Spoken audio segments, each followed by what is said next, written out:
Don't know yet. Okay. Give me just 1 second. One.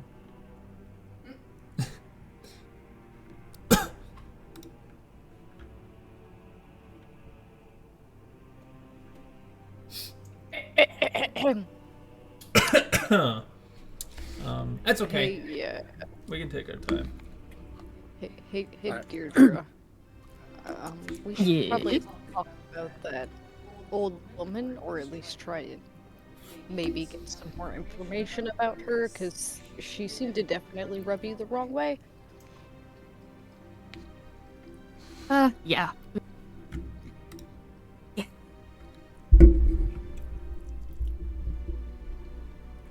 You ready? You ready, Jotun? Yeah, yep. Okay, cool.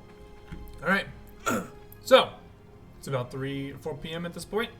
Sun has not begun to set because it's a nice, beautiful summer day. But you all can see that some of the commoners have come back down. Some are having their early dinner. There's about maybe 1 or 2 families hanging out, doing their own thing.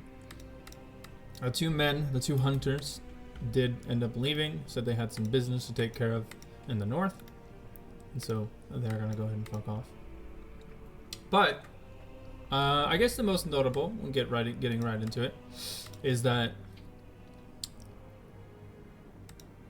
you notice the first thing that walks through the door is a very large man with horns, pretty much donned completely in purple. William, like everything is purple. His armor, his leather armor, his fucking hair, for Christ's sake, even his beautiful eyes.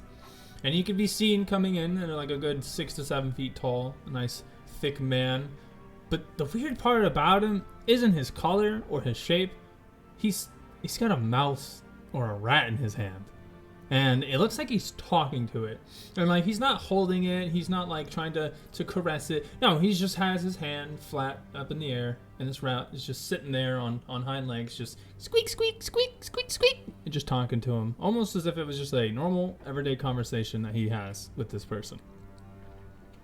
Within a few seconds of Tug walking in, Deirdre's head just comes up a bit, her shoulders straighten as she just kind of snaps out of whatever fog she was in and is like, I fucking know that footstep, and just like turn around in her chair. Where the fuck have you been?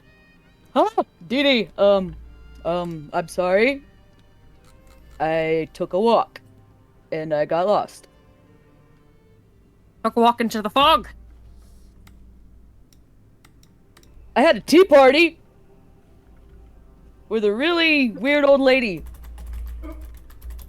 I'm sorry, Did what? he say a tea party with an old lady? What? Yeah, she offered me pastries, but I was like, no. Oh my Not fucking falling god, for that Tug. again. Was it the same old lady? Well, no. I don't think so. Right, we really got to fucking talk about these old women. Yeah, there's a lot of... But hey, I'm here now. Me and my little buddy. We're good. We're safe. Not missing any body parts except for the pinky, but you already know what happened to that. Well, it's glad to have you back and safe and sound. Yeah, we should definitely talk about those old women, because Tug, there's something we got to talk about. We also ran into another old woman. Well, why are you yelling at me then? Well, I'm gonna yell at you. Stay away from old women. There, I feel better. Right, anyway. Perhaps we should have all this discussion maybe in our room, away from the crowds. Right. And could you please not yell across the bar, please? We do have patrons here trying to eat. You see the bartender saying behind the bar. I'm sorry, pretty lady. Flattery gets you nowhere in this world, dear. Now sit, please. And she goes back tending to her business.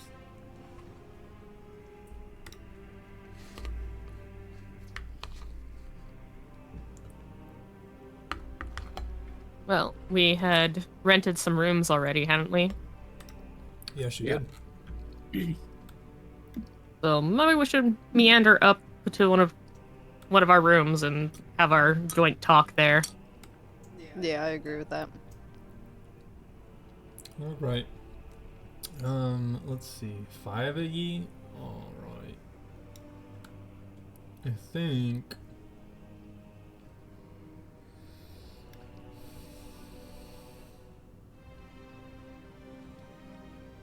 Okay.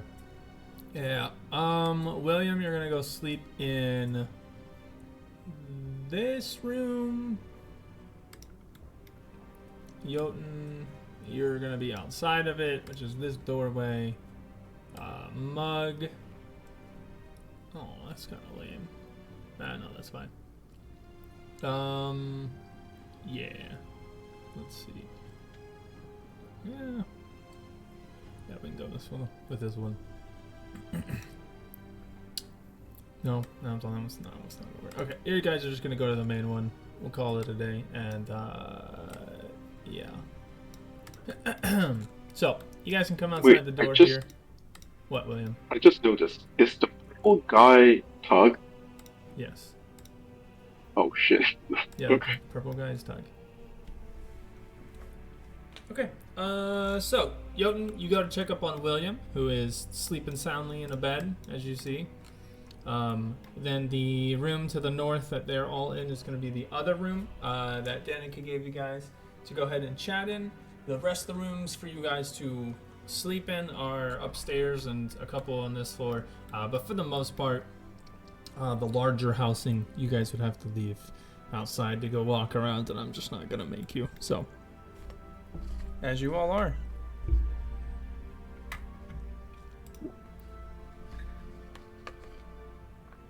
Should we wait for them, or should we just start talking?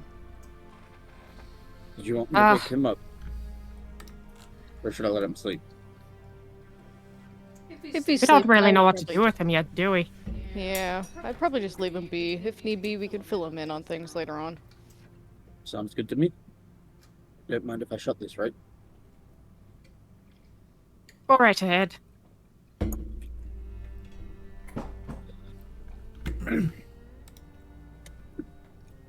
Okay. Are we all in here? I only see 3 tokens. He's hiding.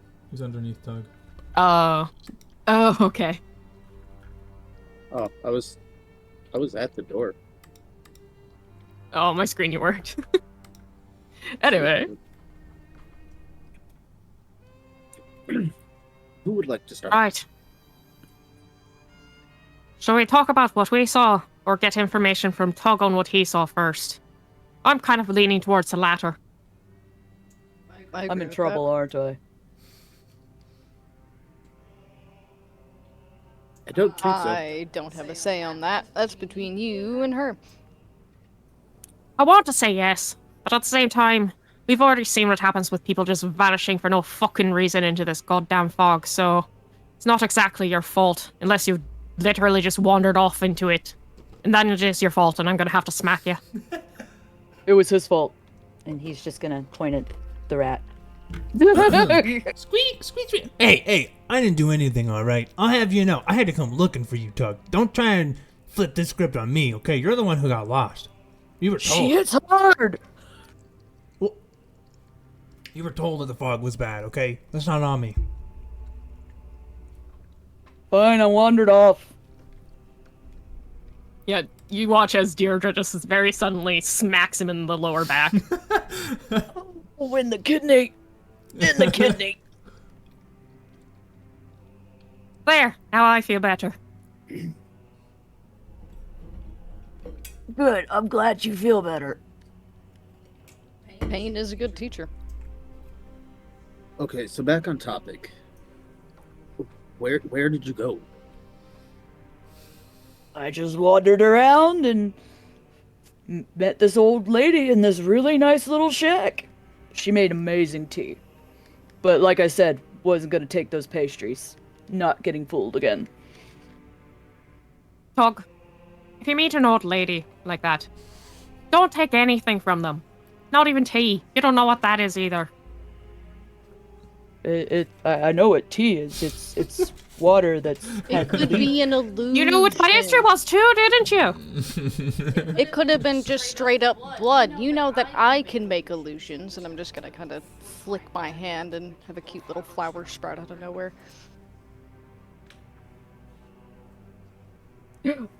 Okay, I see your point, but I am fine.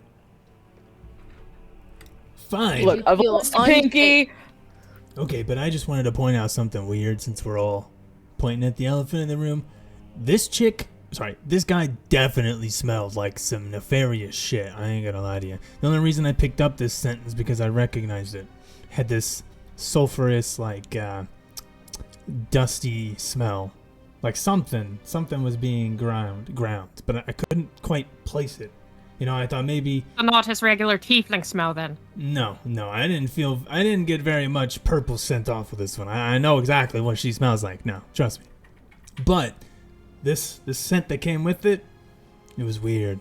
It's like, what do you call those little thingies that the herbalists, they like grind it up and stuff to make the potions? Mortar and pestle? Yes, I got one of those kind of smells. And I'll tell you what, it had a lot of blood coming right after it, which is why it warned me of something. Tug doesn't normally smell like blood, so you could probably assume my suspicions were a little precarious. I don't know, I've bled a lot. Don't drink in this a random tea, god damn it. Nothing's happening to me, I'm fine. Oh yeah, no, totally. I mean, you But don't... apparently you smell like blood. Well, I mean, I've smelled a lot of blood in my short time, and what I could definitely say is it doesn't feel... Can I feel? It doesn't seem like it was coming from Tug, right? Like, it wasn't like Tug drank like a tea or something, or like ate a food, because then I'd be able to taste that on her blood. No offense. But okay. it seemed, well, you know, for the most part, Tug was Tug. You know, still the O-negative type blood type that I'm used to, and nothing real crazy came from it after I was getting a sip on the way here, so... Yep. Well, that's good then. But your shirt, your shoes, you stepped in something weird. Oh no, not my shoes. He's gonna lift up his leg and start looking at the bottom of his shoe. And there is a thick layering of what looks to be like a white powder on the bottom of your shoe. Did I step in flour? Dee, I got stuff on my bottom of my shoe. And he's gonna put his foot in her face. Yeah, you guys will see this. Notably, the white powder on of it doesn't seem to be caked on it, almost like it's very thinly in the cracks and grooves of it. Like, she's been trekking for a while, so obviously whatever you had on your shoes should be gone, but like this is, it's almost cemented into it.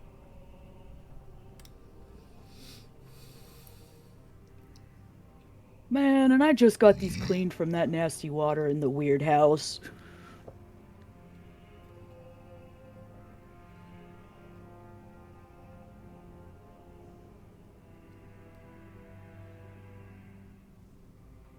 Right. Well, I'm pretty fucking sure you probably interacted with the same sort of thing that we did. I'm pretty fucking sure that we dealt with witches of some sort. I mean, she didn't seem like a witch. She was awful nice. So did the old lady who fed you pastries. She didn't feed them to me, she sold them to me. This woman gave me stuff for free. Either way, they turned out to be children's hearts. I'm gonna be sick. Just because someone's nice to you doesn't mean that they're a good person, Tug. Alright, I'm staying put. No more wandering off. Thank you.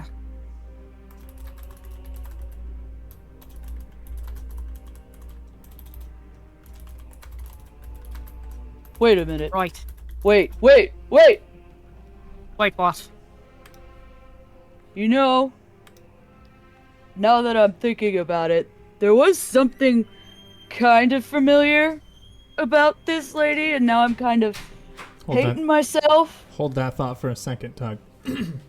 Because as Tug is saying this, you notice that what's his name? Doru starts to smell all over Tug. At this point, he is now starting to like climb over onto like her shirt, in her pocket, and things of that nature. And doing so, he kind of tickles Tug for a second as he runs across his back, and then he produces something quite interesting. He, holding in his mouth, has this tiny little white bone in the shape of like a claw. But there is a lock of purple hair tied around it in a beautiful bow. Is that my hair? Doug, are you making weird trinkets of yourself? And what is this? Is this a claw? Why would I make a random claw bone with my hair in a bow? Well, did you get it from the lady? I don't really remember getting anything from her. He jumps off of her onto your shoulder, jumps off of Tug onto Deirdre's shoulder and says, I'm not liking this too much. Your himbo seems a little too wild and adventurous. and then he drops the little bone in your hand. Can you make me a medicine check real quick, Deirdre? And then go ahead and make me a nah, Would be actually, religion? no, I don't need to. This is a child's bone. This is a sacrificial knot. Something binding something to something. Yeah, you guys all watch as Deirdre's face goes very grim as she just stares at this thing on the palm of her hand. That's a bird bone, right? No, Tug. No, it isn't. You know, because now that I think about it, that woman was kind of almost exactly like the pastry woman, but not her. But I'm gonna be sick. I drank something bad. And Pretty Tug, sure you did. Yes. Tug then just throws up a little bit on the ground. Oh God, what was it? Was it blood? Was it blood? Was it grind up kidney? Oh, what did she feed me? I was What was really in the tea? hoping that it was a joke when I said it was going to be blood. I guess not. Did I drink blood? And your vomit Dora, is did I just... drink blood? No. Smells like... Oh, you had steak last night, didn't you? Wolf steak. Oh, that's what you wanted the wolves for. Tea smells like, is that herbal grey? No, that's... what is that? Can I try Does it and smell- make any smell like check some to sort figure of- it out? What? Can I try and make any sort of check to figure it out? The tea? Yes. Roll me a perception check with disadvantage. And then what were you gonna say, Deirdre?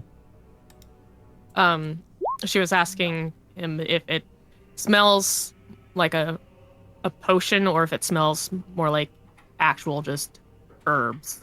Like it could be an actual tea.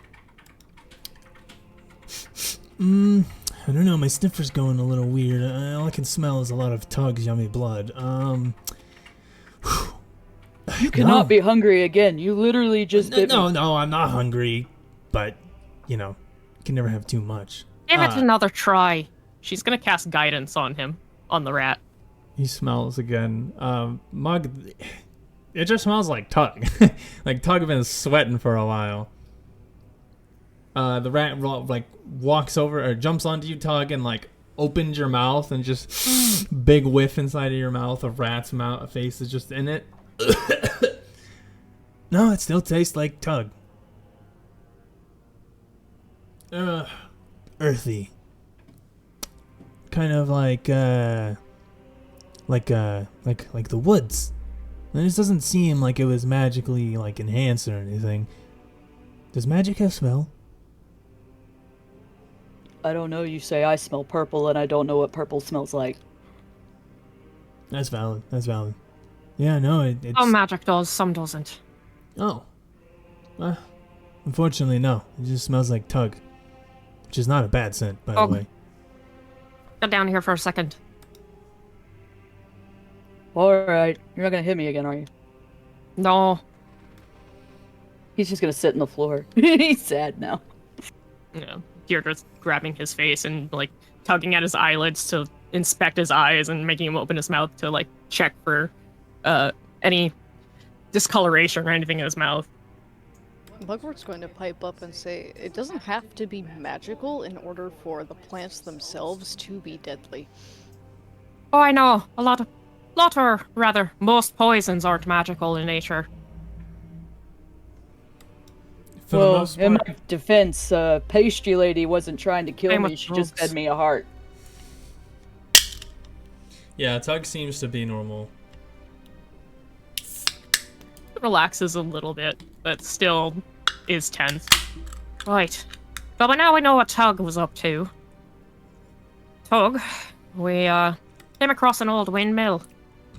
We went to go and inspect. Jotun over here, he sensed some fiends, and we went in, found an old lady, and she claimed that the fiend that was sensed was from the necklace that she was wearing. But I'm pretty sure she was the same fucking witch that we encountered. And if not, well, she was close enough to it. Maybe they're sisters. If they are, that means they're probably part of a coven. But if they might be hey, unrelated. who you guys got hiding here? What's three of them? Smells like depression and sadness. Did you guys take on some vagrant? I've smelled that smell somewhere. You see, he runs out yeah, the room, there's scuttles away. right. Oh, he's gonna Anyway. be so freaked out if he just wakes up to a rat. That's true. All right, why don't we just move over into that room? Follow the rat, whatever his fucking name was. Toru. There's not going to be enough room. Comes as you enter the room, Deirdre. You Oh, is see that the room? William. Yeah, that's the room. You see Doru just sitting on the chest of this man, this distressed man who looks a little peaceful in his sleep. But you can start to see he is stirring a little bit. Seems to be saying a name, not a name that you can recognize or hear. And then you just hear squeak, squeak, squeak, squeak. Hey, wake up! Who are you? What are you doing here around my friends?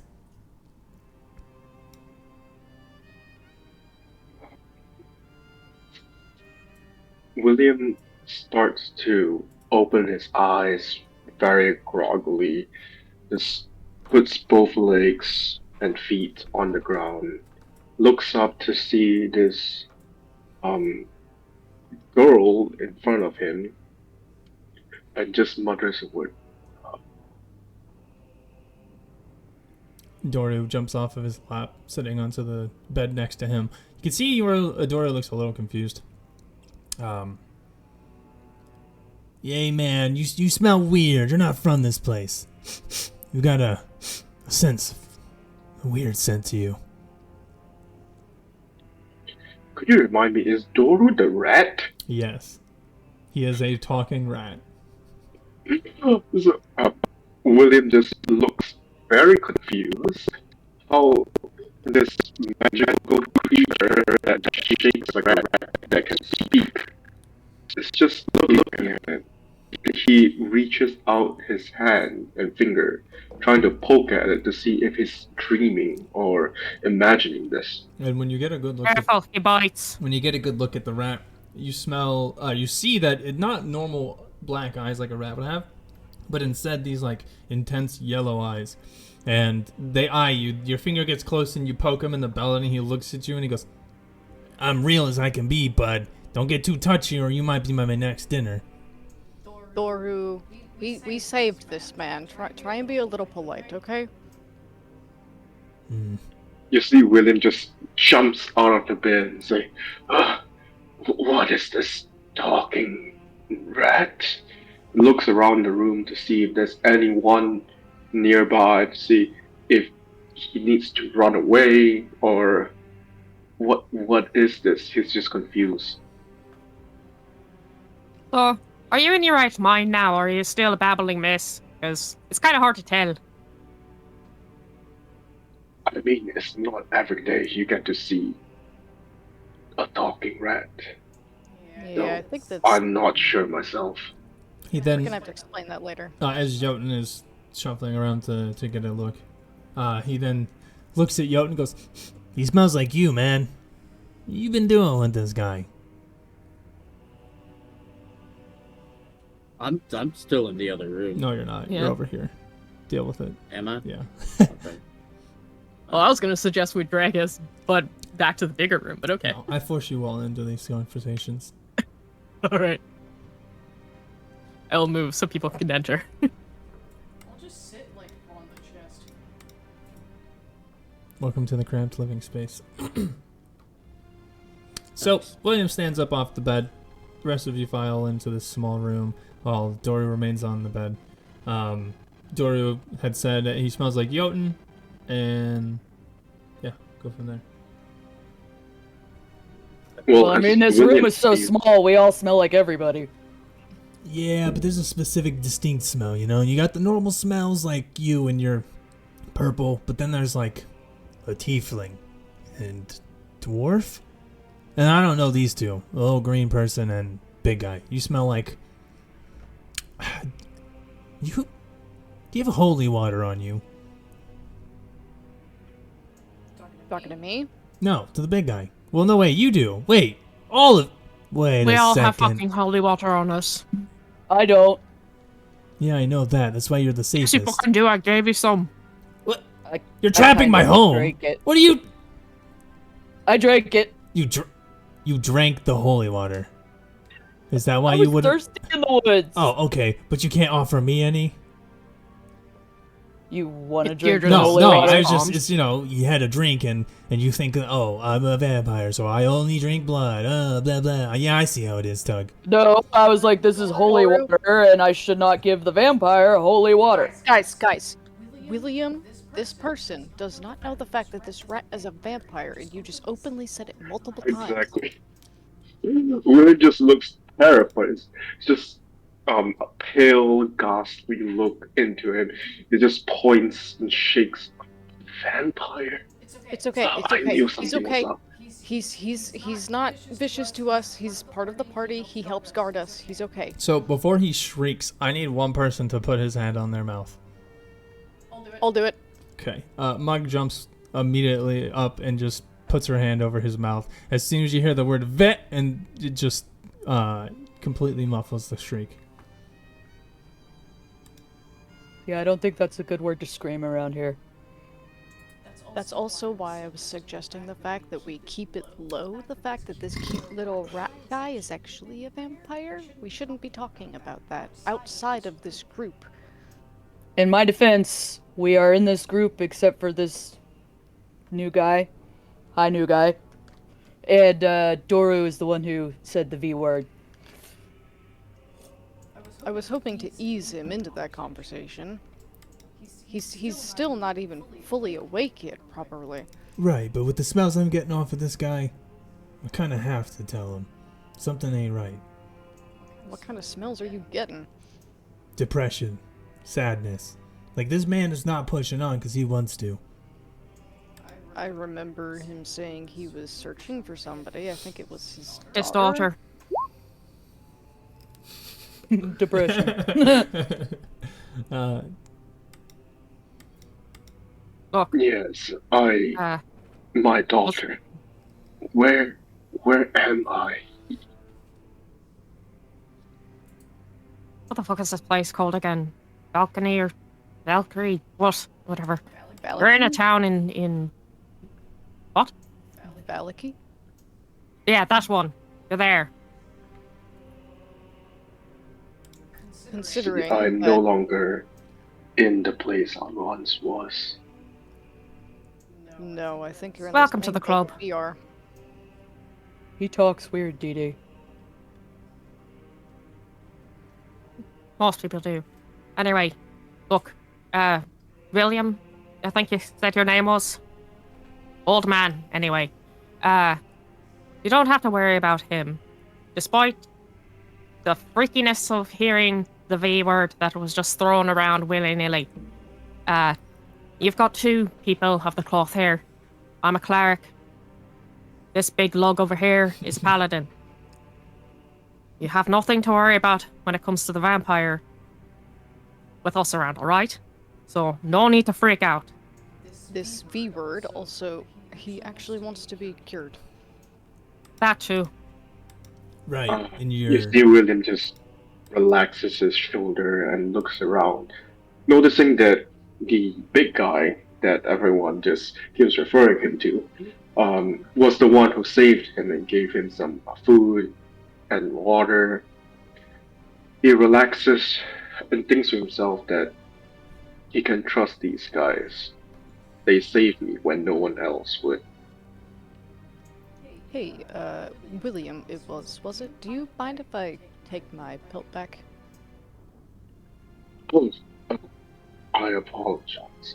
Here, he takes the pelt and passes it to that green My name is Yeah. Mugwort. Ah, Sorry to... Mugwort. Thank you for the pelt.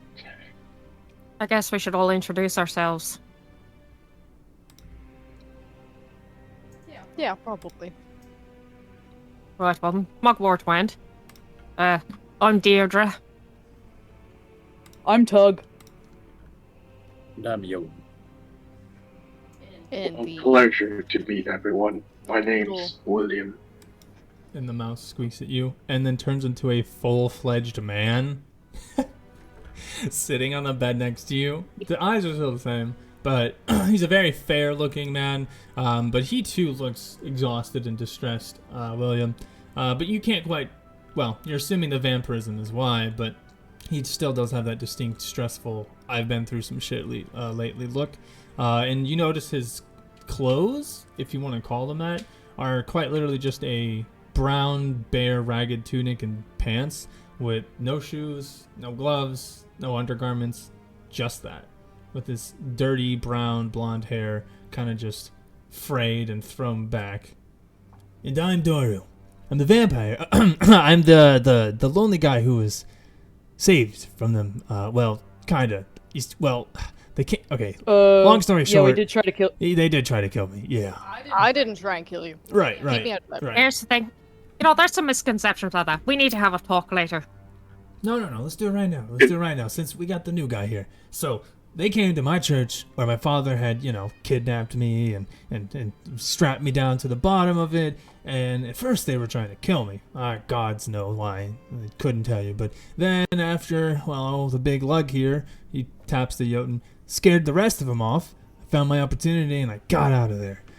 Unfortunately, I might have killed my father in the process, and I'm not exactly supposed to be alive, but, So they're gonna try In to his save me. defense about the father thing, his father had an evil plan where he was gonna take the vampire power and use it to get stronger or whatever. He also had a weird, human book made out of, human leather, too, so, Yeah. Which I burnt to a crisp. Yep.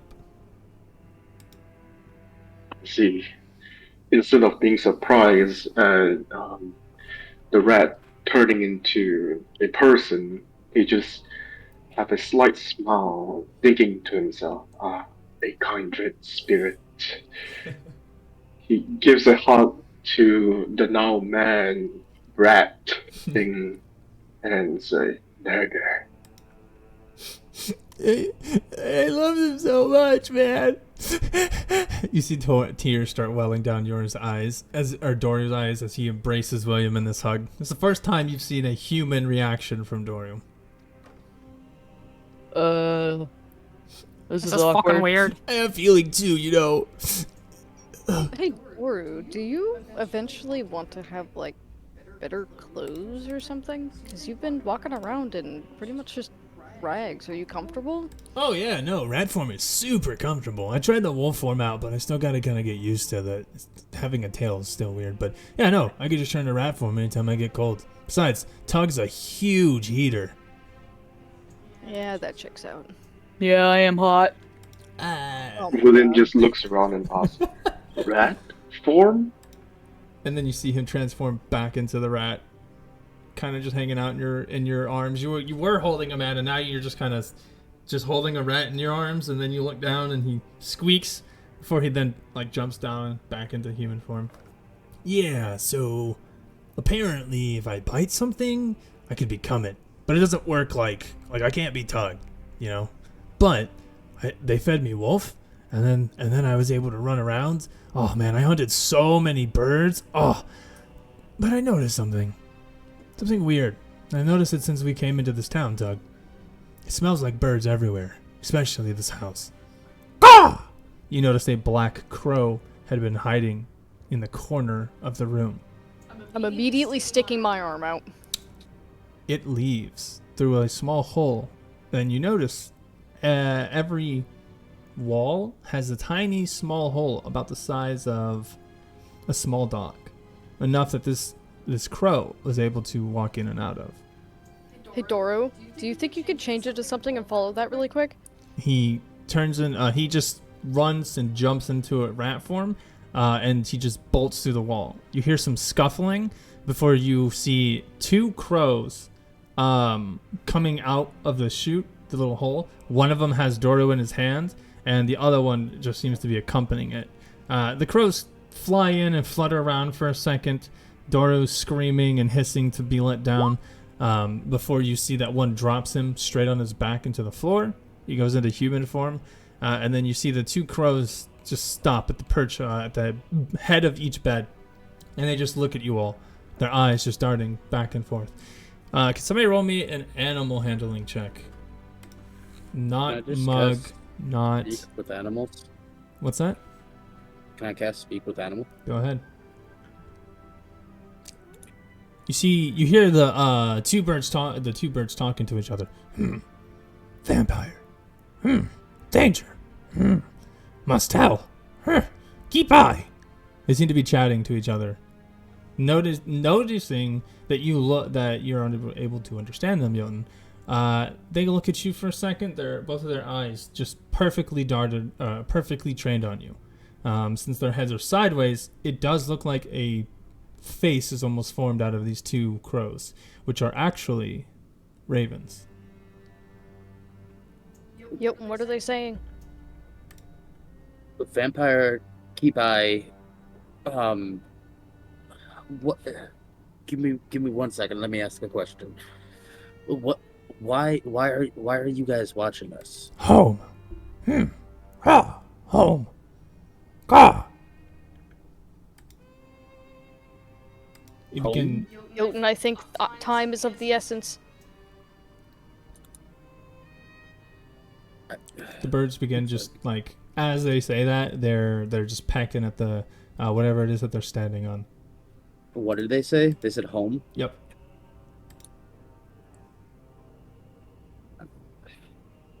They said home. You guys. Before that they said that they said vampire, and then they said keep eye on. I think that they're watching us. I don't know why. I'm trying to figure that out. Does anybody have a question that they want answered? Given the holes in the wall, this is probably their home, and they're probably worried That's what I about was the vampire. About to say, the fact that there's holes in these walls and that these birds were watching. Pretty sure that they're supposed to be spying on people, by the sounds of it. Yeah, I'd like Not to like you would- actually ask why that one specific bird kept following me and trying to bring us here.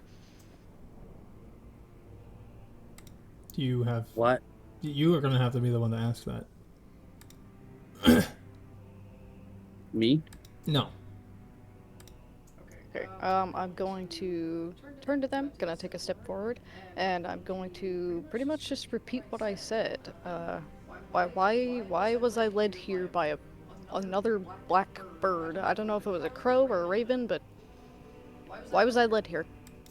The ravens look between you all, darting their eyes back and forth to maintain visual, listening to her. Jotun, you see that one of them looks at the other one, and then Home. Ka. Home. and then the other one bows, like nods its head to it, taps a couple times on the wood underneath it, then leaves. leaving just the one. And then you all hear a voice, a slight voice, as the bird opens its mouth, almost as if it's trying to yell. And you hear the voices, "You are being watched. Keep your wits about you all. You think that you are safe, but remember, eyes are everywhere." Its mouth closes, and then the raven will call back at you, "Caw, caw, hide," before it leaves. Before the raven leaves, I'm gonna look towards Doro and I ask Doro, could you follow Raven and lead us to where its nest is at? I don't think that's safe. I think Nadoro needs to stay here with. Yeah. As he gets off the We already ground. tried to follow him. Yeah, they didn't seem too friendly. I tried to follow him in there, and all I saw was a bunch of hay and perches and a bunch of black feathers, and then they drugged me out. I'm gonna be honest, I'm not getting a good feeling about this place. Smells like bird everywhere. Not only that, but considering the fact that we were told to hide. Should we leave? Did we recognize the voice that came from the raven? Not at all. It was a very deep voice, but not an unnatural voice. You can assume somebody might be using this as a scrying orb or something similar. Mm.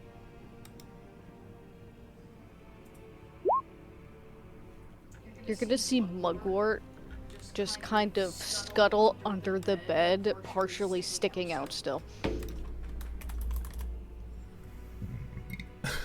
We're hiding. We're hiding. Tug's gonna take the blanket and just put it over his head and stand in the corner. Man, the fact that I have a +7 to that, oh my god. Okay.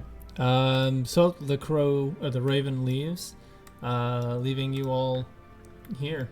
Yeah, it's just you guys. Wait, was the raven still in the room? No, the raven left. Thought it already The left. second one left. Okay. So it's just you all left in the room. Dorio gets up, feeling his back a little bit. He goes back into his rat form and jumps back onto Tug's shoulder. Well, I don't know about you guys, but birds, home, sounds like we're in a nest. And I don't like that. I've never known nests or dens to be of good things. Last time I went into a nest, bears. Bears live in dens, Doro. Wait, they're not just nests? Like, I mean, it was made out of wood, but it was in a cave. Wait, it was made out of wood? Yeah, like it was the shape of like a giant nest, but it was like wooden planks. It was weird. We were just supposed to go quell some bears, and well, looks like the bears got to whatever was there before we could even find it. Where was this? Oh dear lords, I'm not sure. It was right about that time is whenever we were ambushed. Actually, it was moments before. We were supposed to go check out some sighting of werewolves. Turned into a den of bears. And then after that, just fangs, blood, and I woke up in my father's basement. That's all I remember.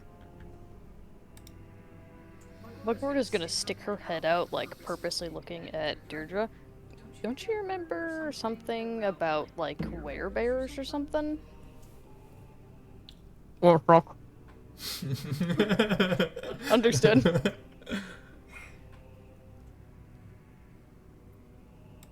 So, we're gonna get out of here. Yes, please. He then goes into like one of your pockets, Doug.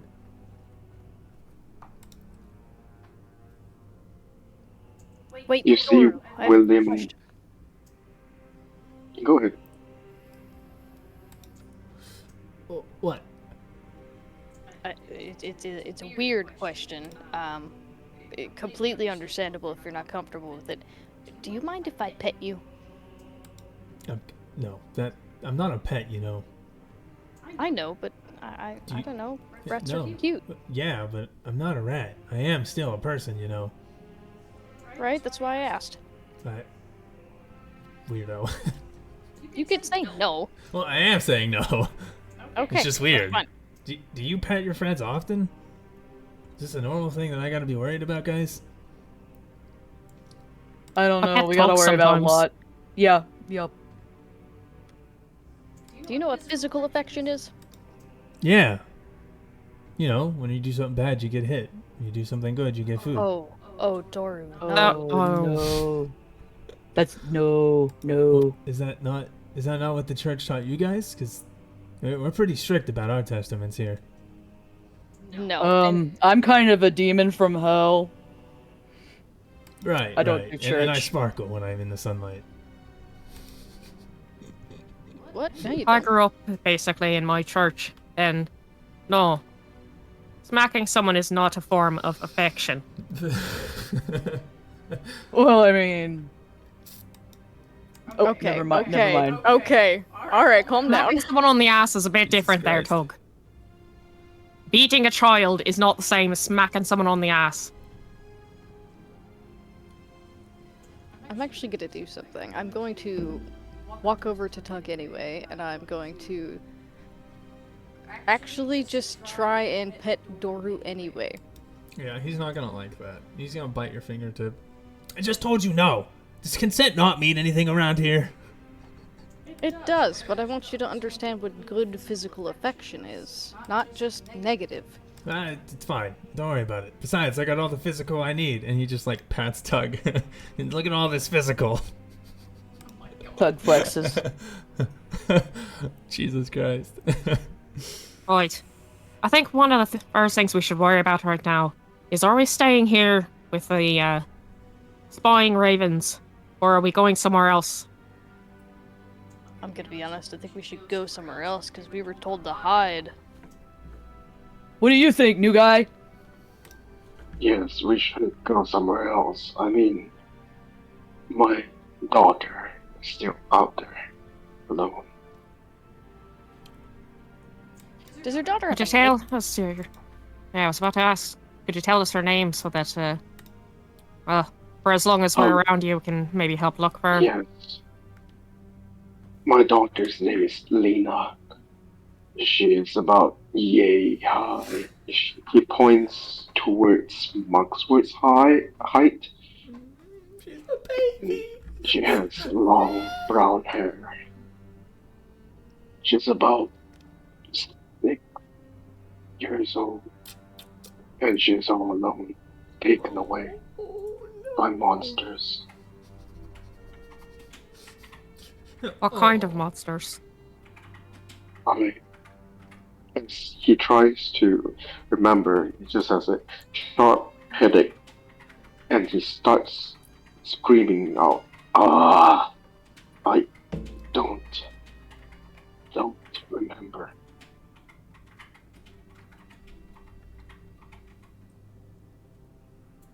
Well, hopefully do eventually without breaking your skull open, because that would probably help you find her.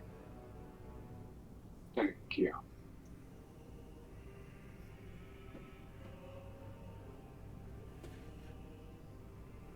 So, Right, let's get the hell out of this shithole. why So are you you would guys together? Why are we together? Yes, it seems odd how such diverse races and people get together. Well, at least for me personally, I just happened to come here randomly. I think that's the same story for everybody else. I mean, we all got letters. Yeah, that is true. We're just a mishmash of people. For whatever reason, we were drawn here at the same time by different reasons from what I can tell. Well, we're strung together by fate of some sort, but we ended up in a situation together, and we've just kind of stuck together since then, well, we know we can trust each other. Not many other people around here that we can fucking trust. Well, I suppose it might be fate then. I hope that You have room for one more? Oh, of course we do. Tug. Speaking of, I'm gonna go find Gil. No. Tug. Yeah, we can't leave yet. Well, we can't go do that yet. Your friend's kind of dead. Yeah. What? Tug, you should probably sit down for this. We witnessed him, well, whenever we woke that morning that you disappeared. I was talking with the group. We were wondering where you went, and I saw you walk off into the forest, and then that fog rolled in, and so I got really worried, but as soon as I chased after you, I came back. Just every time I ran in, I would just come back to the fucking camp. So I got worried. So I, doing what I can, I went into wolf form and I laid low. I hid, waiting. And then Gil showed back up. Was talking to your friends and he attempted to kill me. I knew he was really unhappy with me living. Being a hunter and such, he strictly just tries to kill those that are wicked, as a true ranger should, but then he was suddenly stolen. Like something grabbed him. And then, as I came looking for you, Tug, I came across his body. It was covered in crows, vultures, pecking at it. And I noticed one thing. There was no blood in him. They were wanting the meat, but there was nothing to satiate the thirst of moisture. I was confused at first, and I was hoping that something had gotten to him, but I'm starting to think that they might have your scent. I don't want to rethink about it, but didn't a bunch of rats kind of drag him off? They did. A bunch of rats burst from the ground and attacked him and broke him off. And Baru, I'm not entirely sure that it was him that wanted you dead, because his eyes were glowing and that didn't happen before then. Not that I can remember. There were black rats as well. We gotta go, Tug. I don't like this. You see that at this point, he jumps on Tug's ear and is pulling his ear. Come on. I smell birds and it's getting they're angry. You guys do hear a distinct flap of wings, multiple wings in the distance. It kind of seems to reverberate around the ceiling. And a distinct quietness kind of settles in the area. The normal noise that you would expect from a tavern has started to slightly die down. That doesn't sound good. We should probably be getting on our way. Oh, alright, I will, Didi, I don't know what to do right now. Well, first we gotta get Yoden here to get out of the way so that we can all go. And then you follow him. Get the fuck out of the room. Alright. Sounds like a plan. So you all make your way downstairs.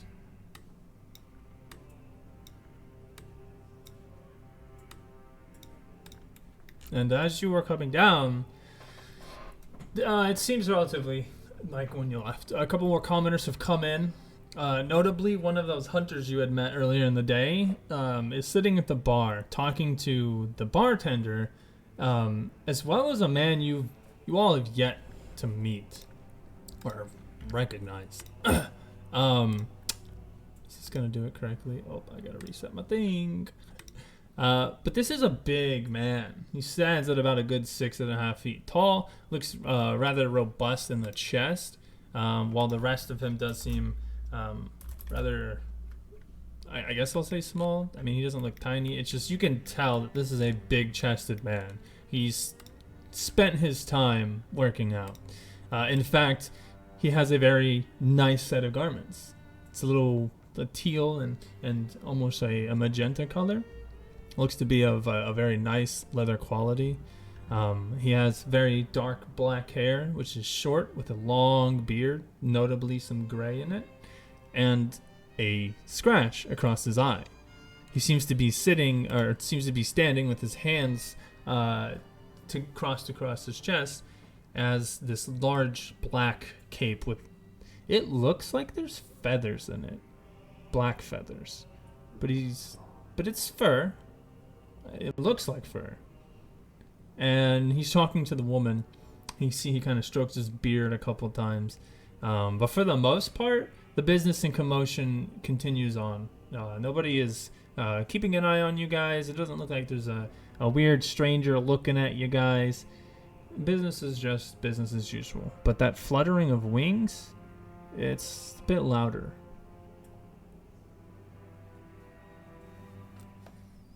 Yeah, we definitely need to leave. Hey! Danica! Give me around! For fuck's sakes! How many times have I told you? No! You've already had your fill for the day. One of the twins is back. I don't care! And you see that he drops a huge bag of fucking gold on the table. I got 1,000 for you. Hey, brother, stop it! We've already been over this. His brother comes over, kind of police style, grabs one of his arms behind his back, and then immediately goes to reach for the gold. And as he does so, his brother lashes out with an elbow, striking him, causing the gold to spill all over the floor. You see some of the commoners, some of the more devoid of color commoners look, while the rest, some children, seem to kind of, their eyes sparkling as they see the hundreds of gold pieces spilling out on the table. What'd you do that for? You asshole! The brothers begin fighting. A full physical fight. The drunken brother hits his brother into the ground. You see a couple commoners scramble for the gold, and then you hear a loud Boom! on the bar as a large man across it says, Enough! Both of you get the fuck out of my goddamn house. Take your disgusting gold and do not come back. You're banned, you hear me? Sir, I don't give a shit! How many times have I told you not to disrupt the peace in my house? And here you come in, trying again. You're banned. Father, I don't want to hear it, Danica. Remove them from the premises, or their heads would be on pikes like the wolves. We will have our own festival of drunkards if that's what is needed for this godforsaken town. He then cold shoulders his daughter. Walking to the back, you hear the loud thud of an iron door shutting. Danica, looking distressed as you can, calls a couple of commoners who are dressed as guards over. They begin grabbing the brothers while she is pushing the commoners away and sweeping up what little coin is left.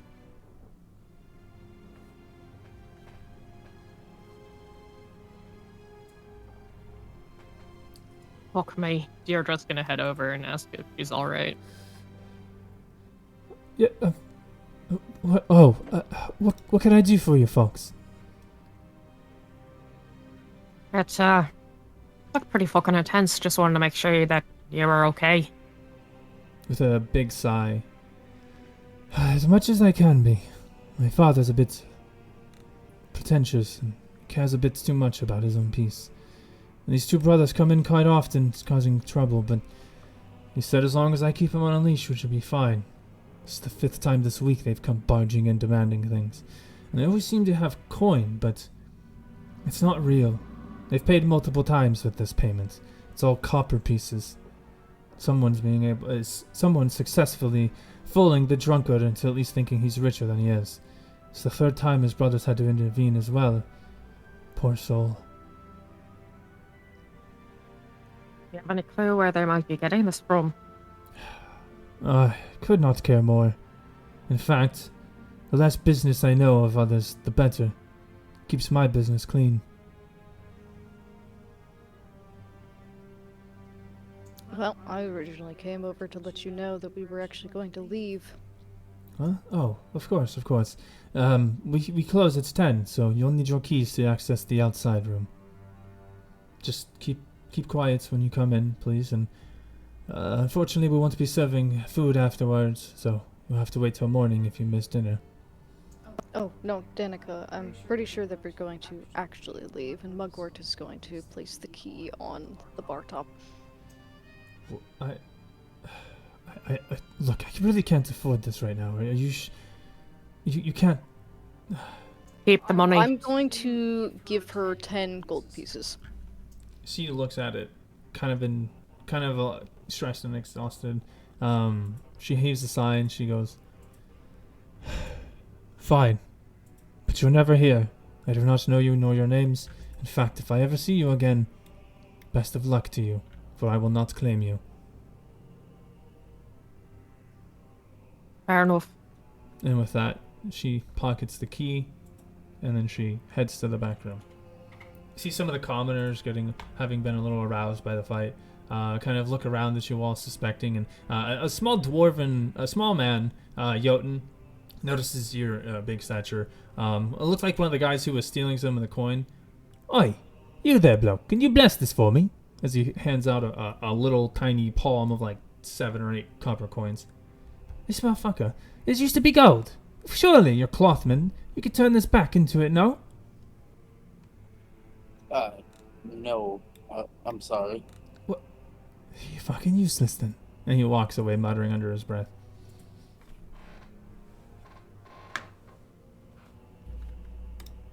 Useless my ass. There are more things that are useful than just gold. Aren't we supposed to be running? We're leaving, yeah.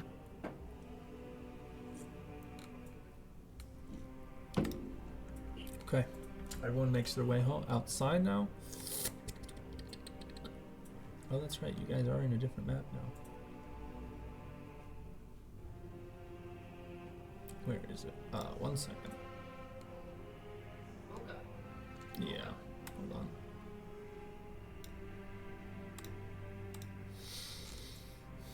All right. You all make your way out of the small little inn, the Blue Water Inn specifically. Heading outside of town, you noticed a couple guards dragging off the the drunkard brother, while the other one is sitting there, head shaking and just upset, as this large guard with a very malformed arm is speaking to him. Why are you bringing this pest into our house? I'm sorry, sir. I didn't mean to. He's causing distress, unhappiness.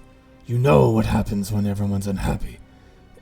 Yes, sir. I'm sorry. I don't want to hear it. All right. Before he walks away, completely ignoring him.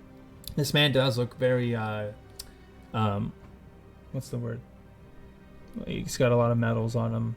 Looks very, important. Can tell that he's a higher guard than the rest by the amount of medals he's wearing. But that malformed arm just sticks out like a sore thumb. He walks off. The drunkard having a plastered, like a paper plastered donkey head on his head now, completely covering it.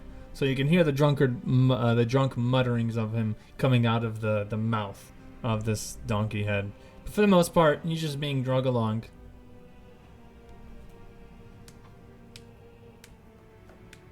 Are we supposed to put a token down? No. Okay. Because I was just wondering, I can't see it. You should now. I don't know what's going on with your vision, because you have vision on this token. So I don't know why it's not updating for you. I don't Are see you anything sure you either. put? I see it yeah. fine. Yeah, Tug, you're just not here. Sorry. Is that better? Well, are you sure you used the correct William? Because remember there was 2 previously. Yeah, I got rid of your old one. So Oh, that you'd have yeah. the correct character sheet. But it's whenever I attach it to a token, it should attach to the correct one, but it's not. So let me see if I can re-updo it. Yeah, you selected. Save changes. It should be better. I don't know, man. It's supposed to work straight out of the box. Does anybody remember where that one other shop was?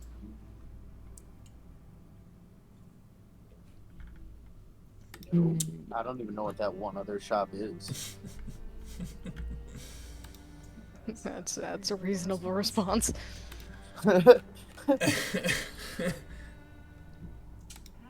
So what do you guys want to do?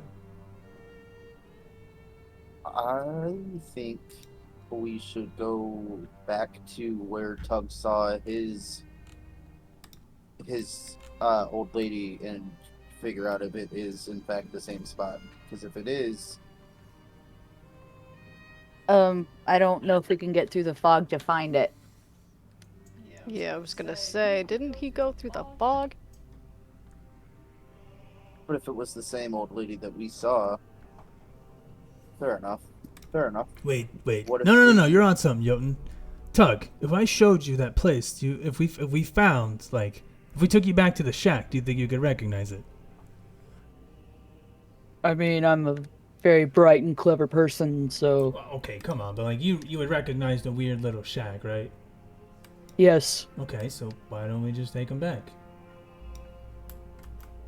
All right, but I'm not drinking any more tea. Okay. You don't have to drink tea. It's okay.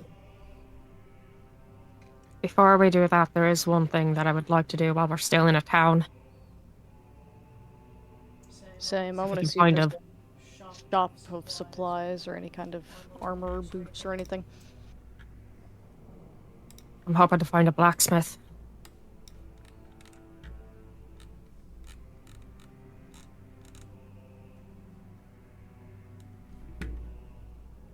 Well, I'm just making my way downtown, walking fast. Faces Faces pass. passing. Okay. I will be back. I'm gonna use the restroom and give you guys a second to figure out how you're gonna find a town or a shop. Okay, I think we should be very much aware of the fact that there are angry birds that are watching us. That are coming for us. I So don't we think the should- birds are angry if they're telling us to hide and give us a warning. We Look, should that was a joke. I don't know about you, but any sort of loud flapping and fluttering and anything that decided to take on a B word ain't normal. A man's voice came out of that raven's mouth. Like, that's not normal. He also said hide, which we're not doing. So, what is the shop you are talking about? Sorry, can you repeat that? What is this shop that you were mentioning? Oh, there was a mention of like a shop at one point. I just have a bad memory, so I'm trying to refigure out where it was, because I want to peruse something really quick before we get attacked by a flock of ravens. Yeah, and I need a moment to think about where to find that old ugly windmill thingy. Windmill thingy. You went to a windmill. Oh, yeah, it was a windmill. Oh, At least a very ugly fuck's sake. one. we know exactly where that is.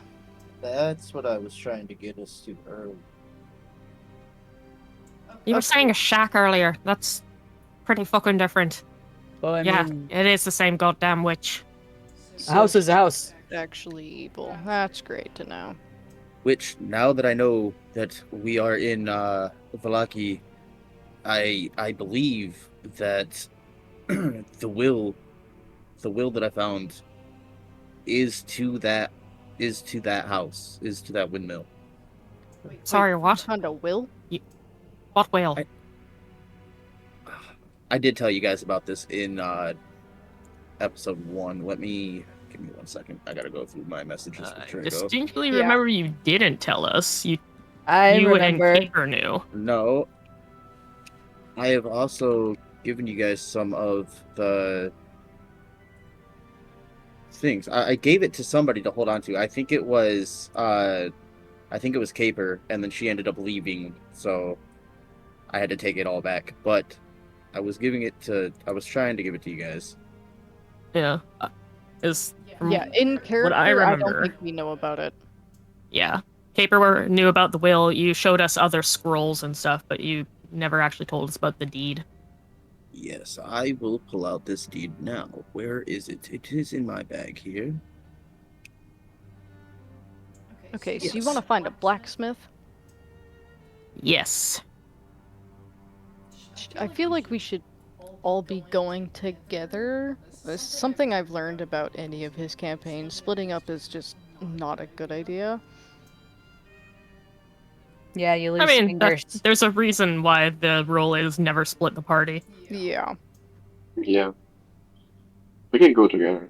I was just wondering, do you think he'll be okay if I try to put down my token? Because previously it worked on the tavern. Yeah, I don't think he would have any problems with it. I feel like you should probably just let him know, maybe. He's Okay. currently in the bathroom at Now, the moment. now I can see it. Perfect. Because I don't know why. If I don't put down my token myself, I can't see anything. Same with the That's tavern. really weird. Oh. Yeah. The token that you just moved is blank for me. Like, there's not an actual token. So Yeah, there's I definitely feel like something because going it is on. Your tiny. name. It is tiny, tiny, tiny, tiny, It's tiny. tiny. Oh, I see it. Oh. Yeah, I don't know how to enlarge that. You gotta click on it, and then there should be a little purple square or whatever color square that pops up around it. Just grab a corner of that and drag. Yeah, but I'm zooming in at max, and I cannot select it with my mouse because of how tiny it is. Okay. Yeah, I think we're just gonna have to try and figure that out. Like, actually figure that out when he gets back out. Yeah.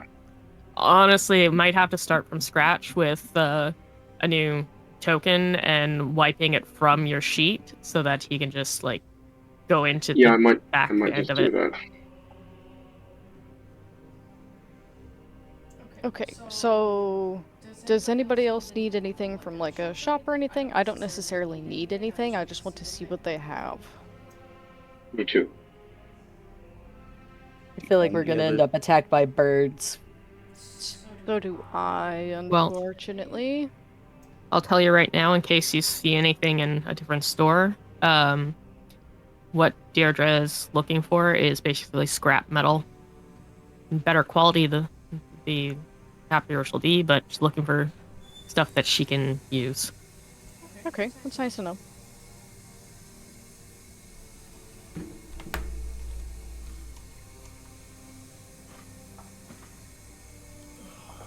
Welcome back. Thank you, thank you. Did you see my message? I tried. Yeah, I tried refreshing the page, but if I delete my token that I just placed down, I cannot see anything. Yeah, because your But if I your token, put down my token, yes, yes. So your token is what gives you vision. Because yeah, but Go ahead. I was talking about a new token, not the token you placed down. Talking about a new token I placed down. It's like a dot, but if you zoom in really much, you can see it's just tiny. Yeah, so this map doesn't have sizing, so it won't, like, it doesn't know what size to put it down as, so it puts it at a calculated size based off of how big the map is. And What he's saying though, and I hate to cut you off, sound like a dick. He can't click on his token to make it bigger. He can't resize his token. Yeah, The because token it's that tiny. you gave him doesn't work for him unless he wants to just shove his token up into the corner of the map somewhere and use the one you gave him, maybe. No, I know the But problem. the one, If you had yeah, let the me one get that there, he placed, he can't Tainted! resize. Gosh! Okay, now I can move Yeah, it. the reason is because it's not, the token wasn't set to portray your character, it was set to display a random character. So I had to specifically go and do that, which is a good reminder. No worries. Now, Yeah. now I can see it without That's- my small token. It's really That's weird. why I was saying that we might need to like go from scratch so that he could go into the back end and check that sort of stuff. I So gotcha. that was the reason. No, you're good. It was thankfully it's a stupid easy fix. Because what I was thinking was Yeah. that maybe your vision was just broken. Sometimes it'll break where you have to refresh the page, but we're good now. Yep. Okay. All right. What do you guys want to do? We're going to a shop, and then we're going to try and find a blacksmith. On the map, I remember you telling us there was a shop somewhere. I don't remember where that was. So, what I got for you? I have a couple of things. So, I guess to start, we have N5, which is a stockyard. Makes sense, makes sense. We have N7, which is a toy house. We also have a coffee maker's house. And then, and that will be at Inn 6. And then I think that is all. Yep, that's all. So you guys have got a toy shop you can go to, a coffin maker. Oh, that's sorry, not a coffin maker's shop. Or you can go to the stockyard. The toy shop, you What's a say? stockyard? I feel like we're probably gonna go to the stockyard because we've already passed by it. Oh, what's a stockyard? It's a yard that usually, think of like a harbor or a port, right? What they will do is they'll have a separate side of it, which will have specific unloading and loading of transportation or even stock. So it could be like giant crates. If you've ever seen those giant harbors that pull like the shipping containers and then put them on stacks, that's the stockyard. Oh, that's a different definition than I'm used to. Wow. I Yeah, had a very I thought it was a different image in junkyard. my head. Oh, well, I mean, it's like, this is a fantasy setting, so it's not exactly like that. Yeah. But when I think of stockyard, I just think it's just this place where you throw a bunch of your shit to store it. It can have shops. Some people will live in like a storage box. Like a very common thing is for travelers who have wagons will go store their wagon there, do their business there, and then leave because they don't have like a official shop location. Yeah. So a warehouse. That makes sense. I just find it kind of funny because, like, when you were saying stockyard before, I was going to the definition I'm used to, which is in regards to livestock, and is usually attached to a slaughterhouse. So I was just imagining a bunch of pens with like pigs and sheep and stuff in there. Do we want to go the scenic route, Mr. Jotun? No, this is the route that we took last time. The purple line. Oh, yeah, true. Okay. All right, so we're going to the stockyard. Yeah. All right, but If nothing else, we can probably get some information of where we might find stuff.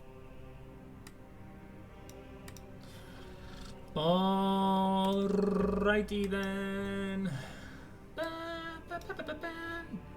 All right, as you make your way to this lovely stockyard, you see that it has several locked sheds along its periphery and lies adjacent to a roomy warehouse. A wooden sign above the gate says Airsac Stockyard. Parked at the south end of it is a sturdy carnival wagon, its colorful paint peeling off. Faded lettering on the sides spells out the words Rictavio's Carnival of Wonders. A heavy padlock secures the back door.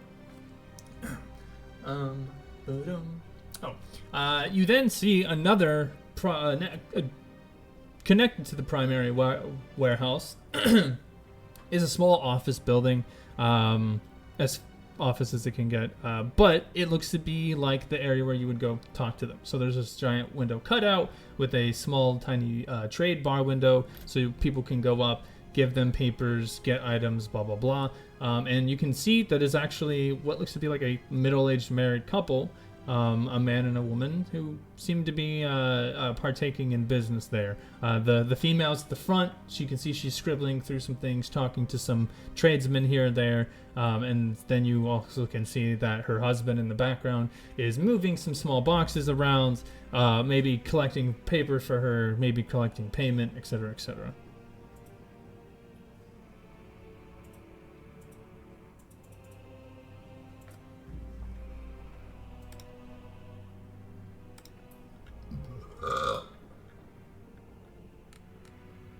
I guess Well, I'm going to walk closer to that little window thing and wait in line. Okay. All right. A couple of moments go by. Some of the people left, and then you all eventually find yourself sitting, or find yourselves in the front. I wonder if these guys have any art. That'd be pretty cool. Let's see.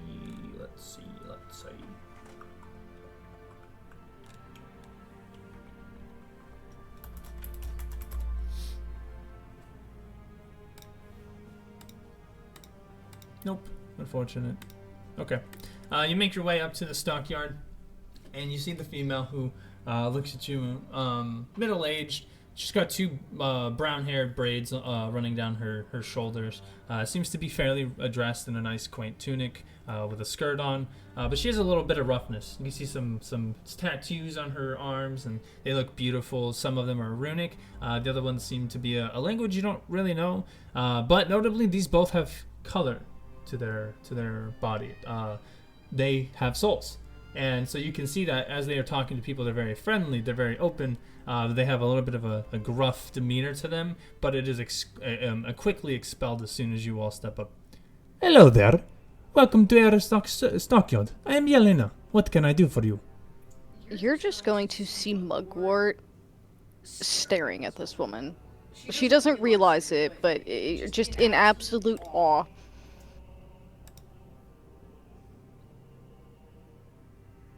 What can I do Mugwort. Your friend's staring there a bit too much. Can you have business with me? Yes, I apologize. I was admiring the beautiful artwork on your arms. It's very lovely.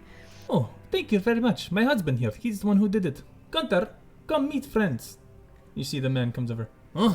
Yelena, we've got business to do. I know, but that's Deuce. She talks about it. Said she's interested.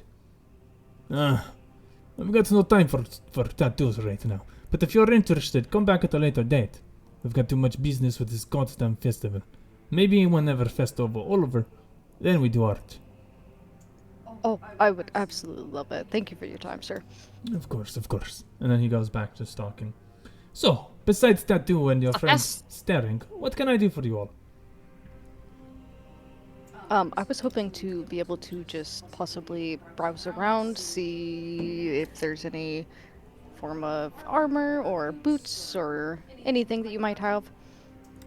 I see. I do have to apologize. Our stock is a bit limited to specifically just adventuring gear, things that help you out in this cursed land. But unfortunately, we've been waiting for our shipment to come for about a couple of weeks now on weapons and armor, and it is yet to show up. But, Is that out of the ordinary? to be honest, no. To be honest, Wait, you said out of the ordinary? Yes. okay. No, it is a very common thing. You see with the various creatures prowling the nights, a lot of tradesmen get slowed down. Taking the common roads can be a bit long. And you'd rather not risk your life on the side of the road just trying to get a shortcut. So the average time is usually about 3 to 4 weeks. I just wish that it was a bit smaller. But you see, the town of Barovia has not been very receptive to our help lately. Ever since a while ago, after everyone was pushed out by the evilness and the fog, business is a bit thin around here. I am so sorry to hear that. I hope things get easier. Do you mind if I personally take a look at the adventuring gear? Not a problem. And then she will hand you a list, a book. You can literally search up adventuring gear table for D&D to see what she has. I do have a list of it, but it is specifically things that are no more than 25 gold.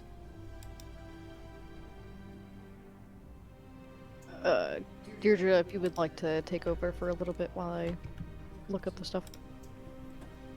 Right. By the way, I the must have list just looks had a like question this. for you. Is there a This blacksmith is in the town? list. It's a big ass thing. A blacksmith? Oh, no, unfortunately there is not. The closest thing we have to that is Splinsky with his toys. Or maybe the coffin maker, but it's not quite the metalworking that you might be used to. Normally we get our metals outsourced into us and they're already pre-made and pre-prepared for what we are getting. But it has been quite a while since we've had any shipments of new metals or even metal weapons. Gunther, when was the last time that we had some arrows coming in? I thought we were supposed to get some silvered ones. He turns to her. Oh, silvered ones.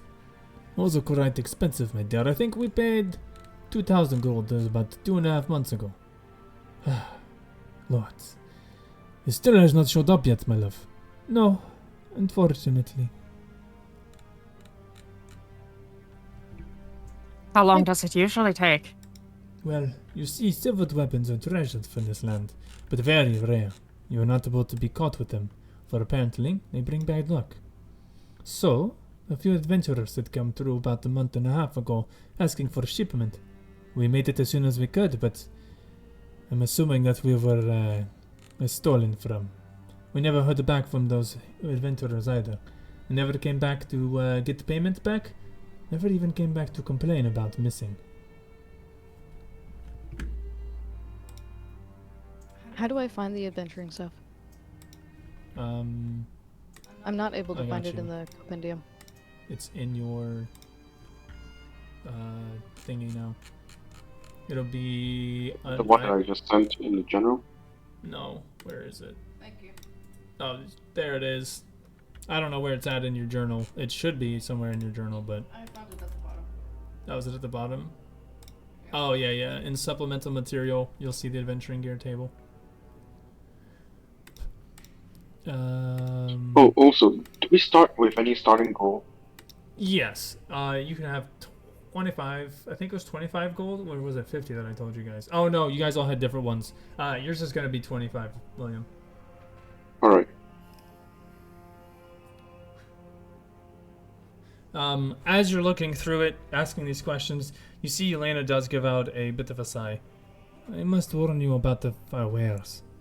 We do have to have quite a markup on them, as we are getting a bit, well, low on supplies, making them a bit scarce, as well as the resources that come with them. And since many people are shying away from taking up trades, we're having a harder time selling them than we used to.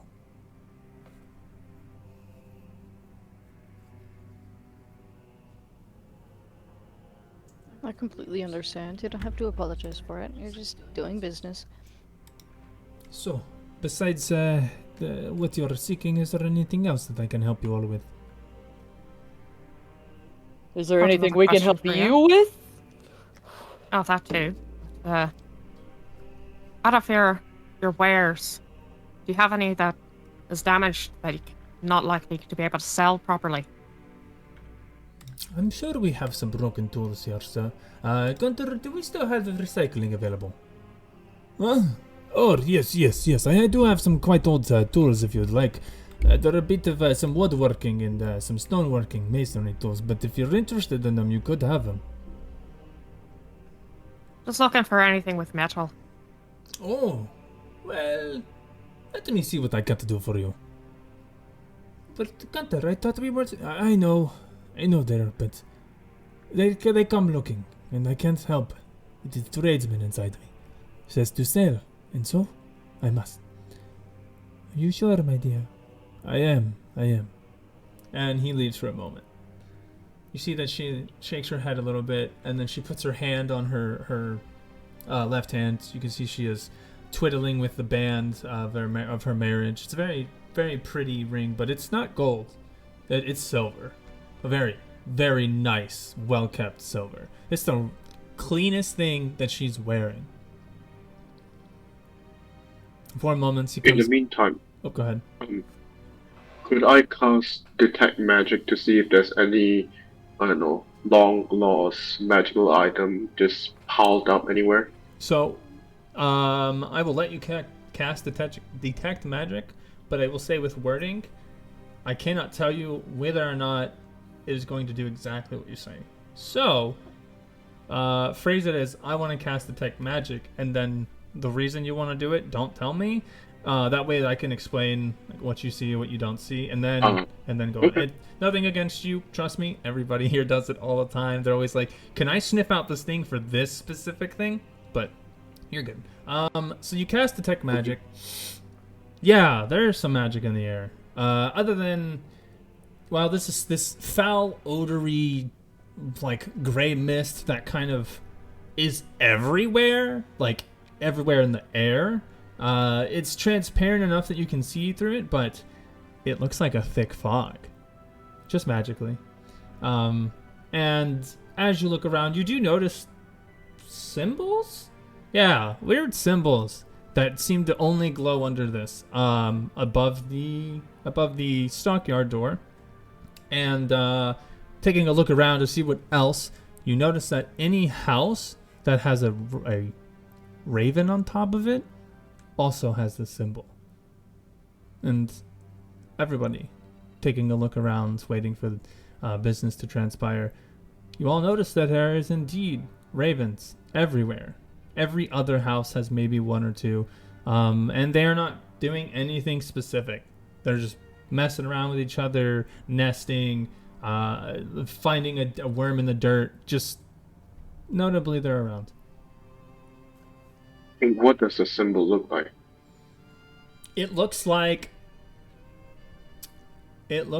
a scratching of a V with a line going across it horizontally. So it almost cuts the V in half across the horizon. But on top of that, it looks like a glowing blue, what's the word I'm looking for? Letter. It's Russian lettering, so I don't have the exact image, but I know I have the description. It's a Russian R is the best way to explain it. Okay, do I see the symbol anywhere else except for on top of the door? Nope, just on the doors. So let me see if I can't draw it. So you got that one, right, which is the rough inlay, and then Okay. let's see if I can't do. And then you have this symbol above it. That's rough, but yeah, that's kind of the idea. The glowing part is the R. The V with a line through it looks as if it is inlaid in it. So everyone else, you do see this V. It just looks like a weird little like V arrow thing. It's almost kind of just like it's a part of the building. But you do see these R's, Mr. William. So does that mean the art that I see is because of the detect magic that I casted? Correct. Okay. I start telling everyone, just whispering it, asking them, have anyone seen these symbols around us? It looks like a upside down A. Yeah, I see them. Oh, They're that. just over there. Yelena chiming in. Right, but Oh, you're whispering. You're right. You're right. You're whispering. yeah. I tried casting detect magic. I was trying to find some magical artifacts lying around, but there's this weird Why the fuck would glowing there be symbol. magical artifacts lying around? I assume it's a junkyard of some sort. It is not a junkyard. Don't talk about my stockyard like that. It's a very nice place, I'll have you know. We just haven't been able to clean it up lately. I see. My apologies. It is okay. I know you are not commoner, so you are not quite used to it, but I promise you, you'll come back after festival. It looks very, very pretty. And then you see Gunther coming from behind his wife, puts his hand on her shoulder, and he's carrying something, a long object that is about 4 feet at most, wrapped in a binding, kind of like a blanketry, very nice heavy woolen cloth. Victorian in style, looks very ornate, but old. You can tell that this is not this is like a baby's blanket, right? But he places it down on the bar, and he looks around. Now they do have one of those awnings to close the front door or the window, so he kind of like nods for you guys to come closer. And as you get around, you see that he unsheaths a silver sword, beautiful, and looks like it has been recently polished. He puts it on the table. This is our wedding gift. It was given to us by the burgomaster before he passed years ago, and before the current one took over. He told me it was a friend from the keepers, but I do not know what that's supposed to mean. I assumed it was the keepers of the town, or a god of some sort. But it seems to be, well, a weapon of not normal variety. You said you were looking for metal. Would this assist you? I thought, but I couldn't take your wedding gift. I'm looking more for scrap things that that could be used in crafting. How much for the sword? Hug, that is their wedding gift. But Just asking. it is all right. I know we do not want to part, for it is protection against the undead, but it has brought a scrutinous eye upon us. The burgomaster watches us ever so closely, and the leader of the inn, Sir Erwin. He's kept an eye on us. You see the various ravens. They only appeared after we gathered our gift. And so I cannot assume anything other than bad omen. In fact, could you please cleanse this? One of you are a cleric, no? I'm a cleric. Could you And, take this and A big one over there is would you be able to take could. this and cleanse this for us? We've had some shortcomings since we've gained it.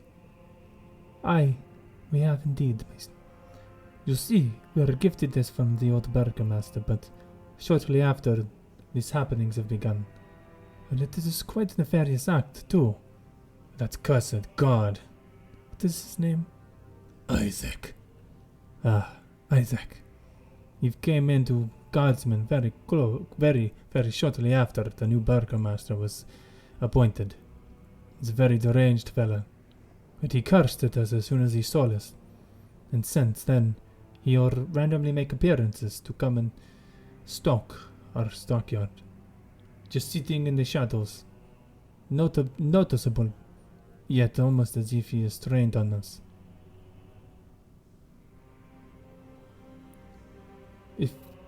If it does not serve your purpose, could you please take it and cleanse whatever curse is on it? What you do with it after is, well, up to you, but seeing as you are both clerics, or at least of cloth, do you think it's too much, Gunther? He looks at her, and he looks back at the rest of you. I do not know, but I do not know if we can let them meddle into the business. But then we could be together, truly. With no hiding, no worrying about eyes on us. We could just take our trade and go, and get out of this cursed land. He looks at her. You can tell, man, he really just wants to make her happy. I think it would be appropriate then.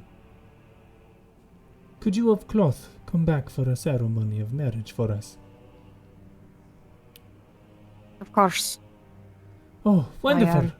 I mean, of course, you are busy, and so I cannot push too much, but... Oh, Gunther, finally we're going to be together! You see that she, like, jumps on him, arms around his neck, and she just hugs him really, really heavily, and he holds her, but you can see just a look of worry on his face. I know, my dear, I know. Oh, this is going to be amazing!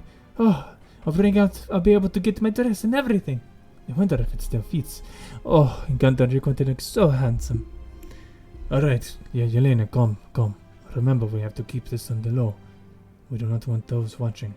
He looks around. Some of the ravens make eye contact with him before ignoring him, and he just looks around a little worried. We were wed here by the last burgomaster, but it did not feel right. There was no clothman, there were no rights, and our vows were cut short. They told us that we could stay here under protection from those that lay at bay. But, unfortunately, we do not receive much pay, and we are told that we are supposed to give our weapons to the guardsmen. They did not confiscate this one gift, though. It has been a symbol of our hope that one day we could get out of here, but it's brought so much more negativity. At this point, Mugwort is going to stop heaving at the fact that they want to give away a wedding gift, and she's going to walk up to the woman. She's going to place 8 gold in her hands and gently close it, look into her eyes and say, "You are going to look beautiful in your dress." Oh, thank you. You're so kind. What is your name? You can call me Mugwort.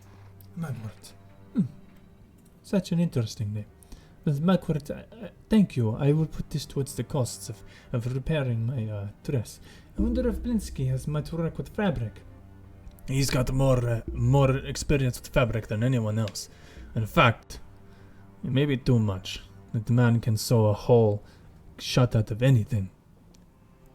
Swords, bites, you name it, he fixed it. Really? Where would we find him, perhaps? He's not too far away. In fact, and you see that he pulls out a little map, and he points near the town square, which is going to be Inn 8. He points to Inn 7 and says, "It is a bit down. You'll see a little dilapidated house. It's a little spooky at first, but he lies there waiting. Just building twice."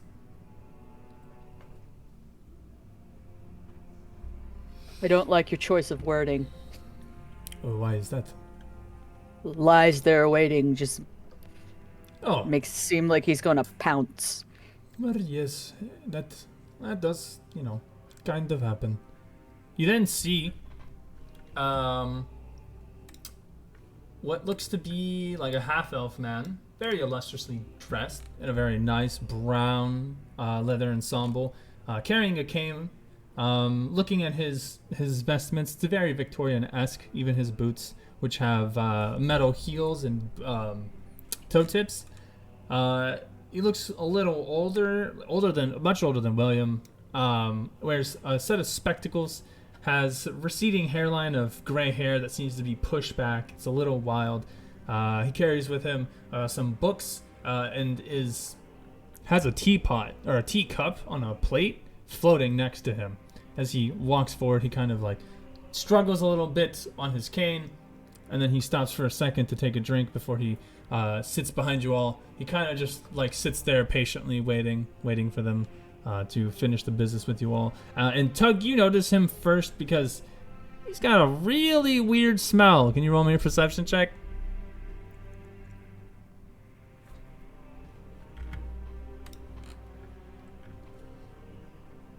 There is something that Deirdre would like to pass on to them as well. Okay. Oh, Go on. You know perception ain't his thing. Shh. Go on, Deirdre. He's too himbo. She's gonna take her remaining her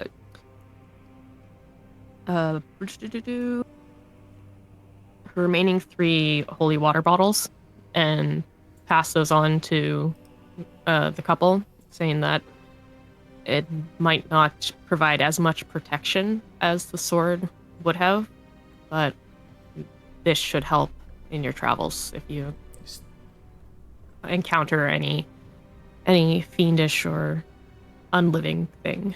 As you set them on the table, you see Yelena looks at them confused, but Gunther immediately grabs them and just shoves them into the box. You hear some breaking. Are you crazy? You cannot bring such cursed items to this land. Curse it. Yes, that is holy water. It is banned in these lands. Anyone caught with it will be killed upon sight. That explains a lot. That's good to know. But Gunther, maybe we could... Yelena, it seems like they are getting in a bit more trouble than we need. Let them bless our wedding and our weaponry, and please, let them be on their way. I already can send something off. You notice the big guard he was talking about earlier is in the stockyard, talking to a few guards at the end, and a couple of other guards seem to be over by what looked to be like another random wagon close to the colorful wagon, and they're grabbing something, a person, and they snatch out a little kid who is devoid of all color, and they're just like, "Come on, kid, come, do not fight it." In doing so, you hear a coming from the distance, and you see they kind of jump back, and they like let go of the kid, and you see the wagon that's next to them, the colorful one, kind of like leans a little, shakes like a car would shake whenever you're transferring weight. And you see the man behind, or you hear the man behind you, Tug, which all you smell is onions.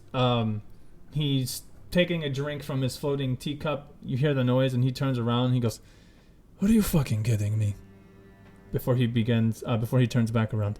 "I'm so sorry to disrupt what is going on, but are you all ready for my payment so that I can continue here for another month?" "Oh, yes, sir, Rectavio. Of course. I will keep a close eye on your carnival wagon, per usual." Good. And you see that he kind of like steps around you guys and puts some money. He is not really paying attention to you guys. In fact, he's kind of ignoring you. He's aware you're there. He's just not like making it known that he wants to talk to you. He's not trying to get your attention. But then he sets his gold down and he kind of like fixes his glasses and he looks at the sword.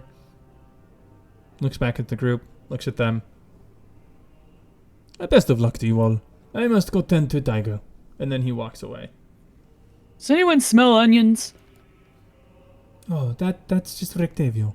He's an avid user of onions. He thinks it's very potent and very yummy, but it's quite disgusting. He always smells like it. Ugh.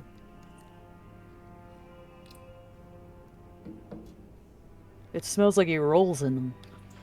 Can I get a healer's kit? Yes, you can. Let me check how much that's gonna be.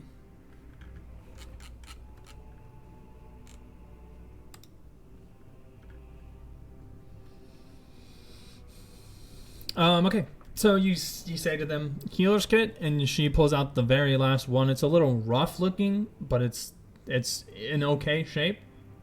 And she says to you, "Oh, yes. Unfortunately, it will be 15 gold, though. We've only got about 3 of these left." All right, yeah. Okay. And I will. You can add a healer's kit to your inventory. It's 3 pounds of weight.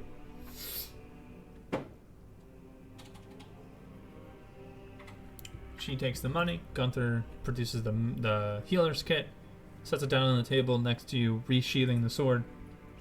You trade coins, and he says, "So, would you please take our weapon and bless it for us?" Of course. "Thank you." and he resheathes it, then handing you a silver longsword that you can go ahead and add to your inventory. How do I drag this? You're gonna have to close your character sheet and reopen it on the main screen. For some reason, I'm pretty sure with the new update, it's probably different. But yeah, you have to close it, reopen it, and then just drag it from the compendium straight into it, and it'll throw it in there for you. If not, let me know and I can force it. Okay. Would you guys like to do anything else?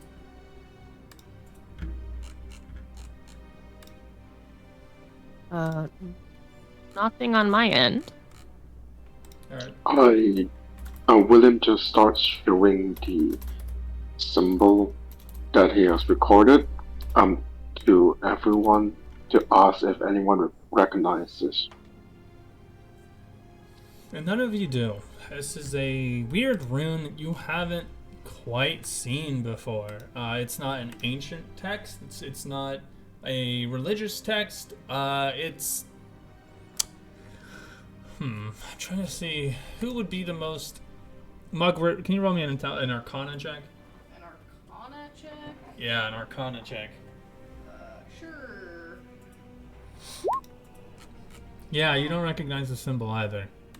It's definitely not normal magic, or at least it's not like something that you guys would just stumble upon. Like, everybody at some point has seen what a wizard's spell book looks like, either by being shown or by description.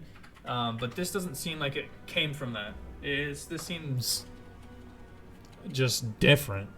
They're gonna have to help me with that. So William doesn't recognize this either. You can make an Arcana check as well if you would like to. What's that? Is it in your inventory? No, you're gonna have to. You're gonna have to refresh your page. I just put it in there for you. I know it's a little weird with the live updates and stuff. Oh, I gotta fix your character sheet because it's saying that you are using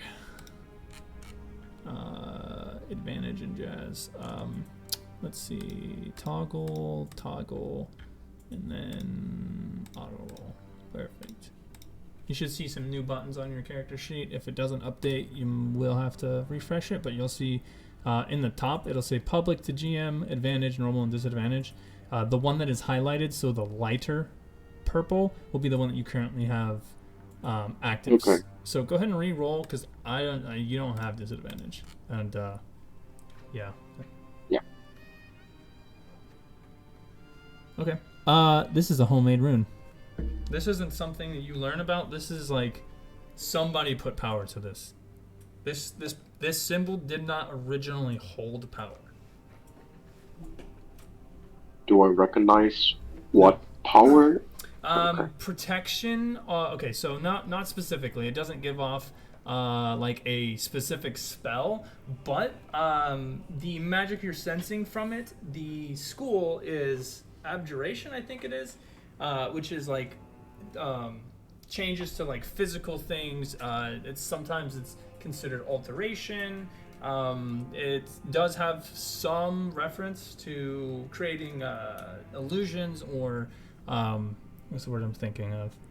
What is it? Okay, essentially the gist is most spells that are created from most spells that have some sort of magic rune, be it on a house or a door or anything similar to what you're looking at, are usually related to protection spells or scrying spells or spells that give some sort of magical property to the thing that it is attached to. And by your guesstimate, this was not something that you could just learn. Somebody had to have specifically given this rune power for whatever reason. And I will say, Okay. before you continue, at this point, the sword has been given to Deirdre. Rictavio has come and gone. You've you've whispered a little bit to the group, but at this point, you guys are still in front of Yelena and her husband. Are you going to continue this conversation in front of them, or are you guys going to step away?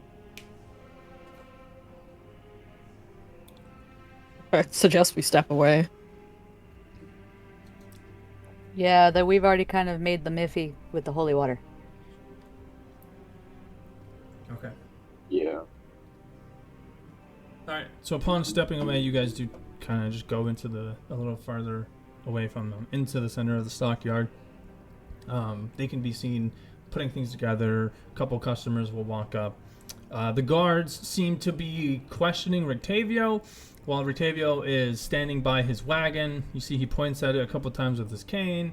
The guards kind of just sort of like, whatever, a little disgruntled. But then eventually he waves them off and they leave to go talk to the big guy. Big guy, at this point, was making his way to Rictavio, but stopped outside of another wagon to inspect it. Upon his guards coming up to him, you see that he makes a look at Rictavio, back at the couple, and then he eyes all of you. For a moment, you all can see that he is staring at you as you continue walking through the stockyard. He pretty much disappears at this point. As soon as you guys are like, okay, let's conversate, a quick glance will show you that he is out of sight. Oh, thank you. And yeah, you guys all begin your conversation from there. The simple guards themselves are taking this small child with a donkey head on it and walking out of the stockyard. The child has a donkey head? Yeah. Something about those masks really rubbed me wrong. It's like a paper mache donkey head. I really Is it just because of the think that festival? they're just taking people and humiliating them on purpose. It makes me feel weird.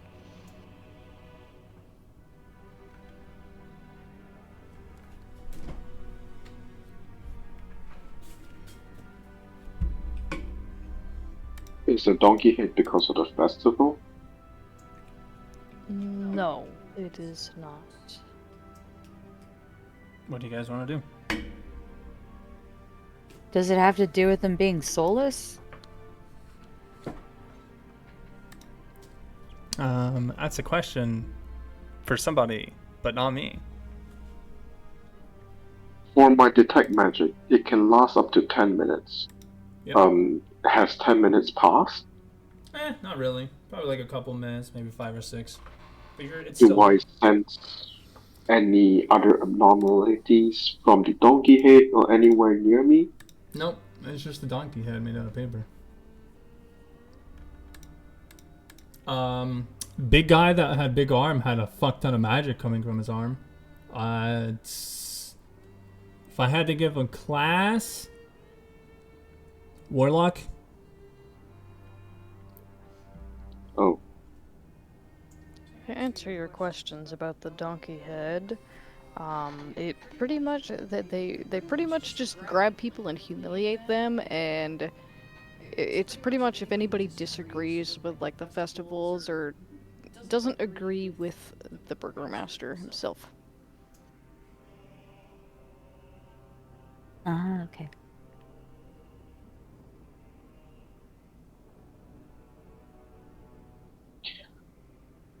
well, are we still going to the blacksmith? There isn't a blacksmith in town. Ah, Okay, so are we doing the wedding or are we going to the windmill?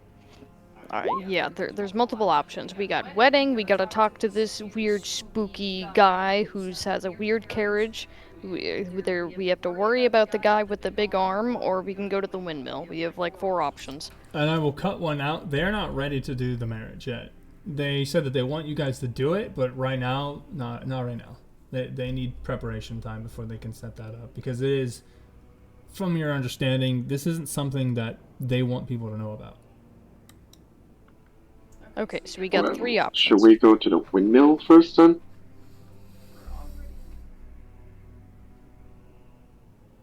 Because it feels like a confrontation is about to happen. I mean, I What do feel you- like the windmill might be the safest.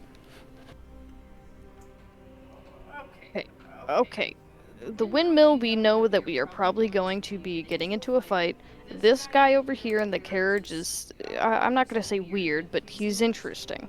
And we're already here. But we also have to remember the fact that ravens are currently watching us as well. Exactly, which is Wait. why I run away and go to the windmill. Wait, isn't the windmill like a shop? No. No. Oh, It's where Okay. Tug was, the old lady, and apparently a witch, maybe. I see. Bad juju's there. So do we want to immediately go to the windmill and eventually come back then? Before we head to the windmill, Deirdre would want to go somewhere where ravens can't necessarily see us for an hour. All right. You don't know where the ravens can't or can see you. What would be a good alternative? I will go ahead and pull everybody to the map. Which you should have vision of this, yeah? I do. I was talking about Me too. William. Okay, cool. So yeah, you guys are all here, hanging out in Valaki. Where would you like to go?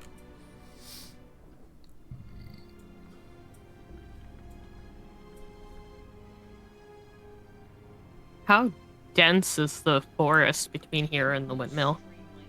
Extremely. You definitely, you could get lost in it. Most of the woods here are pretty dense. It looks like it's impossible for things to move between, but that's just because of how large some of the dead trees and barely living trees are. But it's pretty dense. You can't see more than like 100 feet into it. Okay, so here's a relatively good plan if need be. Could we go to the windmill, kick that bitch's ass, and then you do your 1 hour thing?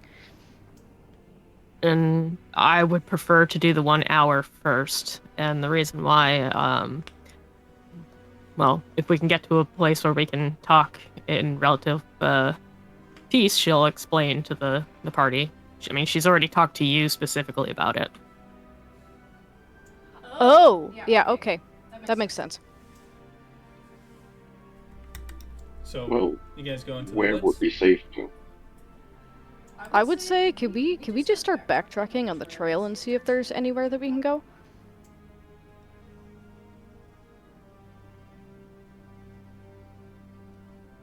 Does everybody agree with that or no?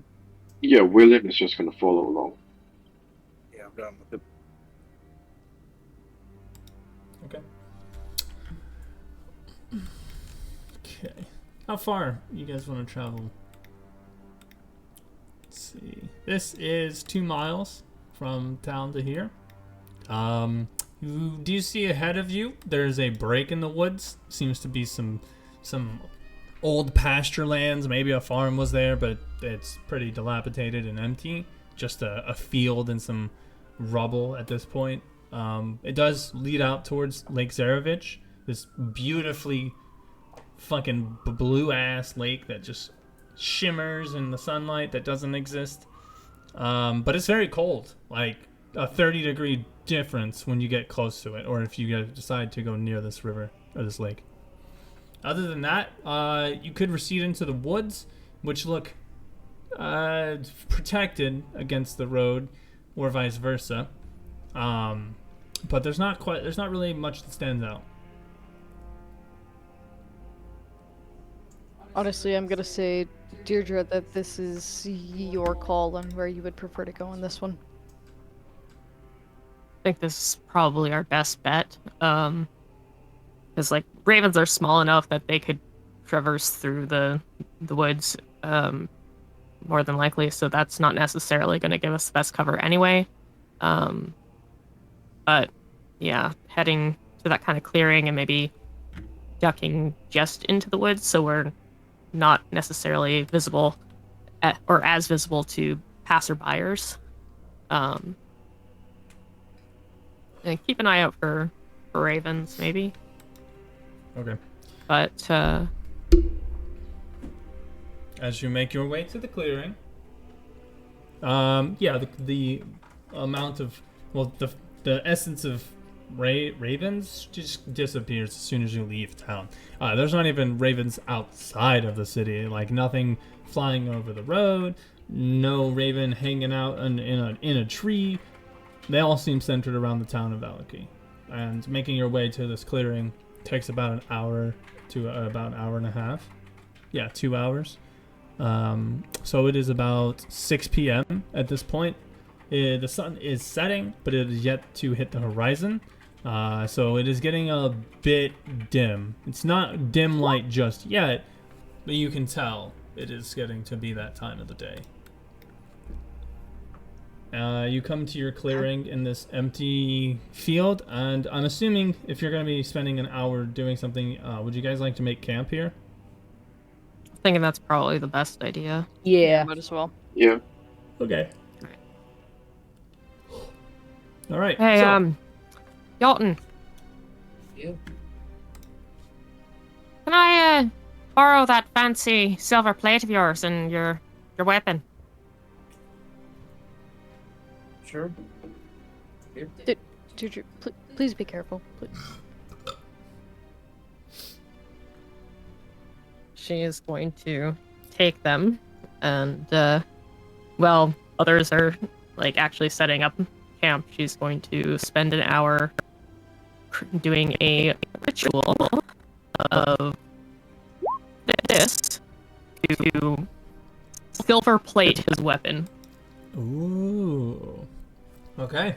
In front of her tent, you see she has a small, tiny little campfire specifically for herself that she's started, and she sets some of the items down, and taking his weapon, she will set it on top of what looks to be like these two small blocks of really, really tough metal.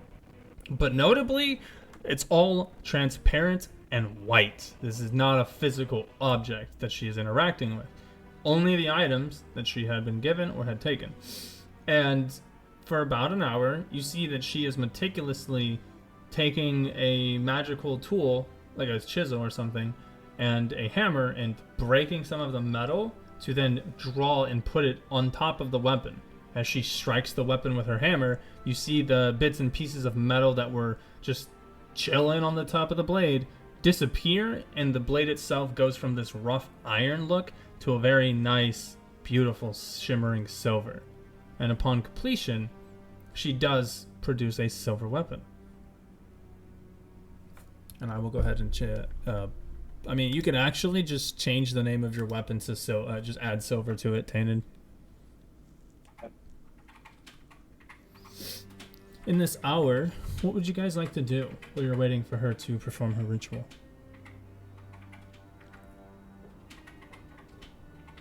Tug is just gonna go to the corner of the camp and just sit down and have a little cry over his friend Gil. William is just gonna start writing some stuff down in his book. Dora will come out into human form.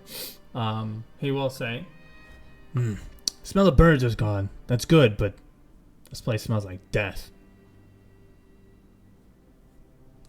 I'm sorry, you said it smells like death? Yeah. Like dead things are inside the river, or the lake.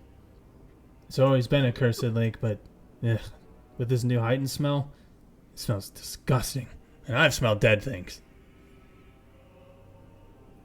Oh, that's just great. You know, we should really plug your nose. I don't think that's gonna work.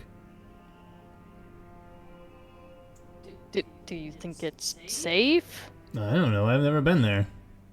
I don't think I can even touch the water, being a vampire and all. Vampires can't touch water?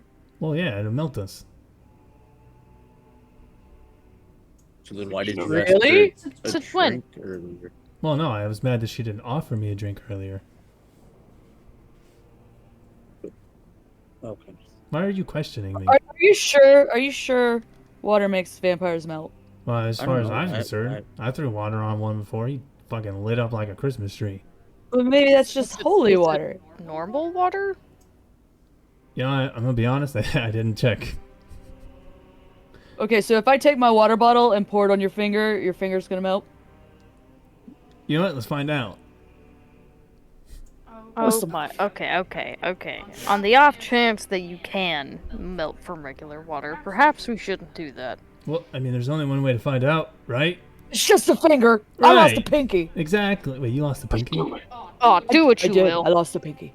Okay. All right. I touched this knob thing. But anyway. So, she pours water on his hand, and sure enough, Tug, you roll me a D100. Oh god, okay.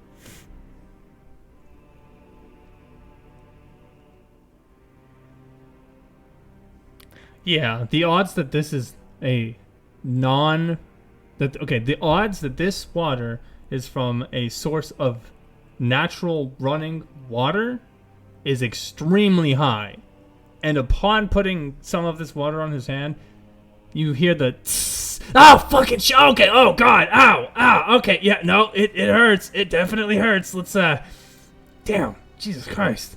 That sounds a bitch. And you see What are we gonna do if it rains? his whole finger is gone. Oh look, we matched. Hey, twins? Well, I mean, you're awful small to be my twins, but Well, I would just be one of the twin, not both of them. Oh my god, did you really Jeez. lose a finger over that? Yeah, I mean, you better to, worst case scenario is I bite a fish and I try to go swimming and then boof, I'm dead. exactly. This was a need to do experiment. Okay, Tug did make a good point. What's gonna happen when it rains? I'll just hide in his bag. Whatever. I will keep him dry. Please don't try this again. No, of course not. And Can't promise that I'll try it on him again, but you know that I like to do stupid things, so. Yeah, that's how you lost the pinky in the first place. Yeah, and that was just the first thing that I did. all right, and with that, an hour goes by. You all eat, relax, waiting for her to finish her ritual. Upon which she produces you a sturdy silver weapon, Tainted. And afterwards, it is about 7 o'clock at night. It is getting to the point where the sun has already begun its setting. It's about halfway there. It gets a little chillier here at night, and you do see that the edge of the forest, the fog has started to be, has begun to roll in just sitting at the edge of it, almost as if kept at bay by something.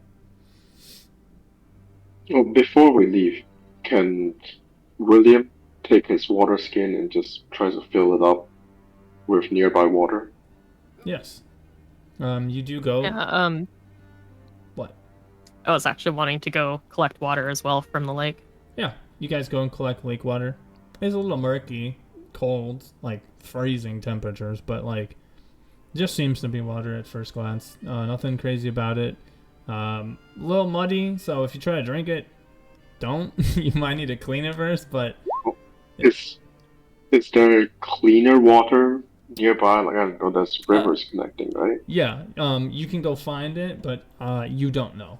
That being The big said, guy's got you. that being said, yeah, I Jotun will- places his I will hands purify over it. Yeah. over the water, and you guys do see swirling in the bottles and water skin. The water does clear up, and it almost looks like he kind of Avatar style pulls out the negative from it, and it just disperses into the air, almost evaporating, leaving you with fresh, clean water.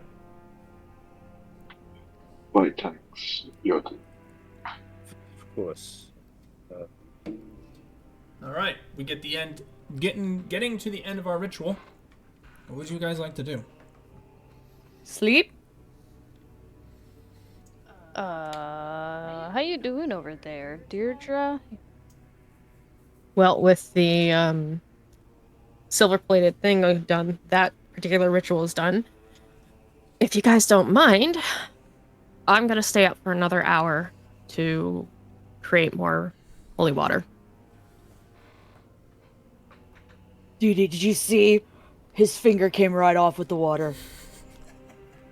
I'm obviously not gonna use it on him.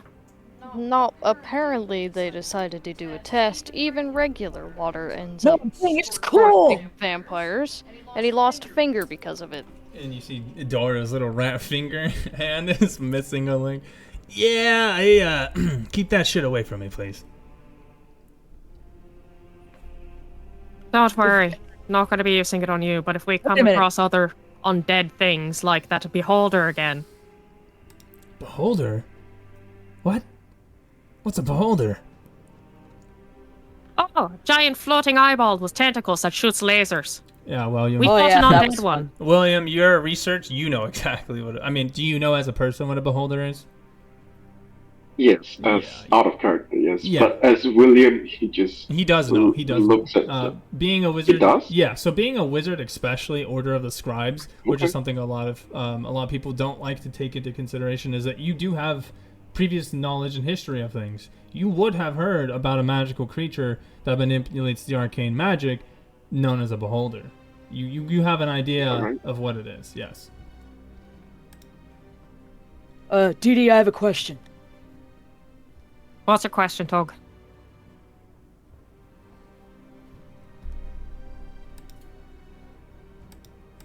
Tug. Why make the water holy? In case we come across dead things that are trying to kill us, like the undead beholder, because holy water hurts them. but normal water works. Nope, just Yeah. on It apparently vampires. works against a vampire, but I don't know if it would work on work against vampires, some but it doesn't work on other undead things. Seems kind of Okay. racist to me, but See? Exactly. she is the the holy lady. I don't really feel like getting into a fight about gods with somebody who follows gods. Yeah, but she's all about weapons and stuff with her holy stuff. Really? So like, are you like the holy war lady, or how's that work? I follow Morden. He's a god of crafting and justice. Smacking things and making things. Yeah, that's what it sounds like to me. Pretty much. So you smack things to kill things, and you also smack things to make things. Pretty much, yeah. She. A lot of smacking. He looks at Tug. Sounds like a warlord to me. You know, now that you point that out. Kind of culty, a bunch of people reading books about him. But, I can't judge. I mean, come on, you guys saw my father. Yeah, he you was can see creepy. Deirdre's just making a face at that warlord comment. All right. Doesn't look too happy. Sorry, you And guys. people say I'm a demon. Okay, so you guys gonna rest for the night?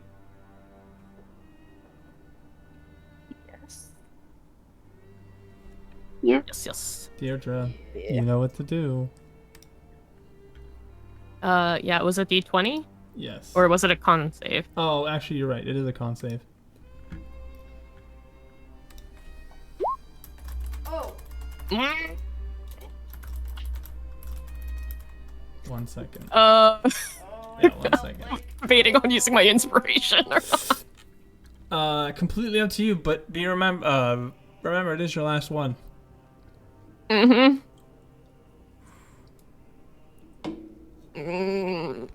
Fuck it, I'm keeping it. All right. So, you all get some peaceful sleep. A short rest worth of sleep. Before, abruptly, you are all awakened.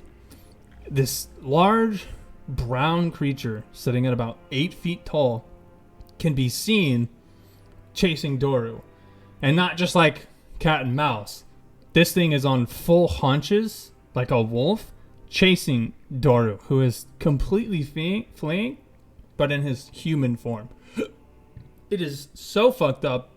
When you wake up, you see that the campfire or the campgrounds are in disarray. It looks like some of the fire is thrown about. You can see some of your guys' weapons and items are just kind of splayed out as if something went through your stuff. And upon waking up, you see Doru screaming, "Ah! It's a beast! Get away from me!" As this creature has him pinned against a tree. One of its paws raised up in the air, completely feral creature. Deirdre is nowhere to be seen. I am going to immediately yell for Jotun to grab his axe. After that, I'm going to yell out, "There's something that you guys need to know. She wanted to talk about this, but she didn't have enough time." What? There's a... Dora turned into a rat! Come here!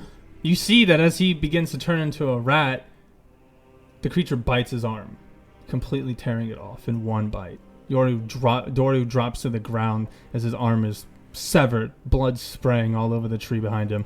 The creature, having this arm in his hand, thinks it's him, rearing its head around, kind of like a crocodile would tear, or would try to tear a limb off, rearing it around, blood getting spurted all over before it throws the arm, and it begins looking for Doru, who is running one arm, holding his arm towards Tug. It makes contact. You see William just starts attacking him. With what? With a spell, let's say Chill Touch. All right, go ahead. Tug, I'm pretty sure that that's Deirdre. Make your. It's not Deirdre. Deirdre is inside of that thing? Did he eat it? Did he eat her? No, do you remember when she got bit? Oh, you have to actually click on the spell from your spell list, I think. It's a little. There you go. Yeah. It's not necrotic though. I changed it to sacred. Because of my. I feature. love that. Yeah. Basically, I got sacred flame. You're Okay. telling me that big 8-foot thing is DD?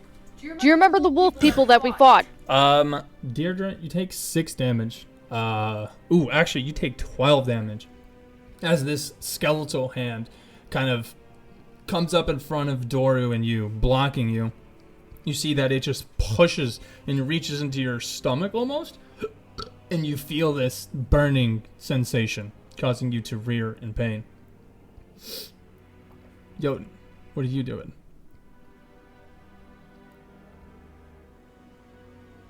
I'm gonna try to restrain it. Make me a dex save or strength save, Deirdre. And actually, before you do that, you will see this in your journal. You're going to be using this sheet. It should be in creatures. Is that the right person? Yeah. You did send it to me, but it's not as an NPC thing. It's just that's as right. a. My bad. It Yeah, I has have to- nothing I can click. Yeah, you gotta be able to edit it. There you go. What's your spell save DC, Jotun? 14, 12. Okay. Whenever you're ready, Sasha. Just it's a con save. I don't have any con. No, it's I don't have any saves on here. No, it's strength or dex. Oh, strength or dex. Yeah, Okay. yeah, your choice. Oh, yeah, you're stuck. You see these white vines, almost made out of holy light, restrain her, grabbing her hands and her legs. She is struggling to get away. Give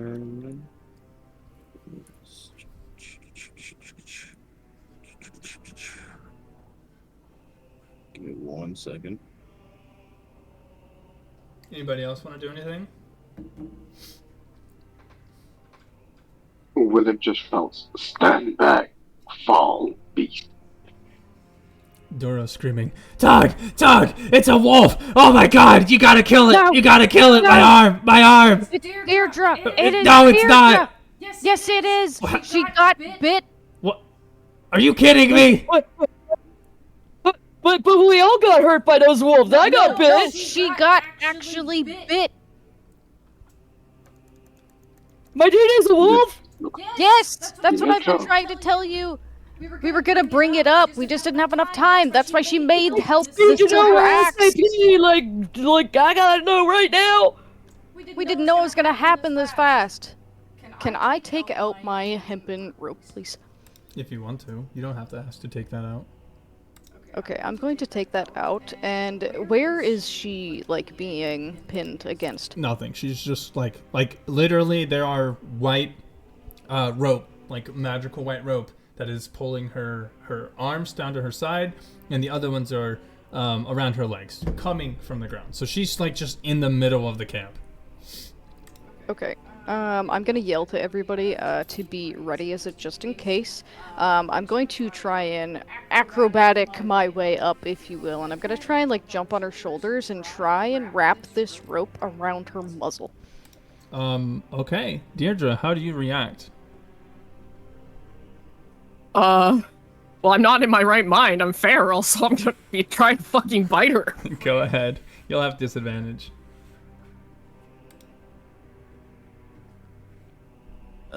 Disadvantage.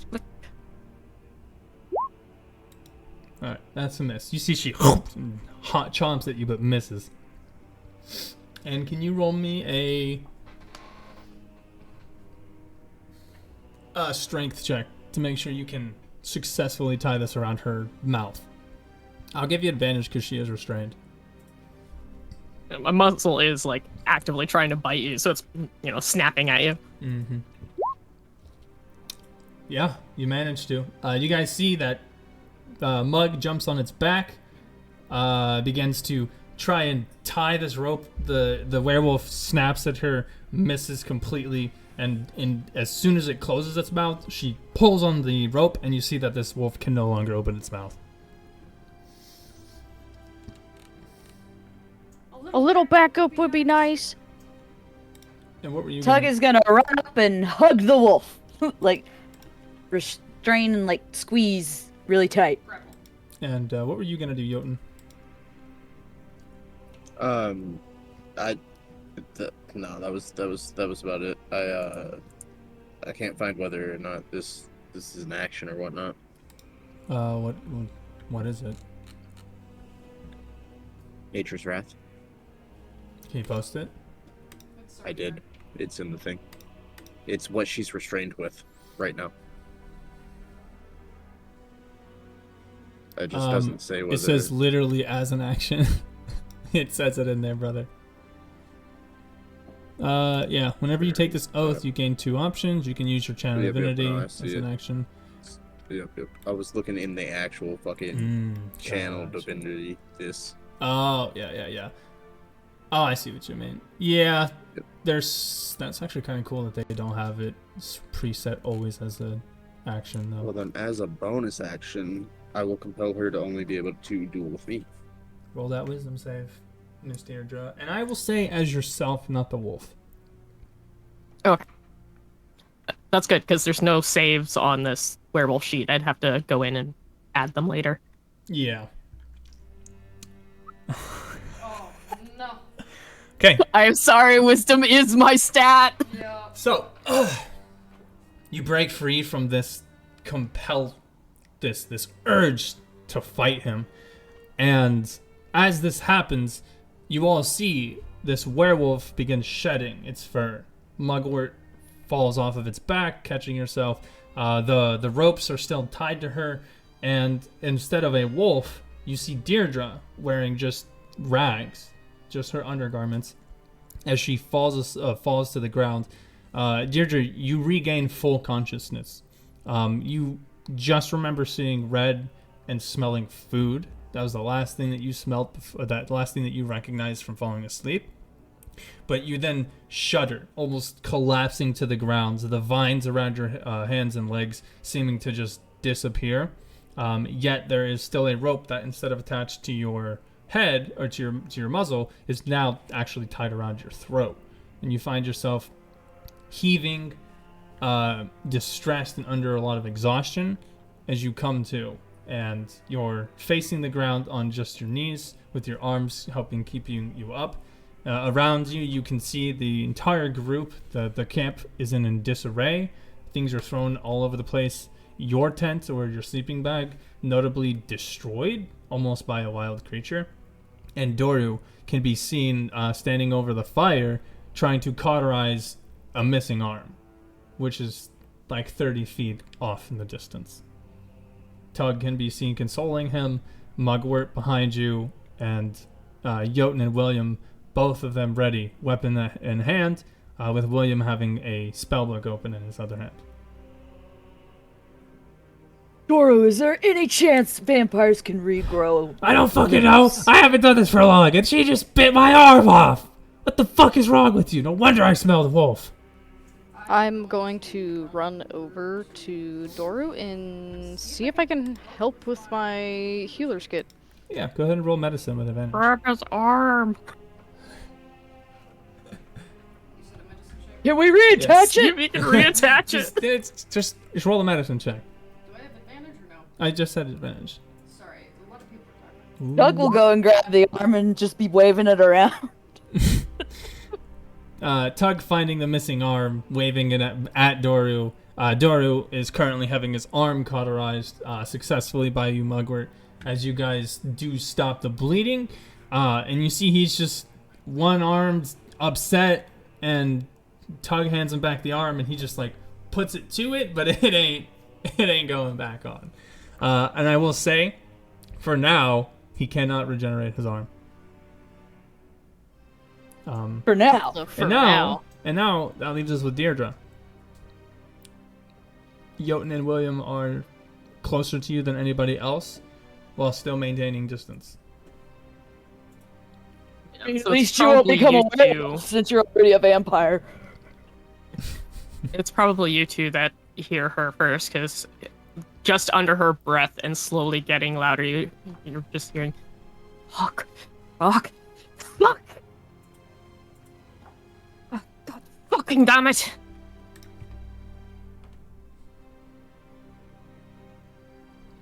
You know, I hate to be rude.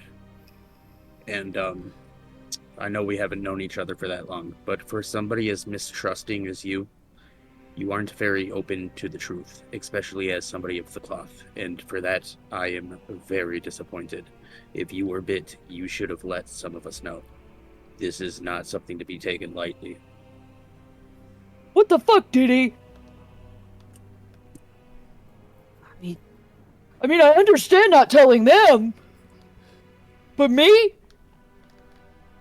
I meant to tell you all, but every time I thought I was gonna have a chance, there was fucking Raven suddenly spying on us, and No, oh, by the I way, didn't think it would be this fast. I thought I had more time. what if you got bit? You could have told us that night that you got bit.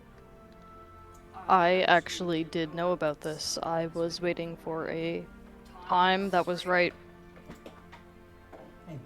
Tug just looks heartbroken. You told her, but you didn't tell me.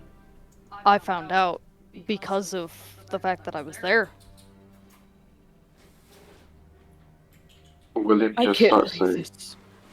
there's not any best time to do anything.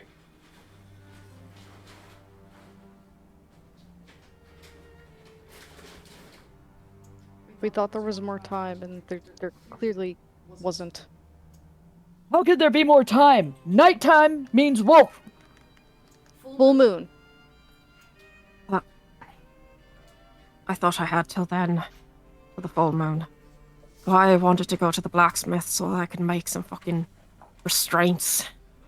Or Well, something. you should have mentioned that. Look what you did to We're Doru! surrounded by fucking ravens. I'm sorry. You turned his arm into kibble! I should have told you all sooner. I know that. I just thought I had Very more time to- disappointed in you. Very, very disappointed.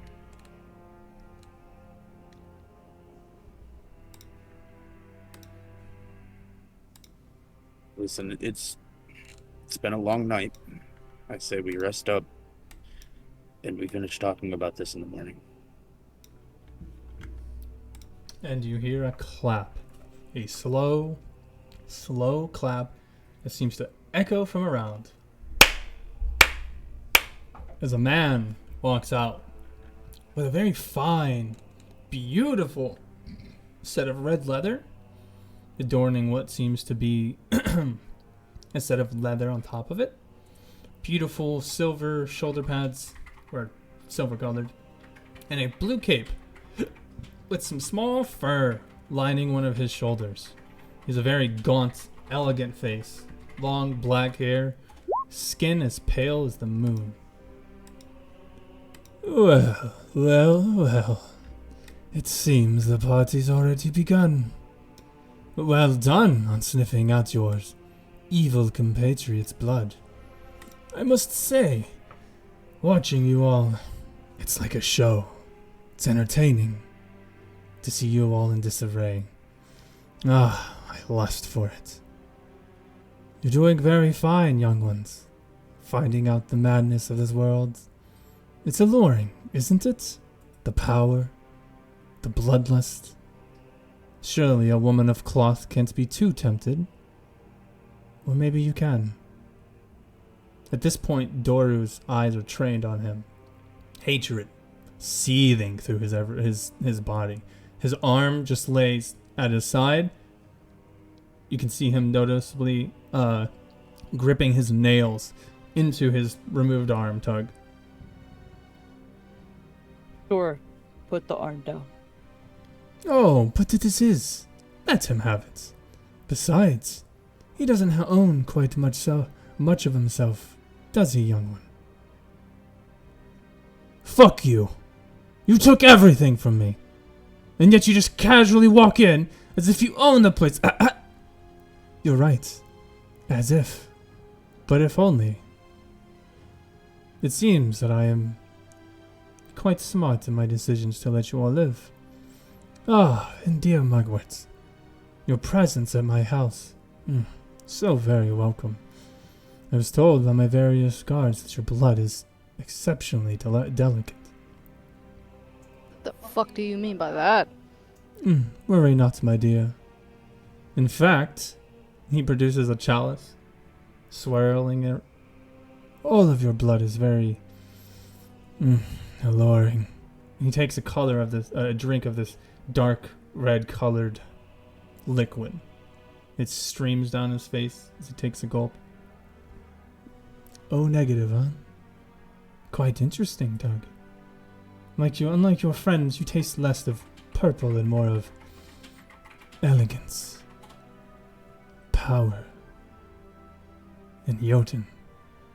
The most disgusting of them all. Of course you had to take cloth. A Goliath such as yourself knows he's not welcome in the natural world. But yet you make it work. I can't wait to twist your stupid little brain. But I did not come here to simply attack you and scare you. I wanted to just talk with you all. You all seem to be distressed, and I offer a gift. Take my allyship. Let me keep an eye on you, and I'll protect you from the evils that walk this world. Do my bidding, and get back the town of Valaki for me. What we're going to step forward and spit the ground in the direction. My. What a mouth you must have. Wait, what's the gift? Oh, power. That is all. The strength to overcome all. And not that disgusting power that your cloth friend holds. That disgusting mutt.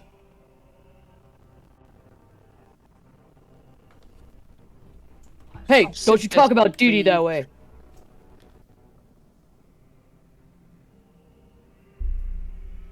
So, what say you? I don't think you're very welcomed here. Why not? In fact, I am the most welcome. Bold of you to assume. Bold of you to assume you can control the lands. Assuming I don't you think think who is and isn't welcome is quite mighty of you. Something I assumed your cloth friends would have, but it seems like you have quite a strong head on your shoulders. Or at least I thought. You can think whatever you want. You can be damn sure that I'm not going to follow you. Jotun? Deirdre?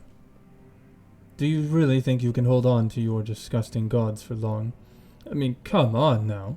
They've clearly abandoned you at no avail. And yet you still cling on. Why? How lonely you must be to have no god at all. Pity just kind of washes across Young's face. I don't have a god. Would you like It's one? okay, Tug. You have friends. Yes, but two of your friends had already abandoned you. One coming to hunt a new one. Hug, if you join this person, the likelihood you will ever see Deirdre again is very low. But the power. You saw it. All of you did.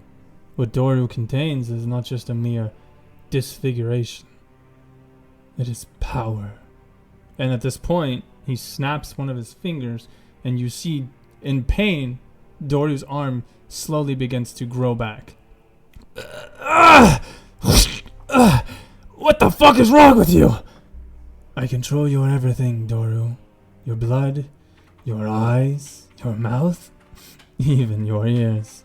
I see what you see. I hear what you hear. I am where you are. You all should have done the right thing. Killed him. In cloth. Disgusting that you didn't, but of course, I understand. Those that are weaker, they need help, correct? Hence the reason I am here. I see those that are weak, powerless, and I wish to offer them that which they seek.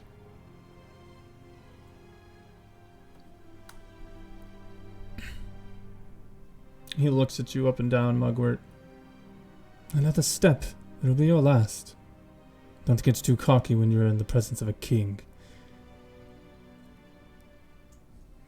I just wanted to let you know that this is not a threat, but a promise that I am coming for you. Do not worry, dear. I will be expecting you. But you, sir. William, was it? You miss your daughter.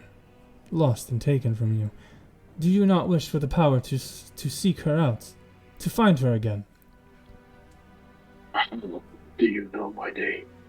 I know everything about everyone. And you see, he pulls, almost out of nowhere, this small strand of blood out of the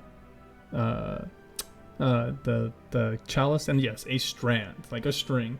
And as he pulls it out, it makes a little popping noise, and it turns into a brown hair. At which point, opening his hand, you see a small mirror almost. It's your child calling your name. Thinking that this person has his daughter, William starts attacking him just violently, shooting out spells. What's the first one you shoot out? Oh, I'll just shoot out magic missile. Your magic missiles shoot out. You all see this instantly, as quick as the what's her name? The image appears. These 3 darts are hyperallergenic, gluten-free. Come shooting out, and they almost reach him, but then they stop. A thick fog shields him. These spells land in it almost as if they're a bullet going into water, slowing down, almost to a complete standstill as they're inches away from him. He then looks at them all, and then he just pushes them away with his hand, and you see that they shoot outwards into the forest, disappearing. All attempts are futile while you are in my lands, young one. It seems... Even with sacred damage? Yes. Okay. It seems that you all are lost and forgotten. You are in my world, my domain. The land of Barovia is where the Lord Saraviches live. And I am the king.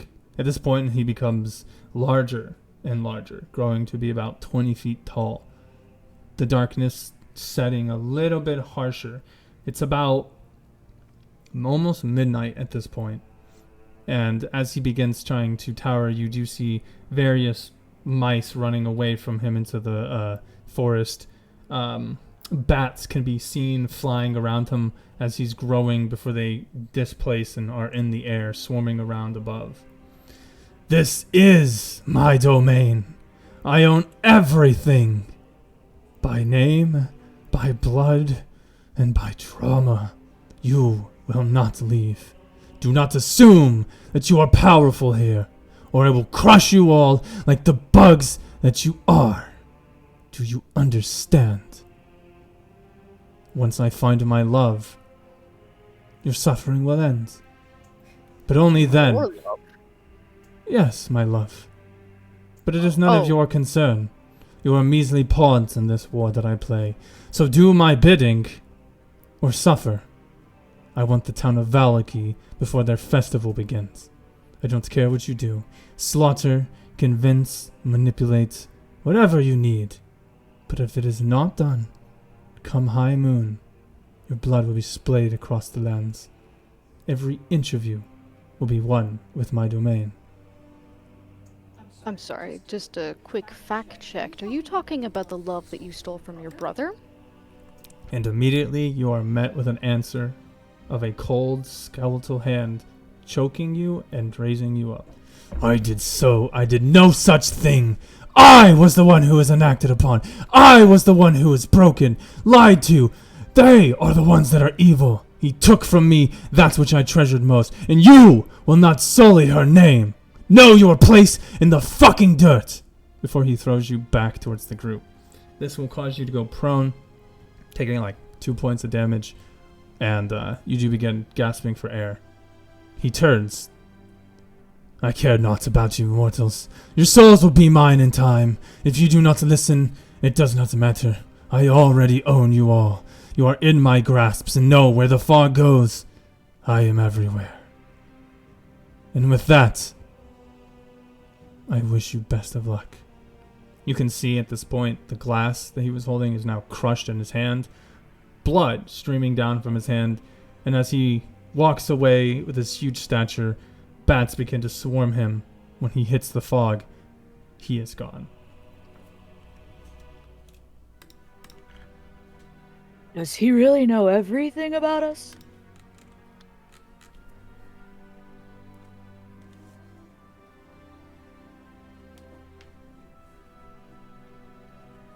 It doesn't matter. He will pay for what he has done. It does matter.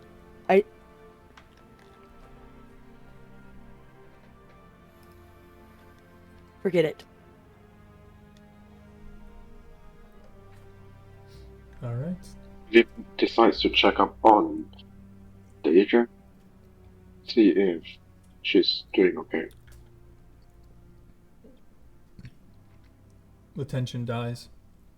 Jotun and William, weapons in hand. William diverts his attention to Deirdre, who is seen sitting on the ground, angry, upset, whatever word you want to use. But you can see that she is visibly agitated. Doru, sitting there looking at his hand, you can see that he himself begins questioning himself. He's looking at his arms and his legs, and he goes, "He's me, but that can't be right. I'm me. He doesn't. There's no You way." are you. Don't listen to him, Doru. But he had power over my body. He gave me back my arm. It's just some fucking messed up magic. But I'm a puppet. You were right. If you were a puppet, you would have already killed us all by now. He drops to his knees, just confused, distraught. At this point, a couple minutes go by. The fog, still kept at bay, does seem to recede a bit from the forest and around you. The cold air seems to have lifted a bit. It's getting a bit warmer as the day begins to set. It's midnight now. Again, you guys did get your short rest, but you didn't get a full rest. What would you guys like to do? Mugwort, Can't do shit. Mugwort and Daedra, will you come here for a second? I'd like to try something. I'm prone, bro. No, you can stand up. You're not restrained. It's been a few minutes. Yeah. I didn't say you're restrained. If you're prone, it just takes movement. It's literally just you're on your back. Stand up.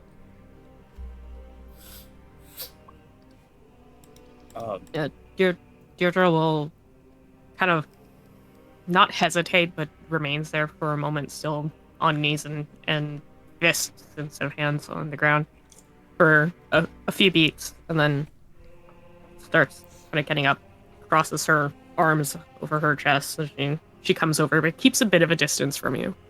Like, comes up to you, but there's a good, arm's length between us. Mugwort is eventually going to get up on her hands and knees, shake her head a little bit, dust herself off with her hat, and she's gonna be like, "Man has no sense of courtesy when it comes to anybody else's stuff."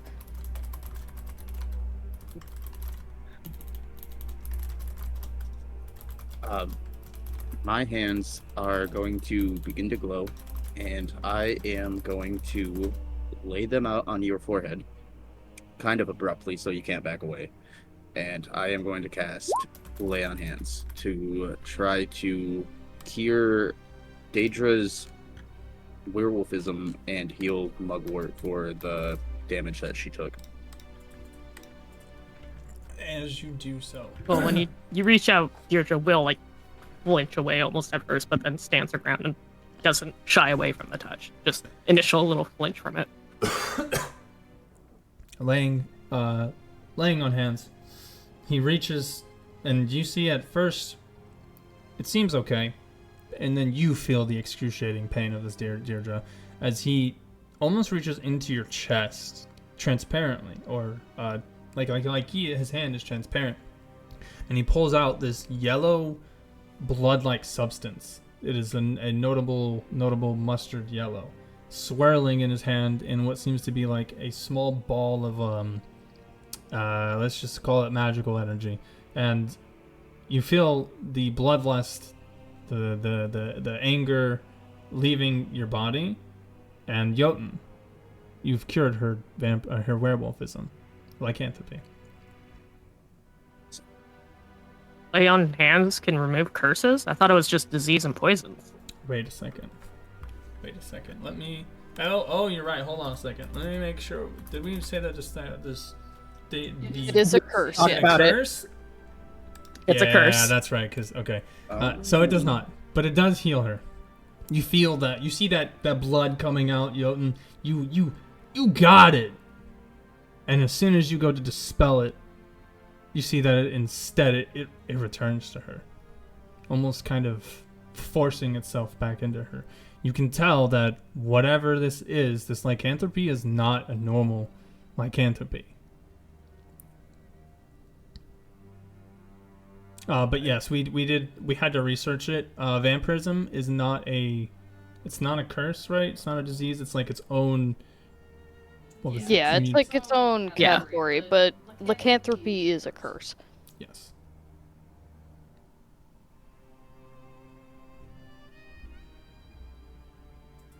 Daedra, I'm sorry. Maybe if I had gotten to it sooner, I could do something about this, but right She now I'm out of shakes her options. head at that. You couldn't have done anything about it. If you could have, I would have already tried. You see, Dorio stands up after being consoled by Doug, and walks over to the rest of the group around Deirdre and says, We should leave. You said something about going to find an old windmill with Tug, and I too was a bit concerned. Maybe we should start there, and then... Wait. Why are you all at Valaki? Do you want to tell him, Mugwort? Outside of character, I'm gonna let you all know I have really bad memory, so I don't fully remember. He The followed the raven. raven, yep, tugging at the ear. Oh, okay, yeah. There was actually a raven that showed up to me, and it started nipping at my ears and stuff, and it wanted to take me here, so we decided to ended up following it. Weird. I had thought so. It's only really when you get near Valaki that happens. I saw quite a lot of raven during our ambush. They were pestering our group, but we paid no attention, and I'm starting to think that maybe we should have. But why are you out here in the wild? I mean, you all were in the village of Barovia, so why not stay? What is it that you guys are looking for?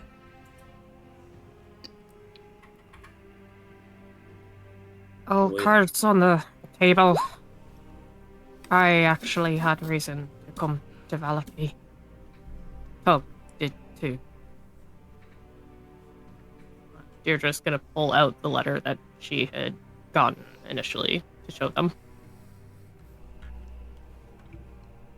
Can you go ahead and read it? I wanna make Yes, I'm scrolling up to find it. Yeah, I was about to say, I'm about to do the same thing too. I wanted to make sure I had the right one. So, the letter reads, "To whom it concerns, I am Lord Vasily von Krayovich of the Krayovich family of Valaki, and I am asking for your help. My family has been struck with a curse. Struck with a curses. Okay, I'm gonna assume that meant to say struck with a curse of undeath, and it has plagued us for many generations and caused great suffering of the land. Head west until the fog guides you to our home. Please aid us in cleansing this evil from our family, and we will severely be in your debt. Godspeed, Lord Vasily von Krayovich."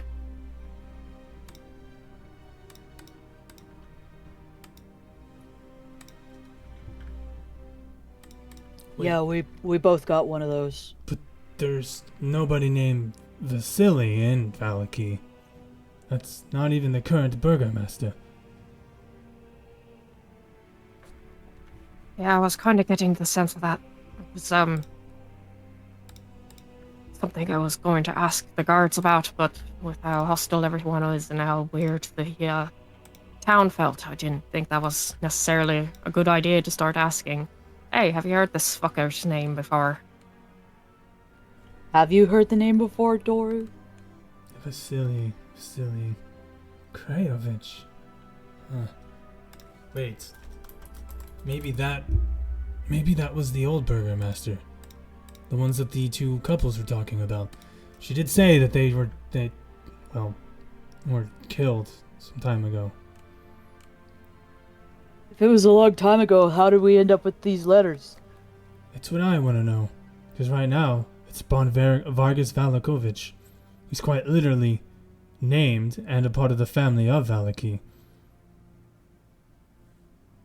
Perhaps we need to talk to that couple again. Find out if he is the one they were talking about. Okay. Do you know Kolyan Indrovich? Kolyovich? What's the first name? Indrovich. Oh, Indrovich. Kolyan? No, I don't recall a name like that. It was a burgomaster. Krayovich. No, I don't think I've ever heard that name. And you usually do hear about the burgomasters. This is the name. I don't know if I'm pronouncing it right. Kolyan Kolyan Indirovich? Indirovich, yeah. It's Russian. Indrovich. Just making sure. Yeah, he does not recognize it. Let's see. This Krayovich guy can't be dead.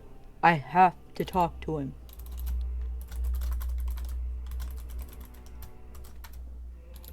What's so pressing? He called me this name and I don't know it. But I think it is me. What was the name? You see, I don't remember a lot of things. I think perhaps we should all just show each other whatever letters we have. Where did Do you get remember these letters? the name?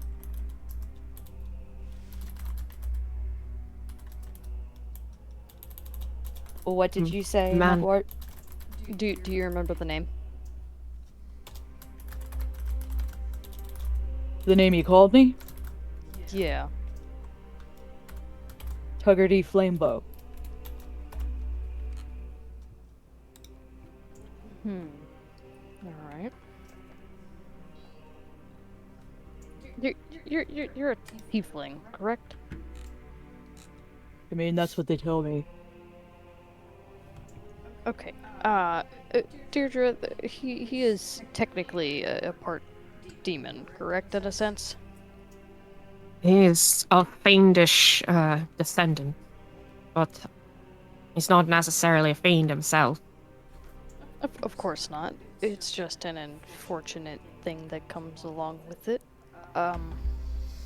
Do you know why there might be an issue with somebody knowing his actual name?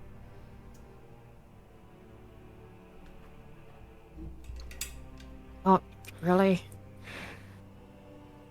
Would Mugwort know anything about, like, the actual power of demon names or anything? Can you, Would I? Yes, you would have an idea, William. If you want to make a religion or an intelligence check, you can. See if it jogs a memory. Mug. Oh, let's see. Roll me an intelligence check. Oh, I thought you said religion. No, not you, William. I'm talking to Mug. Okay. Bet. All right, William and Mug. Nice. Yes, when you know a demon's true name, the Fae, knowing your name is bad because they can trick you.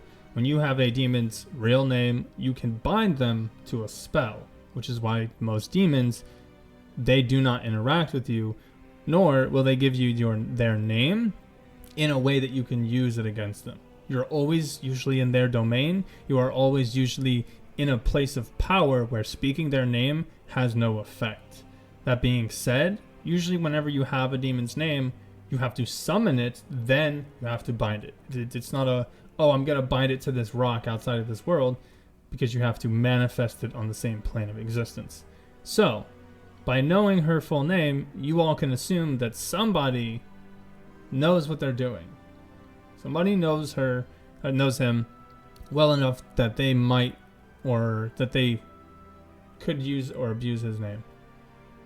Now, whether or not that is his real name, nobody knows. William, are you thinking about what I'm thinking?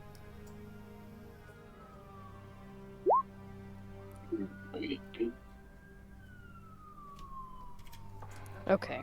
The issue with somebody knowing any sort of demon's real name, it's kind of like they have some form of a control on you. They're able to summon you, they're able to bind you things. They are able to make you do certain things against your will. That's kind of like the short and gist of it. But none of that stuff is happening to me. I just can't remember my past. I'm not sure. I'm not even fully sure that that's your actual other name, if you will. And you see I Dorio, could have more than one name. as you are talking about this, Doru, also questioning it, he says, "But she's not a demon. If she was a demon and they had her name, she would have been bound by now. There's one thing I know. It's fucking demons. And now, I may be wrong, but unless she was born in Avernus, or unless she was born in one of the 9 hells itself, she's not a demon. I would have smelt that for a fact. They've got this, like, well, you guys know, it's like this sulfur smell. And Tug smells like mahogany." God damn it. Is that why Jotun stays away from me? I don't know. Jotun's allergic to me! You see, he coughs, begins scratching at his arm or something. Anyway, but more importantly, this note. Irina Kolyana. Isn't that the woman who's being held in town, protected? Ismark knows her. She's very fair, very pretty lady, but it's very secretive. Why would you have a note about her? In fact, I remember hearing theories or words that she was cursed, but maybe there's something more to it. I have a question. Where the hell do I find my letter? I put it in I put it in Discord, but I can you tell me which one it, like, what? God damn it. I'll look for it. No, I can find it. I just need to know, where is it? Yeah, I put mine in as a screenshot because I was sent an image rather than text, so I couldn't copy paste, and I did not want to write that all out. Same. Yeah, it didn't work very well. Which note did you have? Could you tell me what it started with, Amara? I would have to look at it. Okay. Here. You remember her memories in that grade with this stuff. Yeah, Come on. I know. At least you get it. I could probably find it. Here. Can you pull it up? I'll see if it's the I the thing is it's not all in my compendium either. No, I'm talking about in Discord. But yeah, that's what I'm trying to do. You gotta find your name. Speaking of names, dude, Jotun would like to change his name.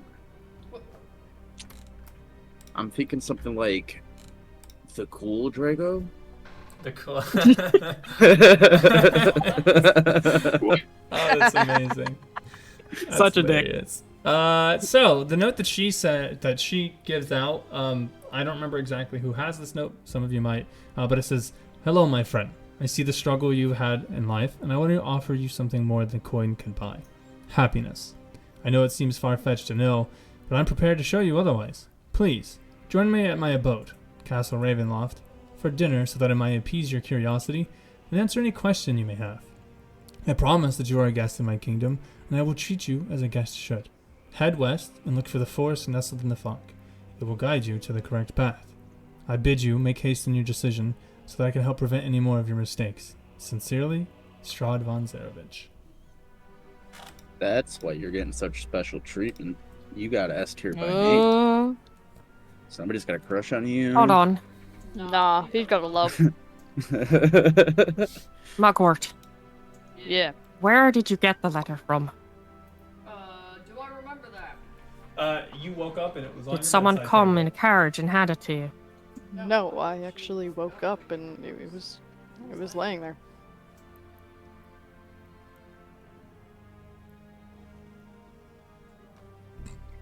In fact, it was a note. It's the reason why you're here. So you We all woke up got in a letters. tavern, Well, and it was just not there. all of us. And this is why you came. Unless you happen to have a letter as well, William, but I don't think that's the case. No, I don't. Okay, what did you say, baby? Well, The reason you're in Barovia is The rest of because us, the then, note. have all gotten Quite literally, letters you woke up and it was just From there, and you were like, various I gotta leave. I gotta fuck. unknown people except for mugs. Well, like I said, What I if kind they're of not? woke up and it led me there. I'm just wondering if the names on ours, Jotun, aren't legit. If they're actually from the same place. Why bother making up a name? Can I pull out my glasses and inspect the names on the letters to see if they are in the same handwriting? Roll me an investigation with advantage. Alrighty. You see, she pulls out a Fuck. set of spectacles. It looks like Should it. have cast guidance on you. It does look like it's the same handwriting. But if you would like your professional scribe to take a look, he can roll an investigation with advantage. I'll give guidance to our scribe. Great. Add a 1d4 to whatever you roll. Yeah, you can roll advantage on that. There you go. You don't even need 1d4. Oh yeah, these are the exact. Do it same. anyway. Add the d4. Let's see how high it gets. 25. I mean, at minimum. 27. Yeah, 20. 27. So, this is the same handwriting, but the writing style is older than he's ever seen. This is somebody who's been around for a while. You wouldn't know the source. It does seem to be specifically just these notes have this handwriting. It's not anything you recognize, but the names, yeah, those seem, just context wise, they don't seem real to you, William. But that last name that's on the bottom of, the name Strahd. Yeah, you've read some text that there was once a man who traveled the lands and wrote about his time, and his name was Strahd. But from what you remember, he died thousands of years ago, and no books or any writing from him have been recovered. It's like, one of those legendary lost letters, like a scribe would love to get his hands on it just to see the information. I mean, anybody... Wait, so... you say Strahd. I recognize the name Strahd, right? Mm-hmm. But the guy that was in front of me just introduced himself as Strahd. Mm-hmm. Wouldn't I have known that You when he was know, in front of me? You wouldn't know who Strahd is. Nobody here knows who Strahd is. Hearing a name and seeing a person, two different things. Yes, you can make the assumption that this is the same person.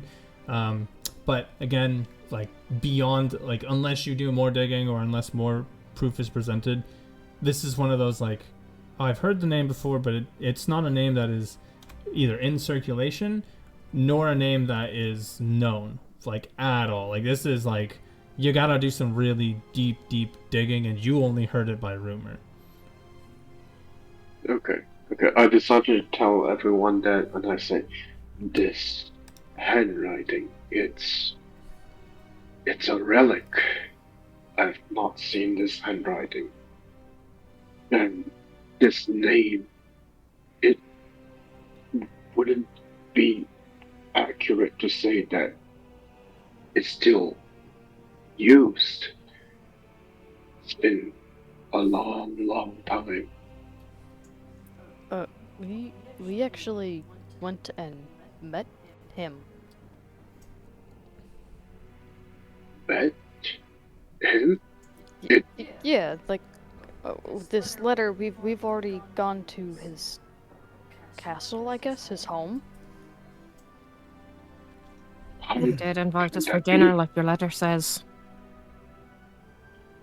But this name, it shouldn't exist now. It's been thousands of years. Are you saying he's a historical figure? Maybe, but I have not seen any other trace of him. Should be dead. Well, if you want in your spare time, you can study it. Just give it back eventually. I will. Yeah. Thank So you. either this Strahd is what, an imposter taking on the name or as a moniker or something, or he's just really fucking old.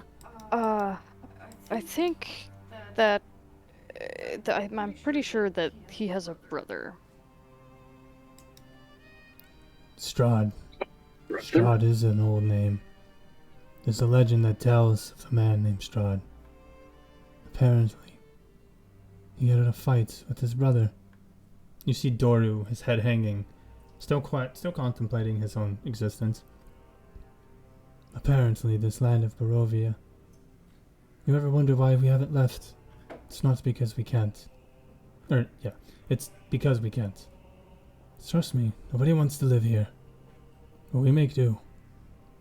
The legend is that once you enter the fog, you don't leave. There's a man in distress, angered by his brother's actions of stealing his love. Legends say that she was twisted and manipulated by dark forces. And so, Strahd cast his own brother aside, angered. He took over her land, offered it to her, and it was still not enough.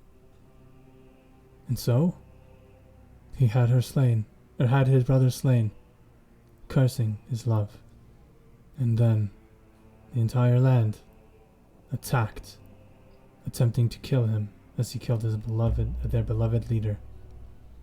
But from that day on, nobody knows what happened. The castle, what should be a ruined rubble, still stands valiantly, as you've seen. And the name has gone into obscurity, but as far as I remember, and anyone around me, we were always told to be in bed at a certain time, for the darkness of this world might take you.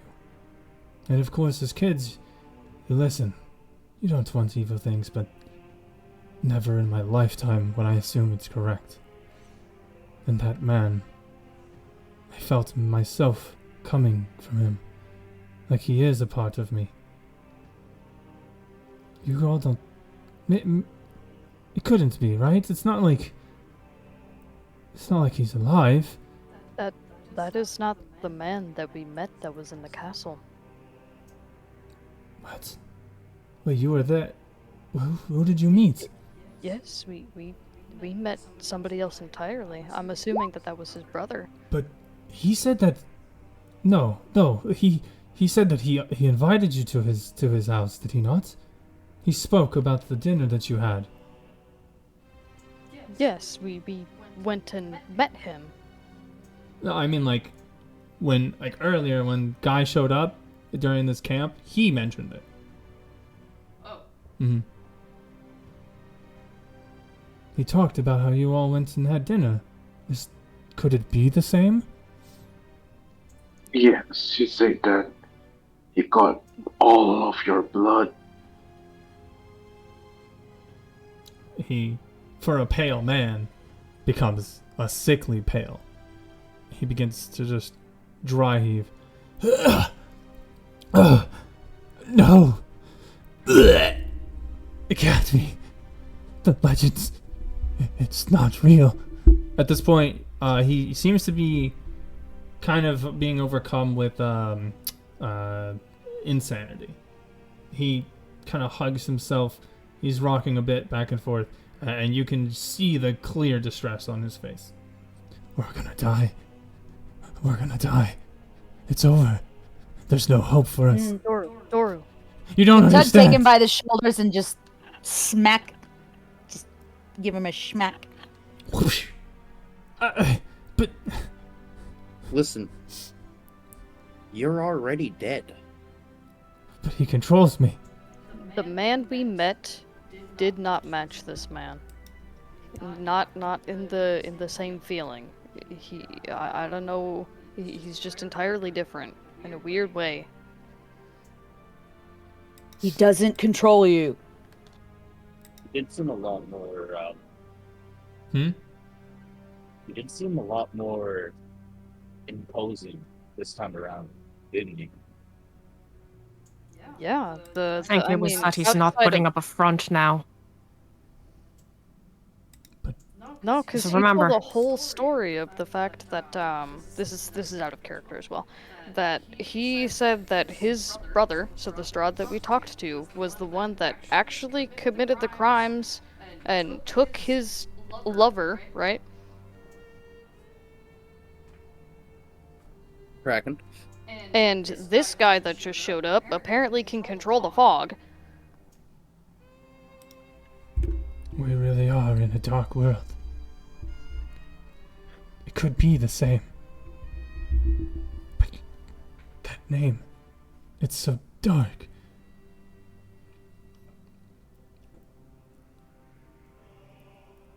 We can't stay here for the night, though. If he was able to find us so easily, then we must make haste. Maybe this windmill is a safe location. I can assure you Windmill has that the windmill witches we're in going it. to is not safe. We will have to clear it out before it becomes safe. Fine, we can manage that. Well, look at us. We've got a werewolf, a vampire, and you all. We have to get somewhere safe. Okay, okay. I understand. I didn't get enough rest for me to replenish my magic capabilities. I'm low. And you So if we get into a fight, I don't know how useful necessarily I'll be for keeping you all up. And taking a quick synopsis of yourself, Deirdre, you do indeed have a level of level 1 of exhaustion. I shall add that to my thing. Should we? Well, it's not safe here. Then, what do we do? We should clear the windmill so we can rest. Goro, I need you to We're just listen gonna me. have to go to the. We'll go to the windmill. Okay.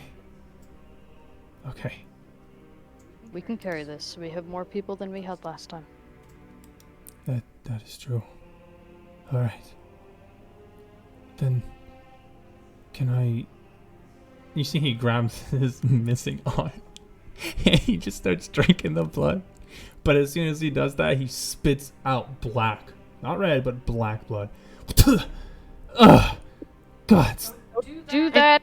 That's your Did own you just try arm. and You were drink also- Yeah, I thought. Drink your own blood. Well, yeah, I thought, maybe I still bleed red. I don't know. No.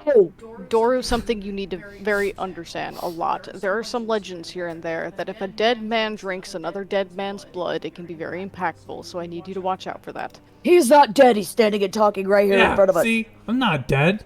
That's why I'm offended. Hey, He called me hey, undead, but I'm just curious. I'm really upset right now, but I need my curiosity fixed. Is your finger back? I was about to ask the same thing. Yes. Which hand was it that I ripped off? it's fuck. his hand is back. His finger is not missing. His arm is fully healed. That's some bullshit. Matt. Time to make him a twinsy again. Wait a second. This isn't the Assassin's Creed. Oh god. Oh god. As a fucking paladin, I would know if Cure Wounds would return Tug's finger, right? Yes, you would know. It's been way too long. Yeah. It would. It doesn't. It does not Yeah, regenerate. it would not. So I didn't think that it would. Yeah. I thought it was like closing cuts and that kind of thing. Yes. Like you're not fucking Correct. So anything. Okay, the best way creating to look anything at that's it. not there. You're just repairing. what Yeah. is. So the best way to look at healing spells is if they specifically say you heal for HP, like you Yep, roll, yep, then it yep. doesn't do anything to them physically. But if it says that you like a greater healing spell that also gives you health, I would allow them to. It's much more powerful magic. Obviously, Well- it's going to cost more. But that being said, Hold on. Yes. There are actual spells that are specifically for regrowing limbs. Yes, there are. That too. So like, I'm pretty sure they're at the same level. Like whatever, you'll have to find the spell for that. But whatever level that spell is of regrow limb, if you have a healing spell of the same level, I'll allow you to regenerate limbs. Now, the time to regenerate them and the effectiveness may be different depending on the injury. So, like, an arm might take a minute.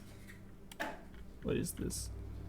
I'm fine. I just can't drink tea in a fancy manner. Oh, or yeah. make promises. So, regenerates till 7th level. They gain 1 HP at the turn of its... at the start of each turn for 10 points for 10 hit points per minute, and severed body members, fingers, legs, tails, and so on, if any, are restored after 2 minutes. If you have Body members? Yes. I don't know why they said body member, but body parts. So, like, yeah, as long as they're not, like, heart stolen, head cut off, like, if you had a literal quadriplegic and you use this, I would say, yeah, that is a 100% gonna regrow their limbs. Tug's got more things to worry about than a pinky. Okay. So I'll give you guys a second. I'm gonna use the bathroom again. Actually, you know what? You guys want to take another break or take a break? Yeah, might as well. It's a good time We for could it. use a bathroom break. Okay, so it's Yeah, me too. 9:40 here. We'll come back at 9:55. Nice little 15 minutes. For me. Sounds good. All right, cool. And then we'll decide what you guys do from there. All right. Alrighty, I'll be back. Why am I getting such special treatment? I'm so mad at myself that I forgot to buy those chains manacles. I'll tell you now, I'm not targeting anybody. I mean, it's probably fun, so yeah. I mean, it's great for story-wise, but yeah, no, that was my entire reason for going to the blacksmith, was so that I could prepare for that, and then we could sit down and have that talk, and just that shiny silver sword distracted me. I forgot. Yeah.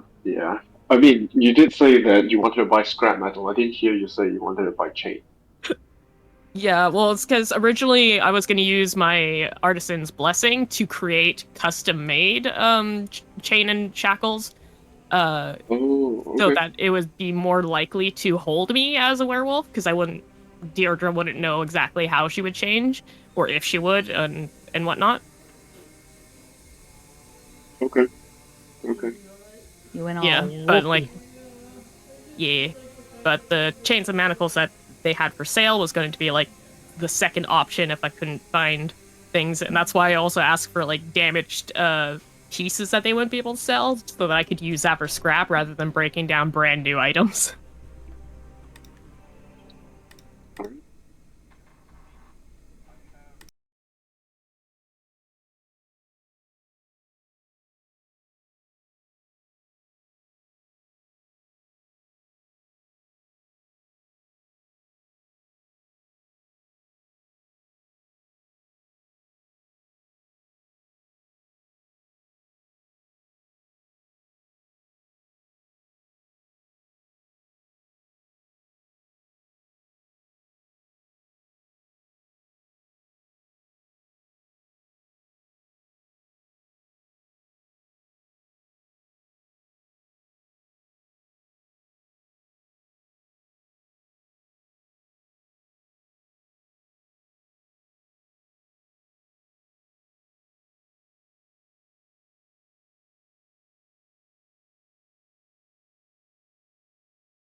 not actually change. I'm gonna make myself look like a kid, and I'm gonna go and knock on the door. I'm gonna pretend I'm an orphan, and if things go awry, I'm just gonna start blasting and screaming. Well, before you do Got the that, I point. kind of already know that it is her, the bad witch, so it's confirmation. Confirmation for sure. Bad. I was also gonna say, confirmation potentially would also be throwing a vial of fucking holy water into her face. Yeah, okay. Holy water I'm gonna hurts go that route, witches? too. Well, they were fiendish. Does that mean holy water hurts me? I don't think so. I mean, you said you drank some earlier. Yeah, Dora Did pipes it burn? Dora pipes I wasn't up at paying this. But you're not actually a demon. We've already been over this, Tug. But I'm fiendish. Well, yeah, but like... No, you're a descendant of a fiendish blood. That's different. Okay, so what? We just gonna kick down the door and start blasting?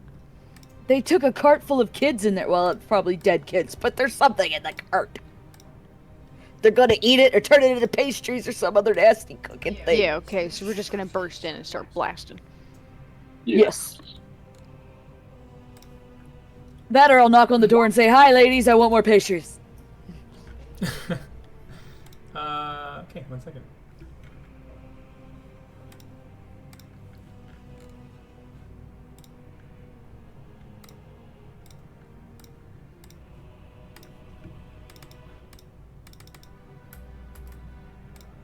Hey, Mug, if you're gonna be all sneaky, you mind showing me spots there? Yeah, sure, I could do that. Thank you.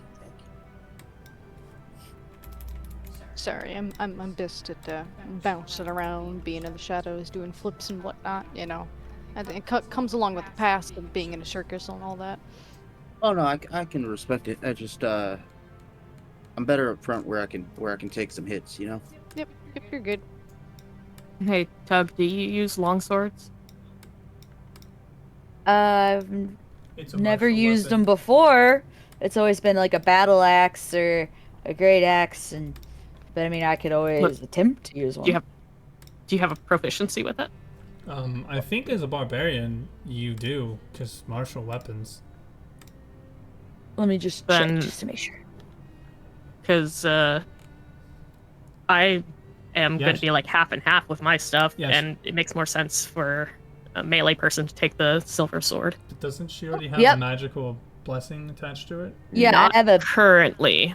Oh no, is it not blessed no more? You are not currently blessed because you disappeared before I could put it on you. And since we didn't get to do our long rest, I couldn't redo it. It's off with the forged blessing. I'm glad you mentioned that. I got you. Yeah, let me go ahead and add a longsword to her. You keep saying her. Sorry. It's okay. We know he means he. Yeah, pretty much. I a she, he a he. Alright. Your longsword is silver, so you now have one. Oh, thank you. Mm-hmm.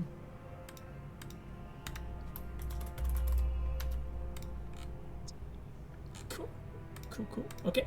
You give her the silver longsword. Jotun, remember yours is also silvered. We're just gonna knock the door in, huh? Yeah. Hold on. We could just knock and see what happens first. One sec, what you saying, Deirdre? I have one level 3 spell left, which the only thing I have the ability to cast in the level 3s currently that I have prepared is Spiritual Weapon. If I can get to a window so that I can see in there, I could cast Spiritual Weapon, like, among the women as long as they're on the first floor to try and, like, surprise attack them. All of the visible windows are above the second floor. Oh, never mind then. That's not gonna work. I mean, could we boost her up? Jotun probably. No, not that high up. Not 20 feet. And we don't even know where they are. Yeah. Okay. Remember, each floor is 10 feet, so like minimum, you gotta go 20. Oh. Yeah. Yeah, and I'm only 5 feet tall.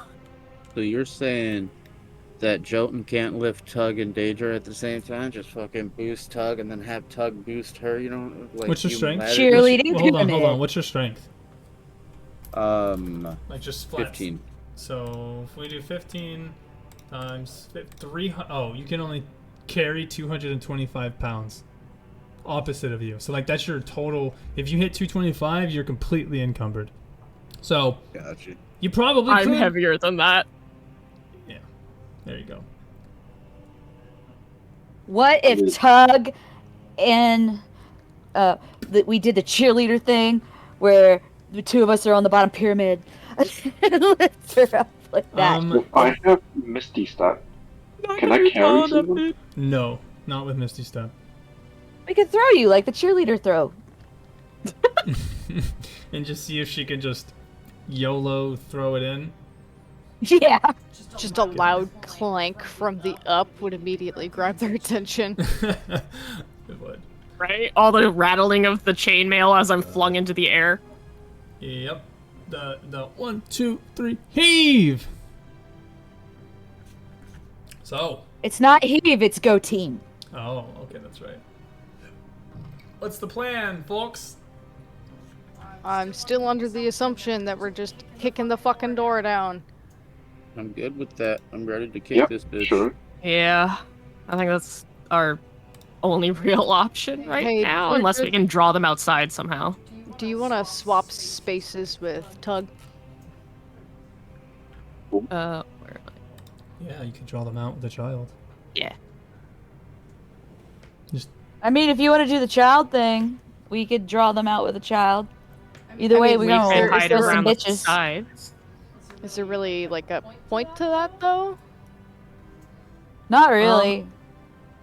There okay. somewhat is, because the tower is small. It's going to be hard for us to maneuver, and if we have to go upstairs to get to them, that's going to be a one at a time file line of us going up the stairs. Right. And I if they keep forgetting block that it, you we guys can't get to there. Yeah. So we could try that. So that means you guys would have to like try and hide somewhere or something.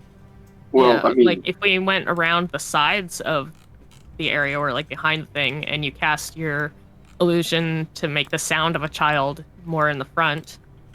so if the windmill was made of wood, I could burn it down. Wood and stone. But there might be kids in the cart. That's what you said they did. They might be dead. Yeah, Nobody we're not knows. sure. We just saw a Girl limb. Dinner's dead kid. Okay, so do we want to go with the child plan that I had? Let's do it. Yeah. Okay, I then honestly, yeah, scatter. Yeah. All right, Mugwort. What are you doing? Well, I already casted my illusion. I'm gonna guess I am dropping my stealth instead now. Okay. And what's the illusion? I'm going to make myself look like a small orphan girl. Cute, blonde, curly hair. Just a regular human. I'm gonna make myself look soulless as well to fit in more. Okay. You turn into a child. And what are you gonna do? I'm going to then knock on the door, but before I do that, I want to roll a couple of things.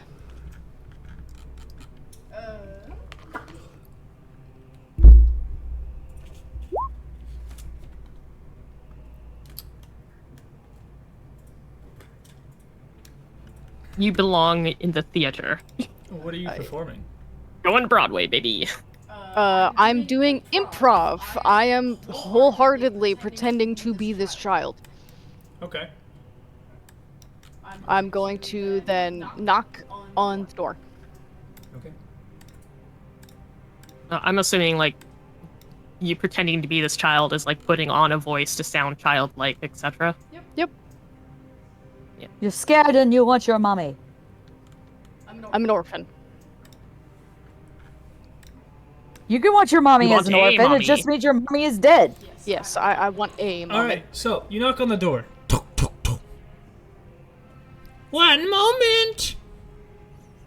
You guys from around, you guys can see the lights spilling out of the tower as the door opens, and you can smell the beautiful aroma of pastries. Mugwort, you see the woman who is standing in front of you. She steps out. She comes to the door. At first, she looks a little off-putting. A very old lady, a little robust, warded out the hell. She's doing her best, you know. You can tell she lives in the wild, and she's got a druidic vestment on, nice and rugged. But you can see quite a lot of stitches in it. Like, it looks like it's patchwork. And notably, you see that as she's coming forward, her hands are dirty, but then she quickly puts them in the pockets of her apron or jacket that she's wearing, and at sight of you. And the next time she pulls out her hands, they're clean. Oh, my dearie. What are you doing out here? Hello? I was told that I could find somebody here who might help me. Would that be you guys? Oh, young dearie, of course. And what kind of help is it that you need? I was hoping I could get some food, but I also really have to go to the bathroom, but I'm kind of scared to go into the woods alone. Oh, sweet dear, it's all right. Mother Macantha can help you. I have plenty of food and water here. The restroom, we can go out towards the woods if you'd like, and I will accompany you. Thank you so much. I appreciate it. I don't have a mommy, so I'm trying to find a family that would be willing to take me in. Oh, no family. Interesting. That's very unpleasant to hear. Give me just a moment. Would you mind stepping in? Sure, why not? Come, dear. Daughters, we have a guest! At this point, you guys then see the light disappear as the door is shut. I know it. Why? We were saying we were trying to draw them out. I knew it. Yeah, you guys have enough strength to break down the door, though, so... And Yeah, so, but the entire thing is we're trying not to fight inside. I'm trying to Why get did you say them... you want to live inside?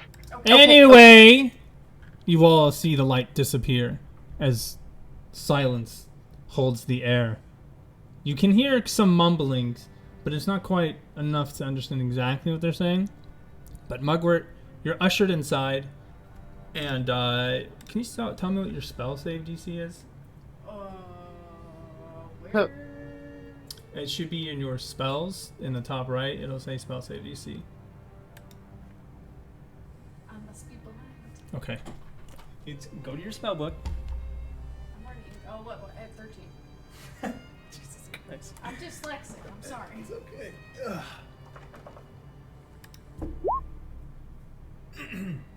The door shuts, and you hear the lady speaking to somebody. You don't see Mugwort.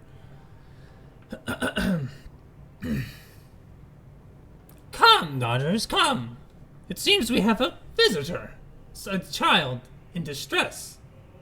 And you hear them, two daughters, two young women seem to be speaking to each other, and they yell down, Mother, we can't. We're still finishing this day's... or not this day's. We're still working on today's collection. We need more time. The boats are not... Hush! Do not speak of that in front of a child. Ma'am? Yes, my dear. I really do have to go to the bathroom, and I'm just going to put on like a potty dance. All right. Hold on. Let me gather myself. You see that she walks over to the barrel in the center of the room, and she puts the lid on it, shutting it. The cart that is now in the center of the room, you can see that she drapes over another sheet. The pastries that are inside the oven, she grabs and she sets them down. Would you care for one? I would love to, but I'm really sorry. I'm gonna go to the bathroom like really soon. Hello? Hold here just a moment, dearie. Okay. A woman steps out. Hello? Hello? Who was that? And there's a magical hand floating above. As she looks up and she goes, I know you're hiding. You better come out. I use the magical hand to just tug at her clothes, like her skirt or something. you see something pulling at Morgantha, Mugwort. Get off of me! And then you feel a strong magical surge through you, William, as your spell is dispelled. What the hell is going on here? What is that spooky thing, lady? I don't know, but I think we should get out of here.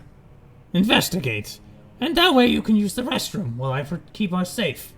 Come, daughters, lock up. I will be back. Keep an eye on the process, please. Yes, mother. The rest of you can hear the voice echoing throughout. Now come here, dear. You see that she opens her arms to hold you.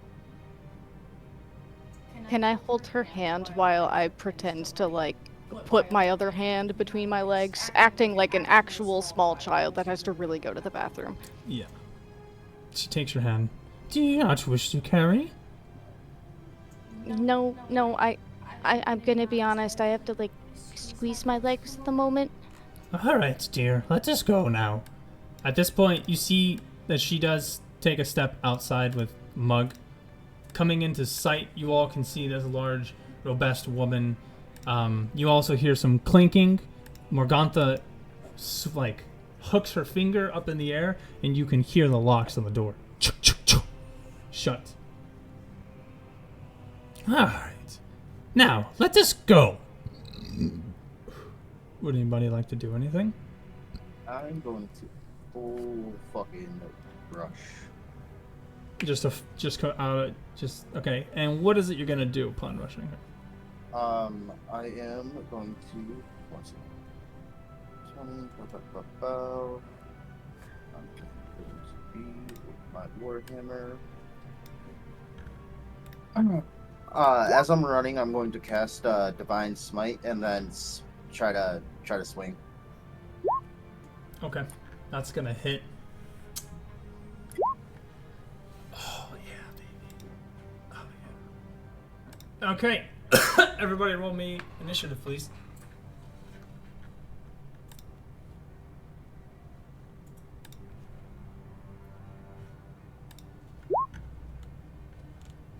What's with the 10.1? It's a tiebreaker kind of thing. Yep. In case anybody Yeah, gets the same thing. Yeah. Okay. Deirdre, where do you want your magical weapon to appear?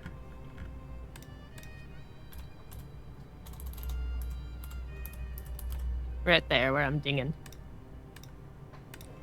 Okay, let me see if I can.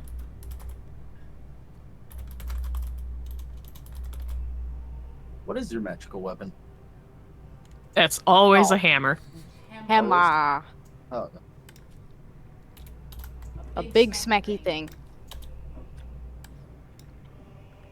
A flip flop.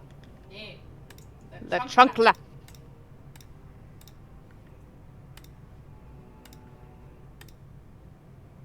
That's a fun idea for a joke Oh, character. that's not gonna do the thing. That's annoying. I actually play a funny grandma character in my other game. Next to her, correct? Deirdre? Yeah, right there where the square is. Okay. Ready? You cast your spiritual weapon, which you can also roll the damage for. Yes. And no, I'm gonna keep it at level 2. Okay. As soon as she steps out into view, she, out of nowhere, Jotun, you scream a war cry, raising your warhammer, you fucking just dome her ass, just a boom, hitting her right in the face. She is surprised. Deirdre, you hit her with your spiritual weapon. It rises, and as it's rising, it is just like plummeting in the earth, striking her right in the back of the head. Your blows sway back and forth. Tug, William, and Mugwort, because she's surprised, you all get one action before we start. I'm going to take my original action that I wanted to, and I'm going to go over here, and I'm gonna hide. Okay. You nimbly escape. Literally. Yeah. All right. Okay. Tug, what do you want to do? Tug's gonna run up and be like, "You fed me hearts!" And just whack. That is going to be a miss. William, what you doing, man? Okay, so I'm gonna move 2 steps right here, and I'm gonna cast what appears to be initially a flaming sphere, but slowly starts freezing up the surrounding and sucking in all the heat, and becomes a frozen ball of ice, basically. Okay. Are you going to ram this into her, or are you just going to cause it? Yes. Okay. I'm going to ram this into her. This orb just drops this icicle, and you all see it. This fireball appears. It lights up the sky before it comes cratering to the earth, almost completely solidifying in ice. God damn. Yeah, that is my turn. Give me a minute. I'm going to need to roll. Give me 1 minute. Yeah, I was gonna say, what's the damage on that? It's 2d6. Yes. Damn. Oh, nice. And that is gonna hit her for a nice 5 damage. But she is gonna be in her Wait. senses. Why is it 5 damage? I can't tell you. But I have Yeah, the... I know. Trust Okay. me. Not. Yeah, I know. It's hard D&D. You don't get the answers until you guys figure it out. Because I could just tell you why, but as a DM, I'm not supposed to.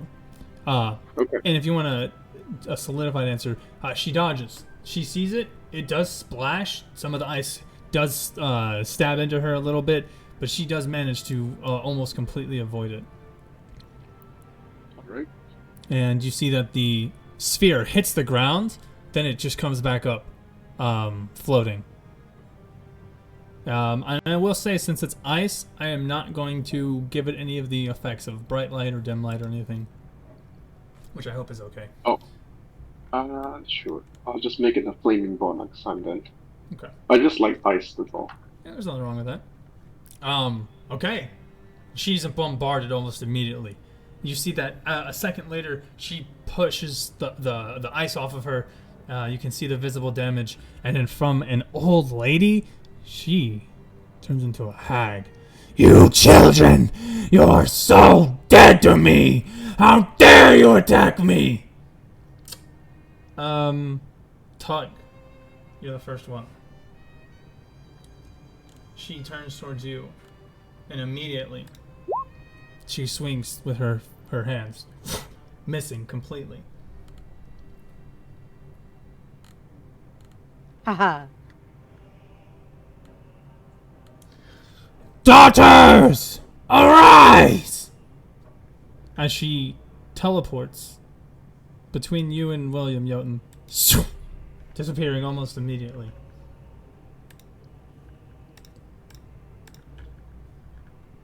William,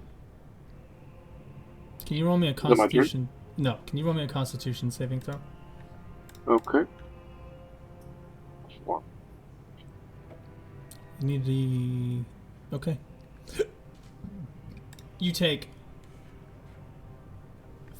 13 damage, and you are now poisoned. As this green liquid shoots out of her hands. You see it makes contact with William's face, and almost immediately he begins retching. And now, Tug, it is your turn. Okay, Tug is really pissed off, so he gonna rage. Everybody stand back. I saw what last time he raged. Oh. Alright. A pure blind fury. Tug rages and... Go ahead.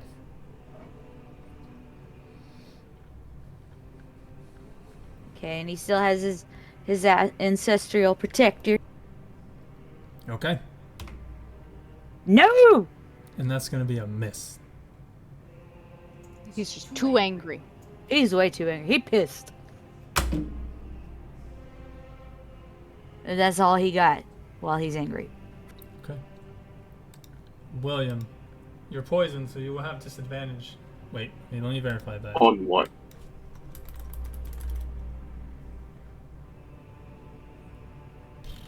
Let's see.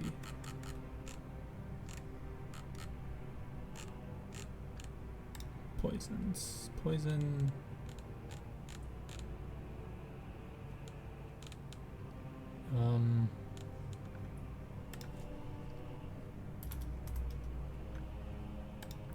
Screw you. It's being annoying. You have a disadvantage on attack rolls and ability checks. So, for my action, Yes. I cast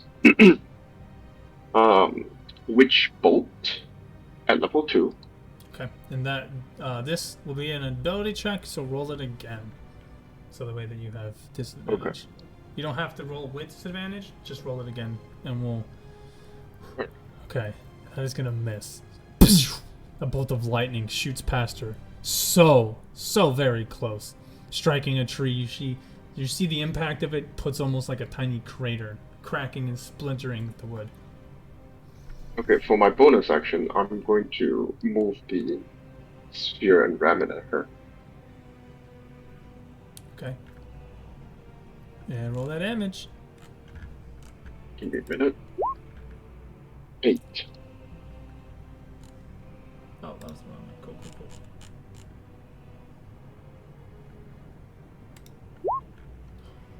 And upon it getting into contact with her, she grabs it and she just throws it. Almost like she forced it away from her. But you notice that all it does is cause it to float above her. She doesn't... she doesn't control it, but she did stop it from hitting her. Okay, completely? Mm-hmm. It now lies sitting above her. And that's it. Oh wait, let me just move. Here, there. Okay. Alright, Mug, you're up. Alrighty, fantastic.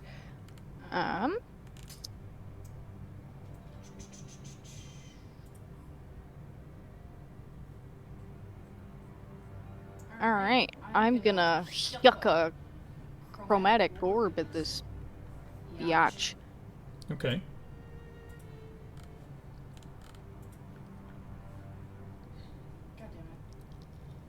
You do have advantage, so you can roll again.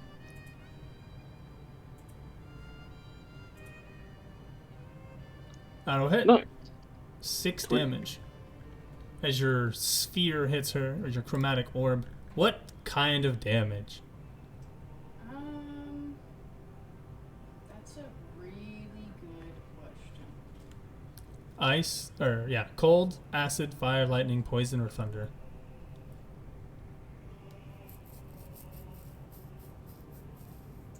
I feel like I have the best chance with either lightning or acid. I'm gonna go with lightning. Okay. You hit her with this bolt of this orb of like lightning. As it hits her, it does strike her. She will take 6 damage. And then your orb will then hit her, and then it kind of just like explodes in a tiny little ball of electricity, causing some light, a loud bang and a flash, almost like a small flashbang essentially, but it's not damaging to anybody nor her. But upon this, you hear the door unlocks. Would you like to do anything else, Mugwort? That was your action and bonus? Yeah. You want to move? Yeah, I guess I'm. Alright. You're up, Jotun. I'm going to walk up to the door, and can I try to smash my hammer through to hit whatever just unlocked it? Go ahead, swing at the door.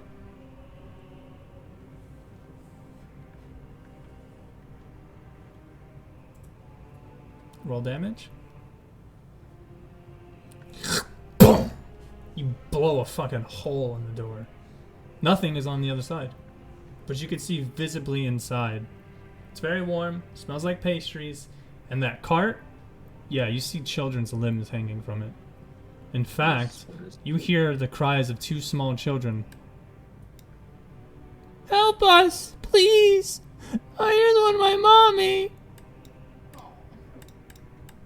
Coming from this area. It looks like a pile of boxes, but you can't quite, like, you don't see children, you just hear the voices. And We can actually save someone. And with that, you hear the screams. Everybody, as soon as he breaks this door open, you hear just the loudest shrieking ever. Coming from the tower. Oh, that's scary. Alright, hearing that, I am going to bonus action Shield of Faith myself. Okay. Deirdre, you're up. You see the lady disappears around the side of the tower. You can hear Mugwort's soft footsteps pattering in the grass from behind. Okay, so I see her. I see her disappear. Like, Yeah, did I like see you- which direction she went? Or she no. just vanished. She just vanished on your screen. Okay. Did I see where anyone else went? Since I Yeah, had you other saw people Tug. in my line of view. You saw Tug running to the south. Like, you could see Tug. You're like, okay, you can assume Tug is wherever it is. Yeah, so that's what she would do, is she would follow Tug. So, 5, 10, 15, 20, Oh, you don't have the magical weapon in. 25. Yeah, if we could put the token there so that I can control it, I can move it, because I can use my bonus action to move it. I can't give you access to it. If you draw a shape, you should be able to control it yourself. Because that's all True. I did, is just draw a shape. Like, William is able to move his around. Yeah. Do you know how to draw shape? Yeah, she knows. Yep, I do. She's played this game before. Yeah, no, it's just I created a token for the spiritual weapon. Do you want me to try to set Oh. it up She right is a now? whole ass DM. Yeah, she did DM one of our hours. Yeah, I can't give it a sheet. It doesn't have a sheet. What? Oh yeah, it doesn't need a sheet. If you just pull it onto the screen, you can then do the little cogwheel to say who can control it. Yeah, I gave you the power, but it's like it doesn't appear as a character sheet. It doesn't appear as an NPC sheet. It appears up as a handout. I know. Hell yeah! All right, there's your weapon. You move your weapon. You gonna swing? I was gonna swing it, and I just need to need to click the thing again. Where did it go? There it went. That is bad. I'm gonna use my inspiration now. I don't want a fucking natural 1. Okay. Oh no! Oh, shit. What the fuck? Oh, The dice gods say fuck Holy you, shit. Deirdre. So, your spiritual weapon goes to strike her, but instead it hits the weapon, the sphere above her. Tug, can you roll me a dexterity saving throw? Oh, man. And this will shatter his ice orb. As What? as it goes to swing, something just stops you from controlling it, and you see your hammer just with wild, reckless abandon just explodes in a white light of sunlight, which for a second she covers her eyes, and then ice shards can be sent around, can be seen exploding around it. Can you roll me damage for your orb, Mr. William? Sure. Well, You take 5 damage, Tug. that sucked. If you didn't want to be my friend anymore, all you had to do was just say it. I'm sorry. That wasn't my. Ah, fuck it. Okay, well that was my bonus, and for my action, I'm gonna use a cantrip. Jotun, this doesn't apply here. No? No, she didn't do damage. It's a sphere that did damage. So it would have to be a creature. Yeah, I fucked up his spell. Oh yeah, spell save. Is it? 13? I thought it was higher. Or no, it used to be 12 and now it's 13. That's what it was. Mm-hmm. This is gonna hit. Ooh. Yeah, that's gonna hit for 7 damage.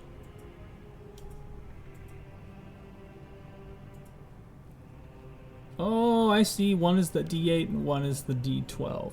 Ooh, Yeah. that changes things. She takes 3 damage. Yeah, badly. So, she almost dodges the ice, but she does take 3 damage from that, and then you can, I mean, nobody else hears it, but you hear this sound of these tortured souls, Deirdre, ringing, and oh my God, the amount of children voices that you hear is enough to cause you to go insane. You can see the literal tortured souls surrounding her. Everyone can see this woman clawing at the air. Leave my head! Be gone! You're all dead to me! As she is in visible anguish. Oh yeah, I think everyone on that can see Deirdre can see she's visibly shaken by this and is like half stumbles back and just going pale at the sight. And so we go to the next one. Mr. Jotun. How's it going, man? Feel pretty good. Feel pretty confident. You know, I came out here to win. You know, I'm just here with my team. We're gonna do what we can, and you know, we're just gonna leave it up into big man's hands. We're gonna see how it goes. Go team! I like that. Okay. So what you see, my friend, is an ugly ass woman, bro. Ugly as fucking shit. Comes down the stairs. Her form revealed, and it's a young woman, probably closer to Deirdre's age. Comes running down, stepping down. Mother, what's all this ruckus? But she can't see you. She doesn't even know that there's a hole in the fucking door. And then you divert your attention back to Morgantha, who then screams, "Daughters, where are you? I'm being attacked!" To which no answer is given. And in doing so, she's going to point her hand at... let's go with Deirdre.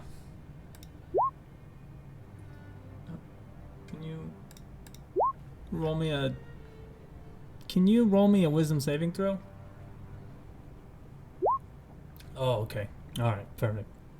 Damn. Wisdom's my jam, yo. You feel a weird gurgle in your stomach, and you see that she points at you, and she begins to like try and shape you with her hands. Why won't you just submit? She seems to be trying to put you underneath a spell. And upon failure, she screams out of anger.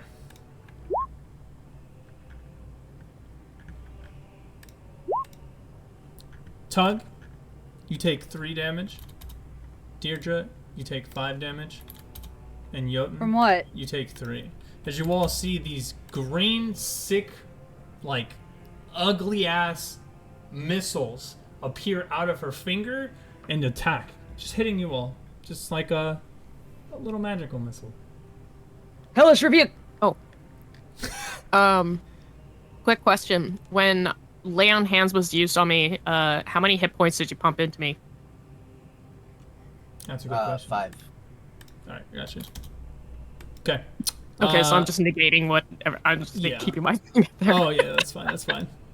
Can I use that now? Hold on. Yes, you can. If you want to. Yeah, because it's a reaction. Roll a Yeah. D10 plus your 1d10. proficiency, which is like 3, I believe. And you can choose a creature. I'll have to go with advance.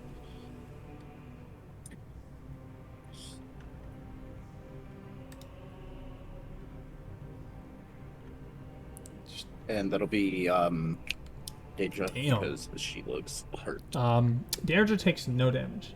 She already negated. Well, Oh, okay. Yeah, she's already fine. Okay, yeah, you completely soak the damage from her. So Deirdre, you get 5 back.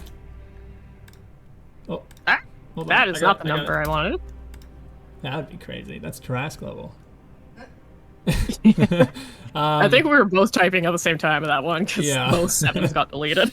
So you see the missiles come forth, hitting you, Jotun. You shrug it off. You get hit by it, Tug. You're like, what the fuck? Oh, you're also raging, so you don't take the full. Oh. Exactly. Take 1 less damage. And after that... What kind of damage was it? Force damage. Okay. Let's see. Oh, you rolled a Hellish Rebuke.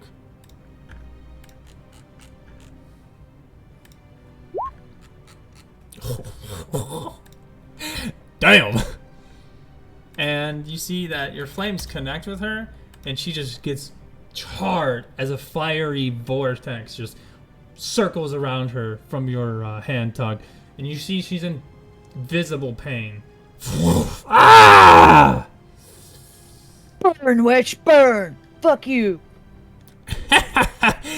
Foolish girl, I revel in fire.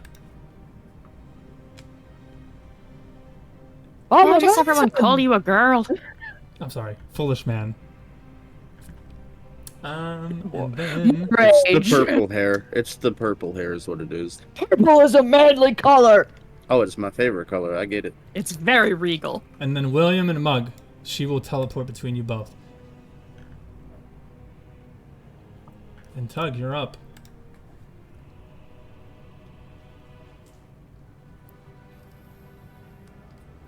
Her cackles can be heard as she disappears and reappears. Over here!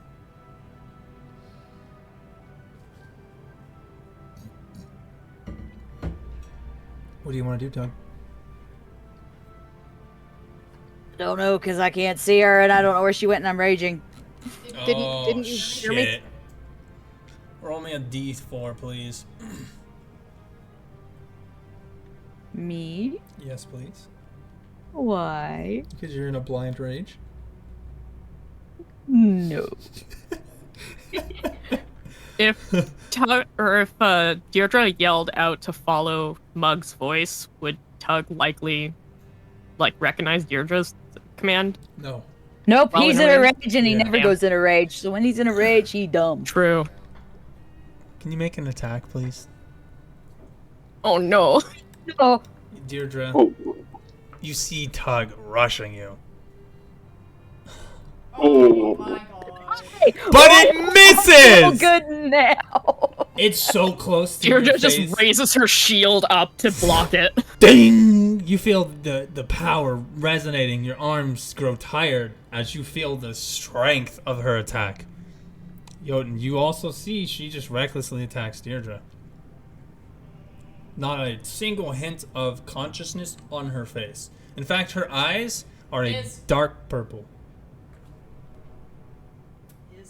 His. Sorry. His. Goddamn. He has no control when he rage. Completely just not even Just like aware. my dad. Not, Oh, no. not for any damage. Doru in the pocket. Oh shit, I forgot about Doru. Oh god, yeah. Oh no. Not for any damage or anything, but just for flavor. I just imagine Deirdre kicking him in the shin for that.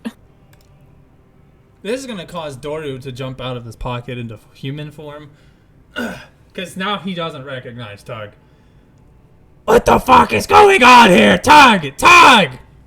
But nothing is working. And I'll go ahead and add him in here. We'll just assume that he was trying not to die and was just hiding. You know, vampire and all. Okay. Where are you gonna be, Doru? Alright. That's better than nothing. Okay.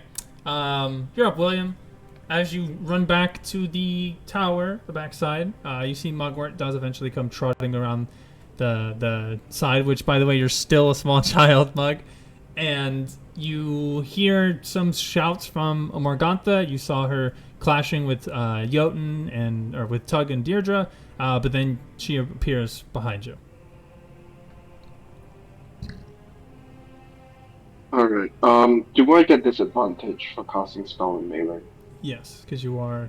Oh, yeah. When you cast ranged spells at a melee range, you do have disadvantage. Okay. Also, you're poisoned, so most of your ability checks will just have it. Oh! Make a Constitution saving throw. Yeah, it's the beginning of your turn. Okay, give me a minute. 11. It's not enough. What? Oh, do I get damaged by it? You're just poisoned, that's all. Okay, well, since I'm poisoned anyway, I will get disadvantage, so... Oh, yeah. I'm gonna cast the Flaming Sphere again, and I look towards Deidre and say, this time, don't break it. You can't see me. That's fine. Well, I'll just, speak it out. Oh, yeah. If you can hear it over Tug going on. And this is going to be at her feet? No. I am gonna create it right next to her, right here. Okay, you throw it into the wall. What type of damage? And, give me a minute. Let's see. There you go. I just use my bonus action to slam it on her. Okay. But what damage type? Oh, same thing, freezing. She takes 1 damage. As your ice hits her, it explodes behind her, and she looks at you. I am one with nature, my dear. Nor the heat or cold can subdue me. She a cold bitch. But I no resistance. What is this? Okay, well, that's all. That's it. All right. Hey, Mugwort, you're up. Alrighty, I'm gonna try and do something real interesting here. Are you gonna stay in child disguise? No, I'm actually going to be using that same spell again, but I'm going to do something different. Okay. I have a whole setup for this, so I really hope that it works. One, I would like to create a visual of a small army of children behind me, and then changing the way I look to her into this wretched, like, skinwalker, black, weird fucking creature, right? Okay. So. Well, I don't even need to know your spell DC at all. And what level is that spell? Do you want me to cast it? Yeah, go ahead. Hold on. Does it ask you what level that you cast it at? It did before. Go to your spell book, click on the name of it. I just did that. And it didn't? No. That's weird. I can just search it up. I just need to know what it is called, or what level. It is well, it's silent image, it's 1, right? First level 1. level. Okay. Okay. Yeah. As you begin to conjure up these kids, you see that she looks at you in full disrespect, and she waves her hand. A gust of magical energy counterspells. Can you roll me a wisdom saving or an intelligence check? Yeah, an intelligence check. These kids are now small, demonic hags that are surrounded by you. She counterspelled you. In fact, This fucking bitch. magic doesn't really hurt her.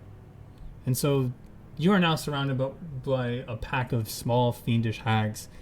Go ahead and roll me a constitution or a wisdom save.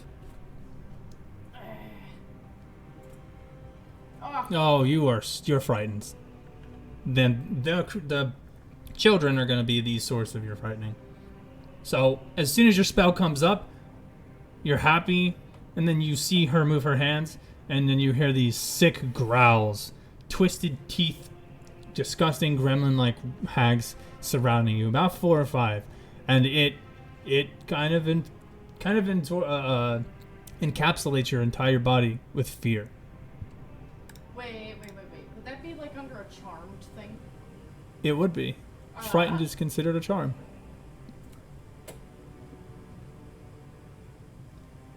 Go ahead and roll a wisdom save.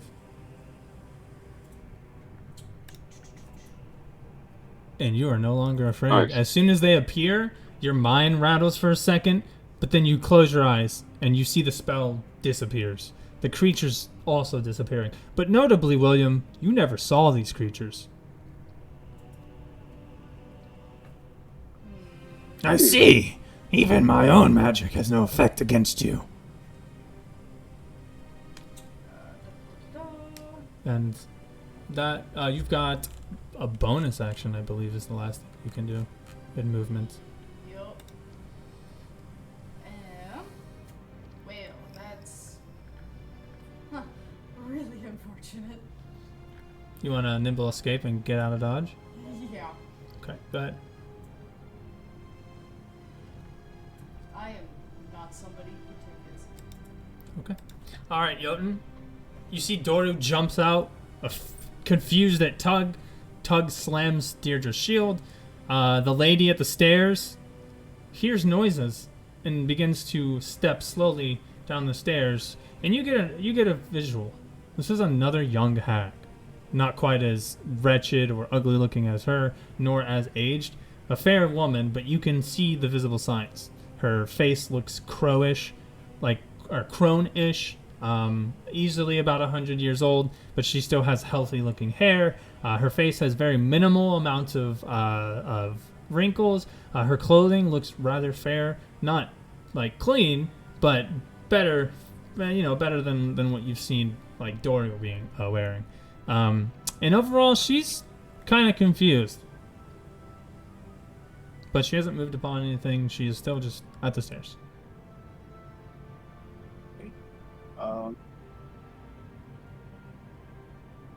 I will in and try to block her from coming all the way down, and then...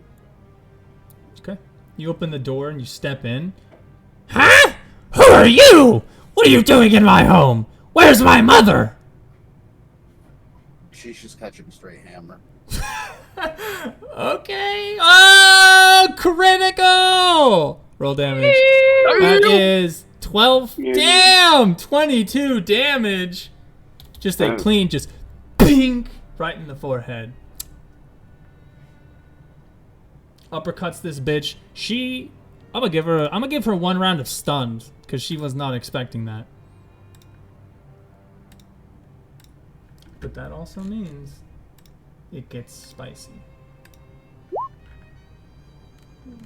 Wouldn't it actually be 24? Because you said before that on a critical, the first die is full. Yep, and it's a D10 plus 2. Oh, you're right. I didn't realize that. Wait. Didn't you say 24? Yeah, I already said she took the full damage. Oh, okay. I thought you said 22. Yeah, because it's going to be a D10 plus 2, which is just 12. Yeah, that's the full damage, because second one doesn't get it. It's not a D12 plus 2, it's just a D10.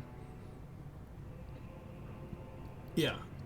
Even the breakdown. Oh, right. It's That just... wasn't... No, my good. brain was not processing the 10 there. It's alright. It's okay. So, yeah, she gets stunned for a second, Jotun. Would you like to do anything else? I am looking to see if I have a bonus action I can use that's not going to break my shield, and I don't think I do, so I think I'm going to go ahead and just pass it here. But you don't need to break concentration on spells by casting other spells. So if it's a concentration, you're fine. Yeah. You only have to make a check for it if you take damage. Okay. Can I try to command Tug to attack her? Do you have the command spell, or how would you be trying to command her? No, I have command. It's an action. Oh, that you can see. Not a bonus. Yeah. Oh, yeah. No, I'm good here. Okay. You're now the stalwart thing. You hit her, and she don't know how to react, brother. Deirdre, you see Jotun just says, fuck this. He just pushes the door open with his foot, walks in, you hear a scream, and that's it. Oh, for fuck's sake. Doru yells, Alright, well. What the fuck is going on here? Deirdre, we gotta stop Tog before she kills us.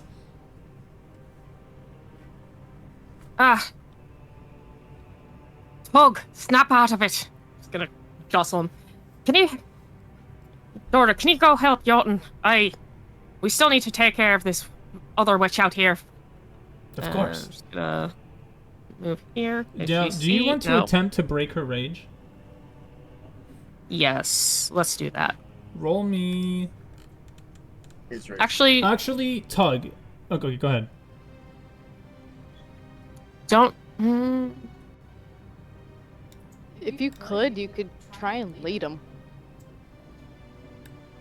I'm just wondering if that's actually a decent idea, but it's not going to see the witch soon. Yeah. Bring it home. Bring it home. I'll attempt to break it.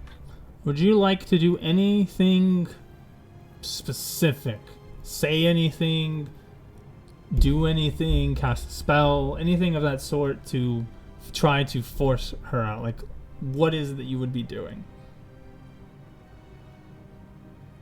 I think what Deirdre would likely do is, once again, kick Tug in the shin, not to hurt him, but to try and, like, force him onto a knee so that he's low enough that she can grab his face and just say into his face, Tug, I need you. Just in as soft of a voice as she is able to do, which is not very soft, but you know. With advantage, can you make me a wisdom saving throw, Tug?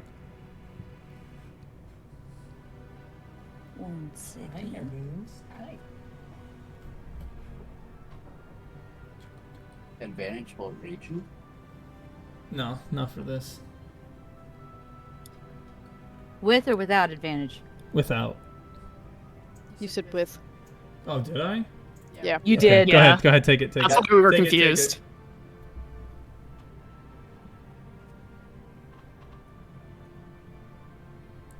And with a resounding clarity, the red lifts. The muttering voices that are talking to you in tongues are instead replaced with your friends, Deirdre and Doru. Both of them looking terrified at you. As you see Deirdre is now behind you, you are no longer raging. Hi, Dee Dee. What's up? I need a nap. Well, sorry to say, you need to stay on your feet for now. Was that an action, a bonus action? What was that? I'm gonna take your action for that. Okay, so I still have my bonus action, and I still have the rest of my movement. See, I was here originally, right? Yeah. I went 5, 10, 15. I want to be able to see the fucking hag. Okay, so 5, 10, 15, 20. Spiritual weapon is gonna attack.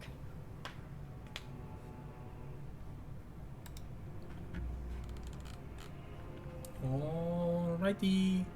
That will miss. Alright, now that's my turn. Okay. Jotun, you see another woman coming down the stairs. Isn't she lovely? Yeah, she's a bit different. She's got red hair, one single braid instead of wild hair, and she looks cuter out of the two, if you can call them that. But it's indeed another hag. Doru is gonna come running in behind you, Jotun. He stops for a second. Why do I smell children? What the fuck is wrong with these people? And he's gonna see the night hag. Just full sprint on this hoe. Rah! And he's gonna jump like off the one of the barrels or whatever, and you're gonna see that he starts spider carving. Like he just Naruto fucking just attaches his feet to the wall sideways. He's gonna take a slash at her, and you see that he's going to hit her and she takes a pretty good chunk. He hits her on the side of the throat. You see it does leave a gash, but it's not deep. And at this point, he's full balls in. And he's going to swing again. But this time he's going to also connect on the other side, hitting her for 8 damage. At this point, she begins bleeding profusely, like somebody just slit her throat on the sides. She puts both of her hands, try to grasp the blood, but you can see it trickling down. She sits there, her head kind of dazing and just kind of confused. You can hear the mutterings of words, but it's gargles as she chokes up some blood. Dario, on the side of the wall, is close enough now that he's essentially like leaning over her shoulders and just trying to swipe at her like a bird would when it's over its prey. And then we go back to Morgantha, who turns to you, William, and says, "Oh, you and your blasted magic. You just never learn, do you?" Can you make me a wisdom saving throw? Sure.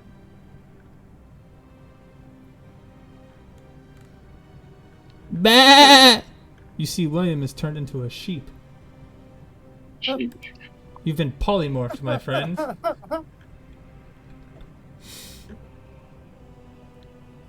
Okay. Well, can't do anything now.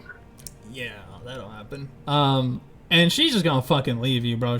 As a sheep, you can't do anything. You're not considered a hostile creature. But she ignores you.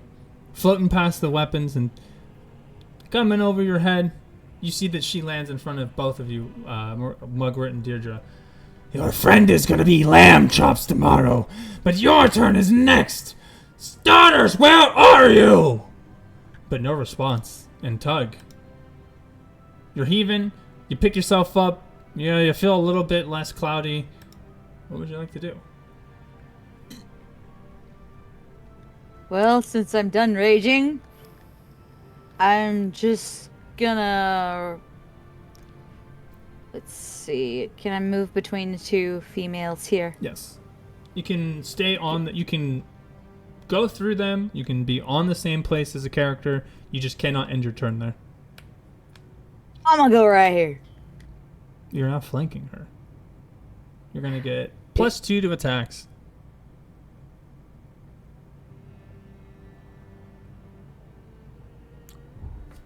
That's gonna hit. Woo! Finally.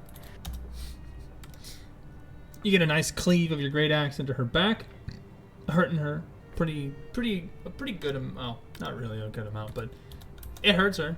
You put a nice little scratch on her, but it's not enough. It's not clean enough for you to sink it into her. Would you like to do anything else? No. Also, oh, you're no longer raging. That's right. Never mind. Yeah, no more raging. Yeah, I was gonna say your thing should affect, but it doesn't. Okay. Yeah, William. because raging is bad with him. All right, William. Let me see if you can break this.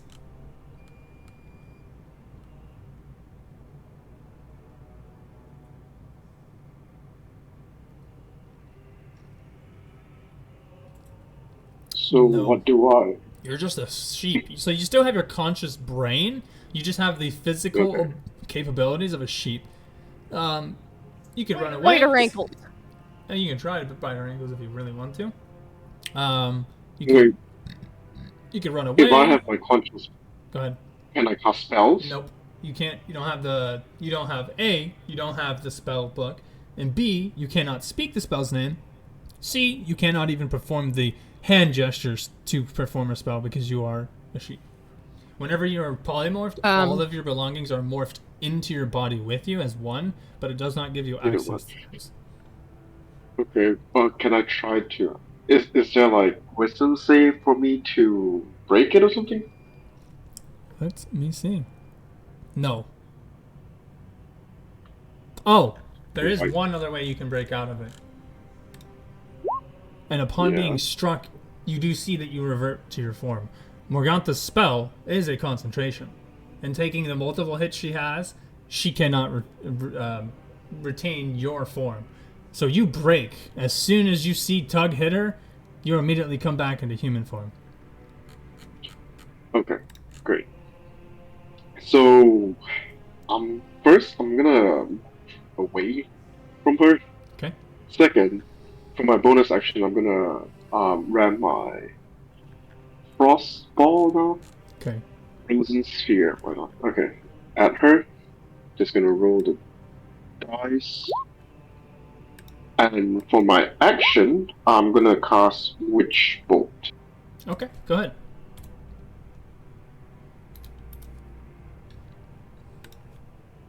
Do I roll a con save for poison? No, whenever you have poison, you're poisoned until it is not effective. If it was a spell, then yes, but because you are poisoned, you're poisoned for until your next long rest. So whenever you roll, make sure that you have disadvantage. Okay. Well, I'm gonna do this. Yeah, that's 10. Yeah, go. Roll. Yeah, that. Yeah, I'm not even gonna have you roll again because worst case scenario is you roll a 1 out of 9, will miss. Your lightning bolt just. You feel the poison starting to affect your vision a bit. You're not going blind, but you can tell that it is. It feels like you're heavily sick. Yeah, not really lightning though, because I'm changing that to Sacred Edge. But anyway, same thing. And we go to Mugwort. Okay, well, I don't think any of my spells that I currently have are going to be doing much against her. So I'm gonna try some fun acrobatic things to get at her. I'm gonna try, like, leaping off of the windmill wall and then, like, onto her with my rapier at the ready. Roll me in acrobatics.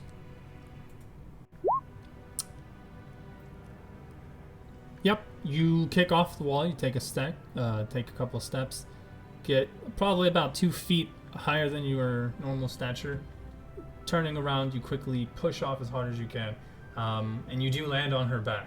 She is feeling the weight of you, and she will begin to struggle.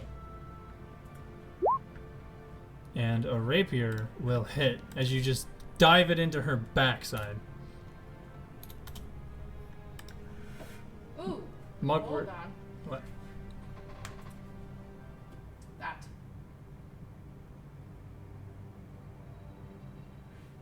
Oh, what's your proficiency? +3?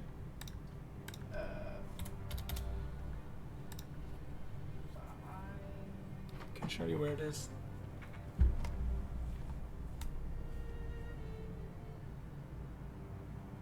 Oh, yeah, that's right. Yours is a little janky. Give me 1 second. Guys, I hate to be this person, but it's midnight. Right. Yeah, I mean, we can leave it till next week if you want to. I'm sorry, it's just I have the kids and we have an outing tomorrow.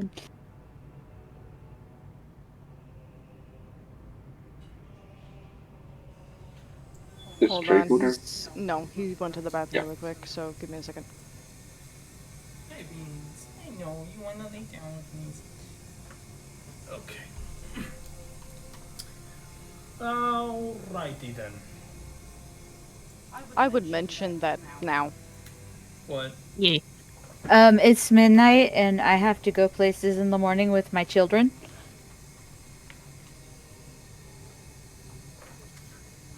Alright.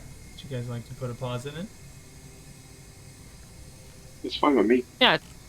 I'd say finish up Mugwort's turn and then call it there. Okay. Yeah, I'm sorry, guys. No, it's okay. Should have Life of a when mommy. you mentioned it earlier, because Jotun did ask. I didn't hear hearing aid blaming that. Okay, Mug. I mean, it's a pretty good built-in excuse, to be fair. It is an excuse I will use often and every time I can. As you pull your sword out of her, you are thrown off, but you land safely. And you do see at this point the image of this beautiful windmill begins breaking visibly Like, it's having a really hard time looking pretty. At this point, you get a good glimpse of her, and Morgantha looks very, very hurt.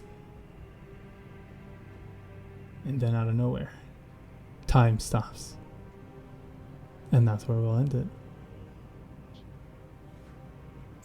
Yahoo! Good job, everyone. Great session, everybody. Sorry, my momminess has made us end it already. Yeah, Nah. I will talk to you guys later. Yep, have a good night. Yep. Yes. See you. Bye. Good night. Night, honey. Bye.